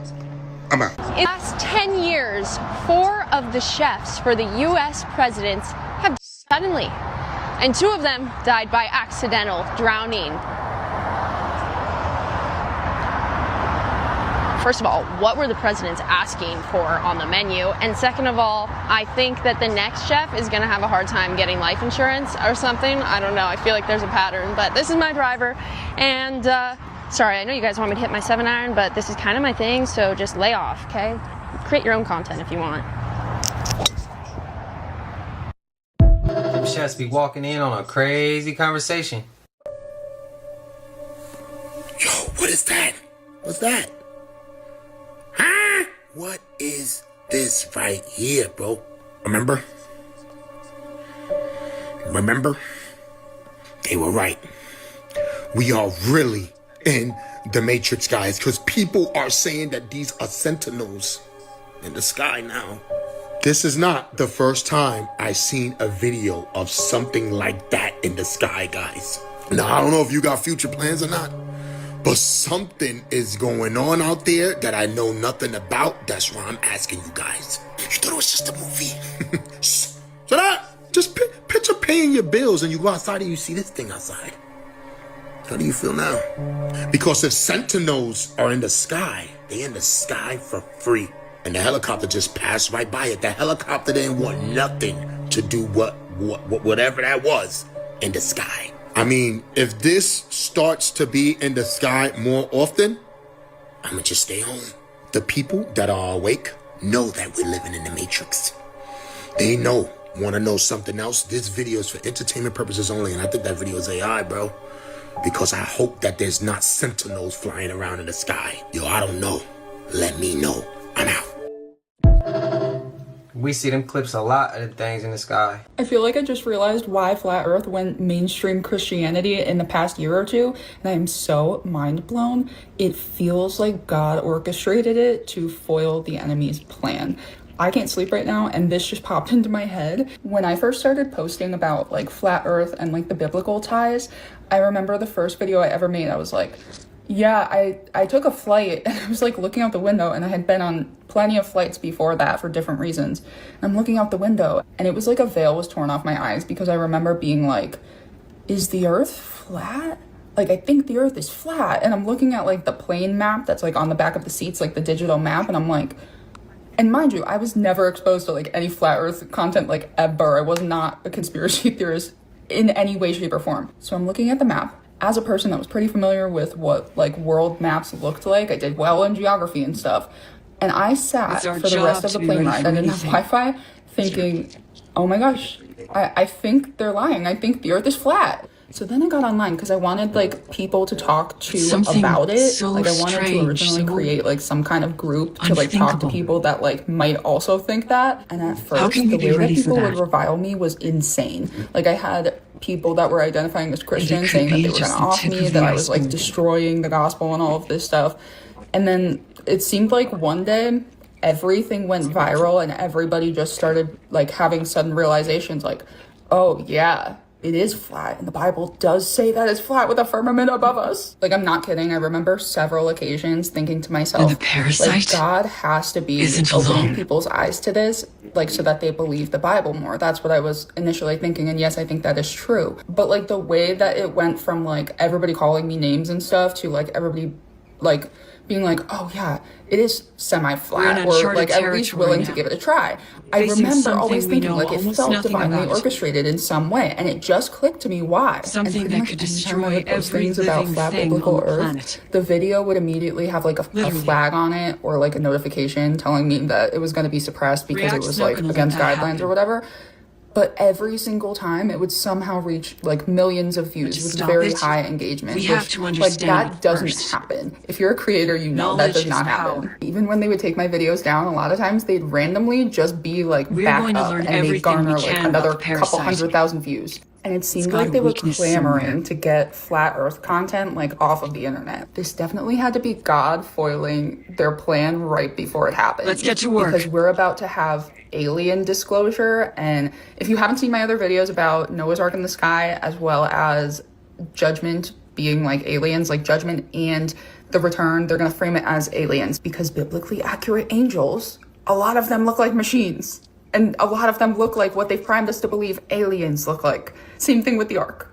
And a lot of people are mad at me right now, but it's the exact same way that it was when I first started talking flat earth. That is why I believe God is waking people up to the fact that they live among us, the reptilian shapeshifters. David says there's lizards in king's palaces. The serpent is a talking, walking serpent. The ancient dragon comes back. Jesus calls the Pharisees vipers. Paul says Satan's workers transform themselves as workers of righteousness and apostles of Christ. The word for transform is rooted in metamorphosis. So it's not like a devil wearing a fake mustache, guys. It is shapeshifters. Every single culture ever has pictures drawn, painted, and writings that include shape-shifting reptilians. Don't need to debate any Christian. I was a Christian. If you want, I can give you both sides, easy. But he will ask you if you delivered the message. I'll play both parts. I'll be the Christian and tell you this, and then I'll be the Muslim and give the answer.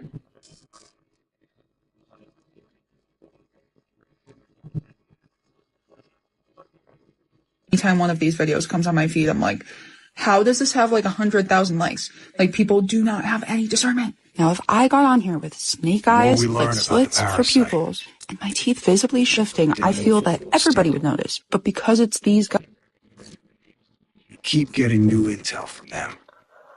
Okay, she might be right. For UNICEF, which is an amazing organization that works in over 150 countries, and my job And was their to meet with growth teenagers is a who direct were living in response to exclusion, our who were living actions. in extreme poverty, or living with write their story. Back by Richard. You really believe that human beings are demons? No, I do not. And don't you ever say I did. Activating crisis. Kenneth Copeland is highly obvious. Look at the eye shape. Look at how he is. This is a reptilian. But most people are already showing that they would not recognize a snake if it looked like an angel of light with Christian theology. Here to say welcome to the spiritual war. If you're not aware of it, put on the armor, stand your post. You're a woman of the word. Watch the eyes and the teeth.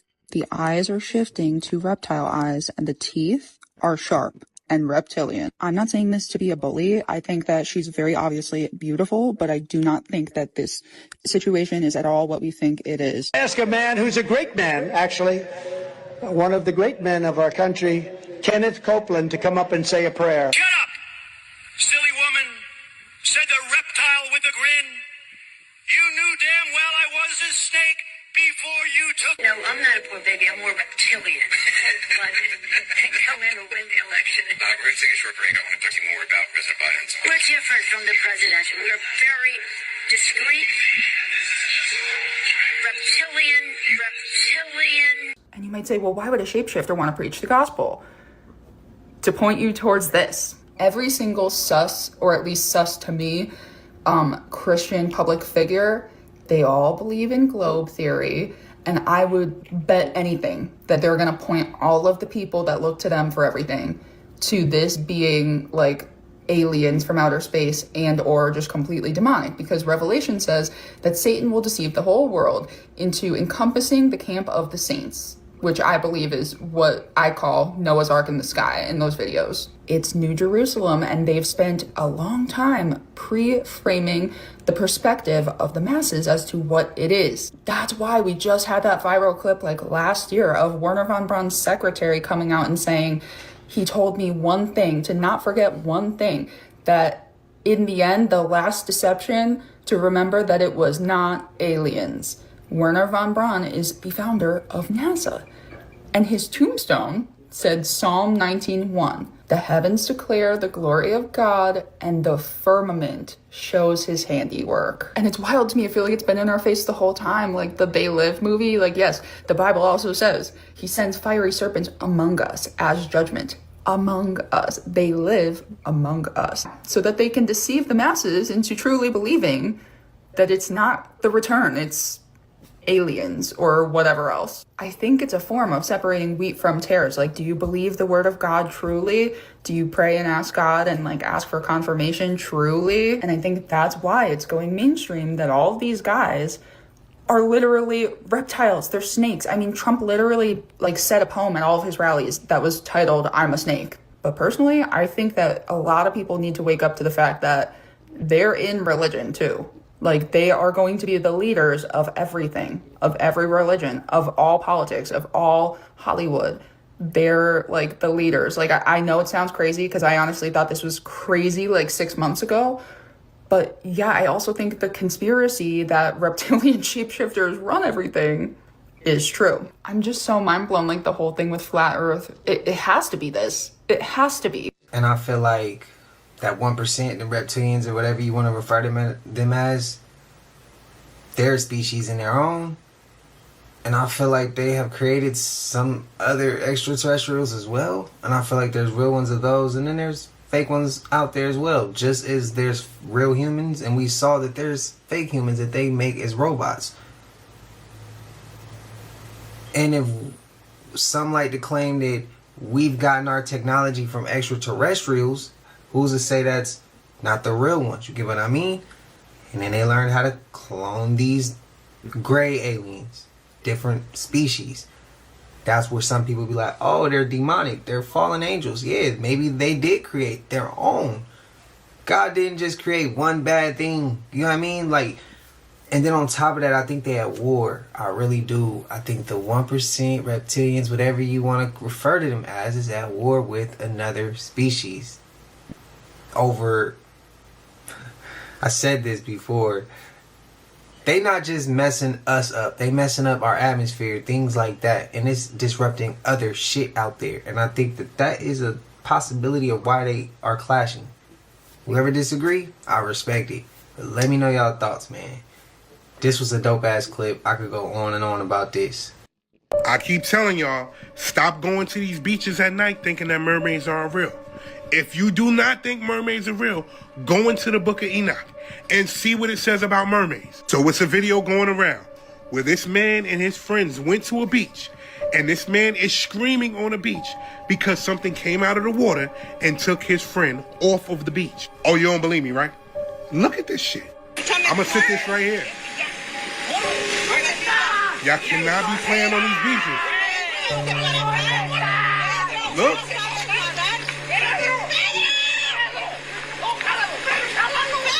Shit is crazy. The ocean at night is already different. You can't see below the surface. You can't see what's moving. And most disappearances near waters happen and no bodies are recovered.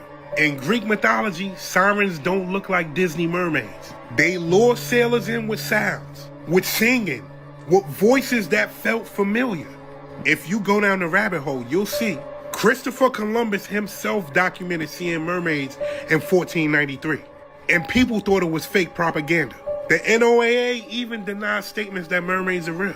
But why deny something that doesn't exist? Now go back to the video. Why is that man screaming like that? You gotta remember that thousands of people disappear near the coastline every single year. Boaters report hearing voices in the fog. Divers talk about poor currents that feel like hands, that feel intentional. And then you have the military. Military sonar has picked up unidentified aquatic sounds. And these sounds that they picked up didn't match whales or dolphins or fish. So what were they? And again, you gotta remember that they only explore 5% of the ocean. Those waters, those beaches at night are not the place to be. I've made plenty of videos on mermaids. I've made videos about what the elites do with mermaids.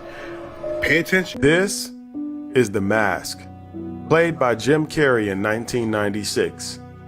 Jim Carrey played this character by the name of Stanley Ipkiss, who was very inhibited. He didn't like his life, and he worked a 9-to-5. Stanley sees a mask in the harbor. He goes into the water and he retrieves it. Once he puts this mask on at night, the Norse god Loki, the god of mischief, inhabits Stanley's body, and Stanley becomes a new entity with this mask fused onto his face. Now, what's interesting about this is that there's another book that's out by R.L. Stine, and it's called The Haunted Mask. And in this book, there's a girl who is bullied, and she puts this mask on, and she scares everyone away, but the mask won't come off. And her entity, her personality begins to change to become cold and just like that mask. Now, then there is a rapper by the name of Skrill, who wears a mask. And he had someone who was interviewing him to put on this mask right here. And he said when you wear it, it takes a portion of your soul and it gives him powers. He's also the person who had these coined words called 6-7. Coincidence?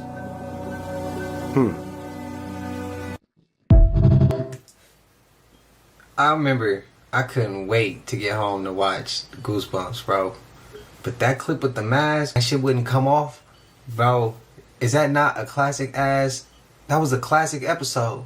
Who spam it up in the comments if I'm by my if you agree with me.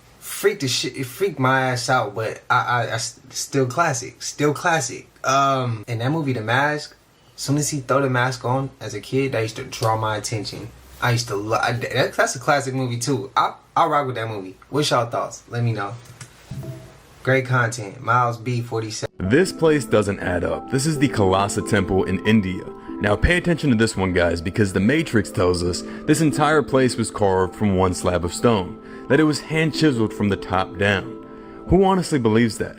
What you're seeing here is laser technology. In order to make this place, 400,000 tons of rock had to be excavated and removed, and yet none of this rock has ever been found or discovered. This is all from one stone. We're talking multi-level halls, perfectly carved pillars, symmetrical structures, even bridges. All these rooms and intricate details built from the top down. By hand. There wasn't room for a single mistake.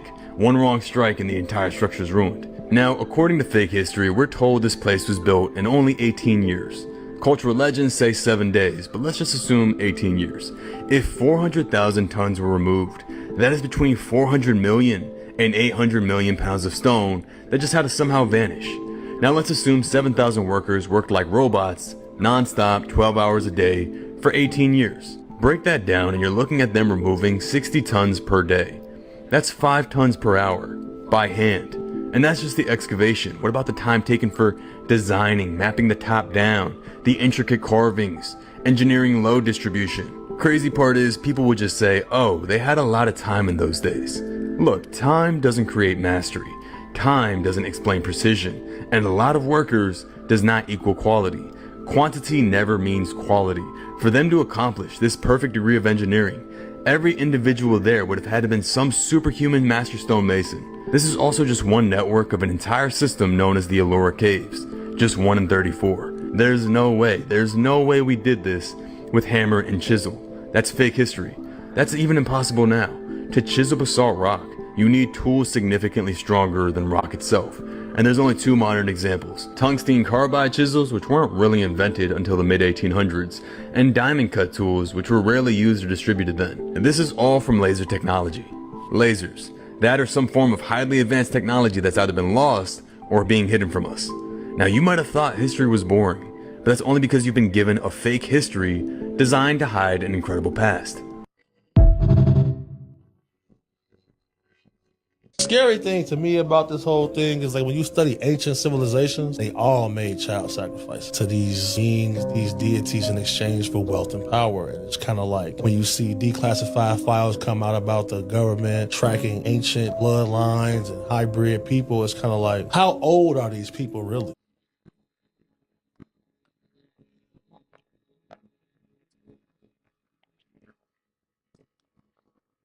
It's funny you say that, because a lot of celebrities that we look at look exactly like people we find in 1700. Yeah, I mean, Epstein looked like Andrew Jackson. He looked exactly like him. Identical. You see the CIA officer who came out and said he was in a time travel program? Yes. Yeah. Break that down. I just saw that. I didn't see that. There are certain videos online that you can find where you see people in there like in the 1400s walking like they on a cell phone. I seen that. And then the guy Epstein in the file said we need to test the biological effects of time travel on the human body. Right. And mutants in the same email. It's in the file. And all of these demons are basically, well, Transformers, pause, whatever. Because, bro, it's just getting out of hand, bro. I'm ready to up Drake. It's kind of like what else can you do?